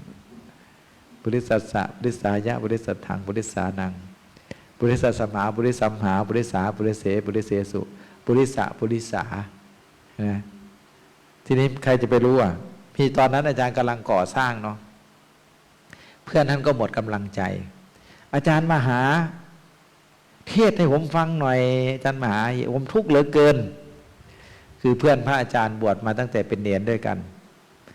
ท่านเทศให้โยมฟังเยอะเหมือนพระอาจารย์นี่แหละโยมเพิ่นมาเทศให้ฟังกันเดียวไปน้ำเพิ่นเลยไหมซึกลักซึกมาบอกกันอีกตั้งหากอาจารย์ก็เลยถามว่าเอ้าทำไมแอบซึกทำไมไม่บอกกันเอ้าหันบอกอีได้ซึกหรือเพิ่นว่าหันบอกอาจารย์ก็บ่ได้ซึกแกก็เลยแอบไปซึกไปทำงานมันทุกข์คนที่เคยบวชตั้งแต่เป็นเณรเนาะเป็นเณรบวชแต่เป็นเณรแล้วก็บวชพระหายใจเข้าพูดหายใจออกโทไปศึกไปทำงานทุกข์หลายอาจารย์มหาเทศในผมฟังหน่อยผมทุกข์เหลือเกินตอนนี้มันไม่ได้อารมณ์มันไม่ได้ต้องอาจารย์ก็เลยบอกต้องถามอาจารย์ว่าตอนนี้เหล็กราคาเท่าไหร่เหล็กข้ออ้อยมันกี่หนได้อยู่แต่เทศไม่ค่อยได้ด้วยว่าอาจารย์ก็บอกไปกันอาจารย์ก็เทศได้ฟังว่ามันทุกข์ตอนนั้นไปอยู่เฮ็ดอย่างมาบวชจะแม่แกก็ทุกข์มากไปอยู่กับเขาประมาณ2 ปีเนาะเหมือนกันโยมพระที่บวชมาแต่น้อยอย่าเอาท่านออกไปข้างนอกเลยโยมเอาไปโยมก็เอามาคืน เพราะท่านทำอะไรไม่ค่อยเป็นหรอกคนที่บวชมาแต่น้อยนะจะทำอะไรต้องประเคนก่อนนะมันต้องพ่อเราจะฉันอะไรก็ต้องประเคนก่อนนะเพราะท่านเป็นคนที่มีบุญในทางศาสนา ท่านเป็นคนของพระพุทธเจ้ายังไงท่านก็มาอยู่ในร่มเงาของพระพุทธเจ้าท่านออกไปไม่ได้หรอกท่านออกไปท่านก็อยู่ไม่ได้ในโลกภายนอกมันโหดร้ายกิเลสท่านไม่ได้เยอะเหมือนคนธรรมดาเนาะท่านเห็นธรรมท่านอะไรท่านก็รู้สึกตัวมีสติเคยอบรมสั่งสอนเคยภาวนาอาจารย์จำเรื่องฤาษีเนาะฤาษีไปชอบพระมเหสีพระราชาฤาษีโพธิสัตว์ด้วยนะฌานเสื่อมไปมักมเหสีของพระราชาพระราชาก็เลยกบวาอย่างพระราชาหูวฤาษีนี่ก็เลยพระราชาเป็นคนฉลาดก็เลยบอกกับมเหสีว่าเอาจังซี่เด้อเฮาอีแกล้งให้เธอเนี่ยไปอยู่กับฤาษีพอไปอยู่กับฤาษีเราไส้ฤาษีคักๆเลยเด้อนะพระฤาษีชอบมเหสีเนาะของพระราชาพระราชาก็เลยมอบมเหสีมาให้พอมอบมเหสีมาให้เสร็จปุ๊บมเหสีก็ไส้เอาไปเนี่ยพระฤาษีเอ้ยสวมกับบ้านในเฮ็ดเด้อฤาษีก็ไปเฮ็ดสวมพระฤาษีเอ้ยไอ้บ้านกับบ้านในเฮ็ดกระตอบยังก็บ่มีอย่างฤาษีเฮ็ดงานเมื่อยหลายวะเนี่ยมีสติขึ้นมาโอ้ยอยู่บ่ได้หรอกอยู่กับมเหสีเนี่ยก็เลยเอามเหสีไปขึ้นพระราชาเอามเหสีไปคืนพระราชาแล้วฤาษีก็ไม่เข้าไปสู่เมืองเลยอยู่แต่ในป่ากินได้ใบบักเมาท่านเล่าให้ฟังเหมือนเพื่อนพระอาจารย์เขาเอาไปอยู่2 ปีเขาเอามาคืนอาจารย์แล้วตอนนี้ท่านก็ยังบวชไม่สึกนะตอนอาจารย์เอามาเสร็จปุ๊บเนี่ยอาจารย์จับบวชเลยบวชเสร็จปุ๊บไอ้อดีตโยมแกก็มาบอกว่าพระอาจารย์มหาวิชัยเนี่ยขาดเมตตาเหมือนกันนะไปแยกผัวแยกเมียเขา เจ้าเอามูคอยไปเนาะคอยเอามูคอยขึ้นมาแล้วตอนที่แกบวชรอบ2แกไม่สึกเลยอาจารย์ก็ถามแบบจะออกไปอีกบ่ทุกข์หลาย ทุกข์หลายนะชีวิตคารวะไม่ใช่ธรรมดานะเก่งหลายเนี่ยนั่งอยู่เนี่ยเก่งหลายเนี่ยเลี้ยงลูกไงอ่ะเนาะพอเลี้ยงลูกไงเขามีครอบมีครัวโอ้สุดยอดคนพระอาจารย์เนี่ยเลี้ยงบ่ไหวหรอกนะแล้วคนที่เคยบวชเคยภาวนาเคยปฏิบัติเนี่ยได้ยินอะไรหน่อยเดียวมันพิจารณาของมันนะมันอยู่ไม่ได้มีเรื่องเล่าเรื่องหนึ่งอาจารย์ฟังตั้งแต่พรรษาแรกๆเลยนะมีเจ้าอาวาสรูปหนึ่งมีหมาตัวหนึ่งเนาะหมาตัวนี้มันตายในวัดอะไม่มีใครสนใจมาเลยนะแต่เจ้าอาวาสรูปนี้ท่านเป็นผู้มีเมตตาท่านก็เลยเอาหมาตัวนั้นนะไปเผาสวดให้มันเผาให้มันอย่างดีหมาตัวนั้นน่ะมันไปเกิดเป็นคนแล้วมันระลึกชาติได้เมื่อสมัยตอนมันเป็นหมาน่ะไม่มีใครเหลียวแลมันเลยไม่เคยเบิ่งมันดึกมันเลยตอนมันเป็นหมาน่ะมีแต่เจ้าอาวาสรูปเดียวนี่แหละที่เผามันแล้วก็สวดให้มันอย่างดีมันโดยหมาตอนนั้นพออายุ16 ปีแม่ให้แต่งงานก็ไม่แต่งมันไปชอบอะไรชอบเจ้าอาวาสรักเจ้าอาวาสมากเพราะมันระลึกชาติได้น่ะรักเจ้าอาวาสก็ท่านอยู่นานไปท่านก็ไม่ได้ภาวนาเนาะสร้างแต่วัดจิตท่านก็เลยเสื่อมเจ้าอาวาสก็ชอบนะเด็กอายุ16เนาะก็เลยสึกไปอยู่ด้วยกันแต่คนเจ้าอาวาสเคยทำกรรมฐานเคยบวชเคยศึกษามาก็เลยเจ้าอาวาสก็ถามเมียอายุน้อยๆเนี่ยว่าเอ้าทำไมรักพี่เหลือเกินท่านศึกไปแล้วนะทำไมรักมากทั้งที่ก็อายุมากแล้วแต่เธออายุยังน้อยๆอยู่ทำไมรักแล้วก็ดูแลอย่างดีดูแลสามีเนี่ยเหมือนดูแลเทวดาเลย เพราะผู้หญิงคนนี้ระลึกชาติได้ ก็เลยเกิดความรักว่าคนนี้รักเราจริงๆเขาก็ไม่กล้าบอก เจ้าวาดก็ถามบ่อยๆถามบ่อยๆก็บอกตามความเป็นจริงว่าท่านจำหมาตัวนั้นได้ไหมหมาตัวที่ท่านเอาไปเผาเราก็สวดให้นั่นแหละดิฉันนี่แหละเป็นหมาตัวนั้นโอ้คนมันเคยบวชเคยทำกรรมฐานเนาะมันเกิดความสลดสังเวชใจโอ้วัฏฏะสงสารคือการเวียนว่ายตายเกิดเนี่ยมันน่ากลัวเหลือเกินรู้เราเอาหมามาเป็นภรรยาดูสิชาตินี้เขาเกิดเป็นคนชาติที่แล้วเขาเป็นหมาเราเอาหมามาเป็นภรรยาแล้วถ้าเราตายไปเราจะไปเกิดเป็นอะไรอีกเนี่ยท่านก็เกิดความสลดสังเวชใจเกิดความเบื่อหน่ายขอภรรยาว่าพี่อยู่ไม่ได้หรอกพี่อยากจะไปบวชพี่เห็นโทษเห็นภัยของวัฏฏะสงสารว่ามันน่ากลัวภรรยาก็รักก็ให้อะไรก็ให้ไปบวชแล้วท่านก็ไม่สึกอีกเลยนี่คือท่านมีบุญวาสนาที่จะได้เป็นพระนะคือพวกที่เคยบวชเป็นพระมาก่อนนะโยมท่านจะมีอย่างหนึ่งคือท่านมีกรรมฐานถ้าต้องบวชต้องปฏิบัติด้วยนะถ้าปฏิบัติไปเวลามันประมาทขึ้นมาเนี่ยมันจะมีสติคอยกระตุ้นเตือนมีอะไรคอยฉุดคิดขึ้นมาเสื่อมได้อยู่จิตเนี่ยเสื่อมแล้วก็มันก็จะมีสติขึ้นมาเหมือนเดิมถ้าเราเคยเหมือนพวกโยมเนี่ยถ้าเราเคยบวชเคยศึกษาธรรมเคยเข้ากรรมฐานมาเนี่ยพอเราเบื่อหน่ายขึ้นมาเราก็จะนึกถึงวัดเนาะเวลาเรามีความทุกข์ขึ้นมาเราก็จะนึกถึงวัดเพราะเรามีที่พึ่งนะมีที่พึ่งมีที่อาศัยมีที่ระลึกนะมันจะดึกเนาะนะมันจะดึกมากเพราะพรุ่งนี้จะต้องทำงานทั้งวันอาจารย์ไม่รู้พูดเรื่องอะไรวันนี้สรุปแล้วก็คือพูดให้กำลังใจทุกคนว่า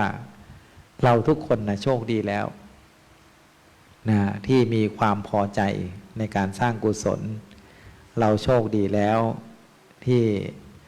เป็นผู้ขวัญขวายไม่หวั่นไหวในการที่จะสร้างคุณความดีการได้ศรัทธาในพระพุทธศาสนาท่านชื่อว่าได้ลาภอันประเสริฐแล้วสิ่งที่ยิ่งไปกว่านั้นก็คือขอให้เราทุกคนเป็นผู้มีจิตมั่นคงมั่นใจในบุญในกุศลในคุณความดีที่เราทำอย่าท้อเหมือนพระอาจารย์จะไม่ท้อในการสร้างความดีแม้ว่าบ้านเมืองอะไรมีคนมาพูดว่าพระอาจารย์มันจะไหวหรือเราสร้างเจดีย์ตอนที่ข่าวพระก็มีแต่ข่าวไม่ดีมีแต่เรื่องแต่ราวญาติโยมเขาจะมาช่วยเราหรือไม่เป็นไรนะขอให้เรามีความตั้งใจไม่มีใครทำเราก็จะทำของเราจะเล่าให้ฟังว่าใจพระอาจารย์เนี่ยตอนนั้นสร้างศาลานะถ้าไม่มีใครมาช่วยเราเทปูนเราจะทำคนเดียวเราจะตักหินตักทรายใส่โม่เราเอาปูนใส่แล้วก็เอาหินเอาทรายใส่แล้วก็ค่อยเอารถเข็นไปเททีละหลุมทีละหลุมตั้งแต่ปวกมันยังสร้างเสร็จเลยปวกมันปากนิดเดียวมันยังทำบ้านมันหลังเบ้อเร่อเลยเราเป็นคนแท้ๆมือเราก็มีขาเราก็มีสติปัญญาเราก็มีมันต้องทำให้มันเสร็จอาจารย์คิดอย่างนั้นมันก็ทำสำเร็จจริงๆว่าสาธุศรัทธาสุปฏิทิตาศรัทธาที่ตั้งมั่นดีแล้วทำประโยชน์ให้สำเร็จได้ก็ให้เรามีกำลังใจมีความพอใจมีความสุขใจในการสร้างกุศลบุญใดกุศลใดที่เราสั่งสมดีแล้วบุญนั้นกุศลนั้นจนเกิดเป็นบุญญาณุภาพอนุภาพที่เราศรัทธาดีแล้วจงเกิดเป็นพุทธานุภาพธรรมานุภาพสังขานุภาพคุ้มครองหัวใจดวงนี้ให้ได้เข้าถึงความสุขให้ได้เข้าถึงความจริงอันประเสริฐคือพระสัทธรรมคำสอนของพระสัมมาสัมพุทธเจ้าจนเข้าถึงมรรคผลนิพพานโดยทั่วหน้ากันทุกคนทุกท่านเทินสาธุกราบองค์แสดงธรรมพร้อมกันค่ะพร้อมแล้วกราบ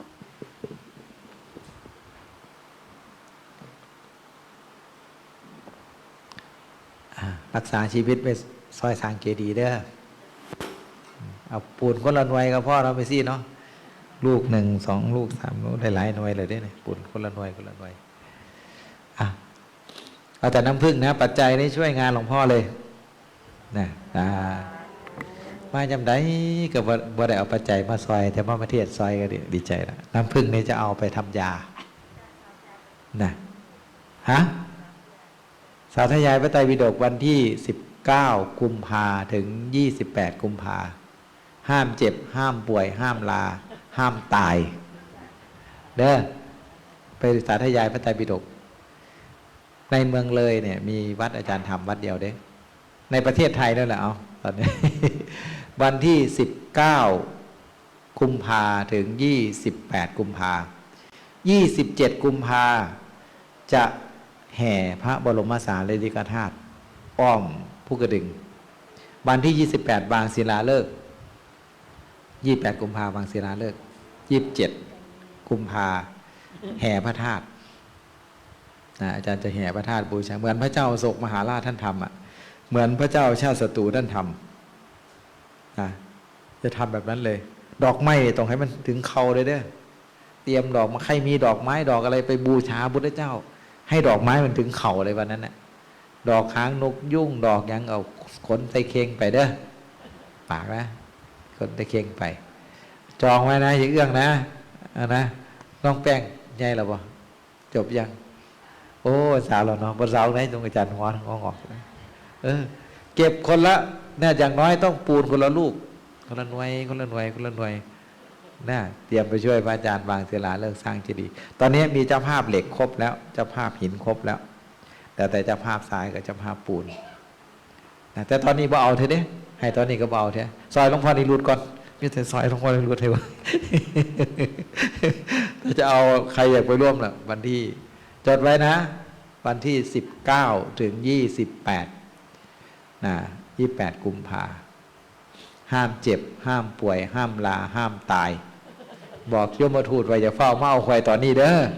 คอยปิดบ้างศิลาฤกษ์ซอยอาจารย์มหาวิชัยก่อนนะแล้วอาจารย์จะทำไม่เหมือนใครจะทำองค์เจดีย์ทั้งหมดเป็นสแตนเลสสีทองเพราะว่าเขาทำปูนกันเยอะแล้วเนาะจะทำอาจารย์มหาวิชัยจะทำไม่เหมือนใครแล้วก็ไม่มีใครเหมือนสโลแกนพระอาจารย์คือบุญยาเฮ็ดคือเขานะต้องทำไม่เหมือนใครเนาะเอาวรวิทย์เนาะอันนี้คือเขาเราเขาโลกมันบ่จดจำต้องทำแปลกๆสักหน่อยเนาะจะยังมากแปลกว่าปุถุชนชอบของแปลกใช่ไหมนะละพรเนาะอีได้ไปพักตั้งใจละพรอิจิตังปฏิตังตุมหังฉิปเมวะสเมจตุสัพเพปุเรนตุสังกปาจันโทปนารโสยถามณิโชติรโสยถาสัพพิติโยวิวัชชันตุสัพพโลโควินัสตุมาเตภวัตวันตรายโยสุขีทีคายุโกภวะอภิวาทนาสีริสนิจังวุธาปจายโนจตารโลธรรมาวัฏทันติอายุวันโนสุขังพระลังสาธุ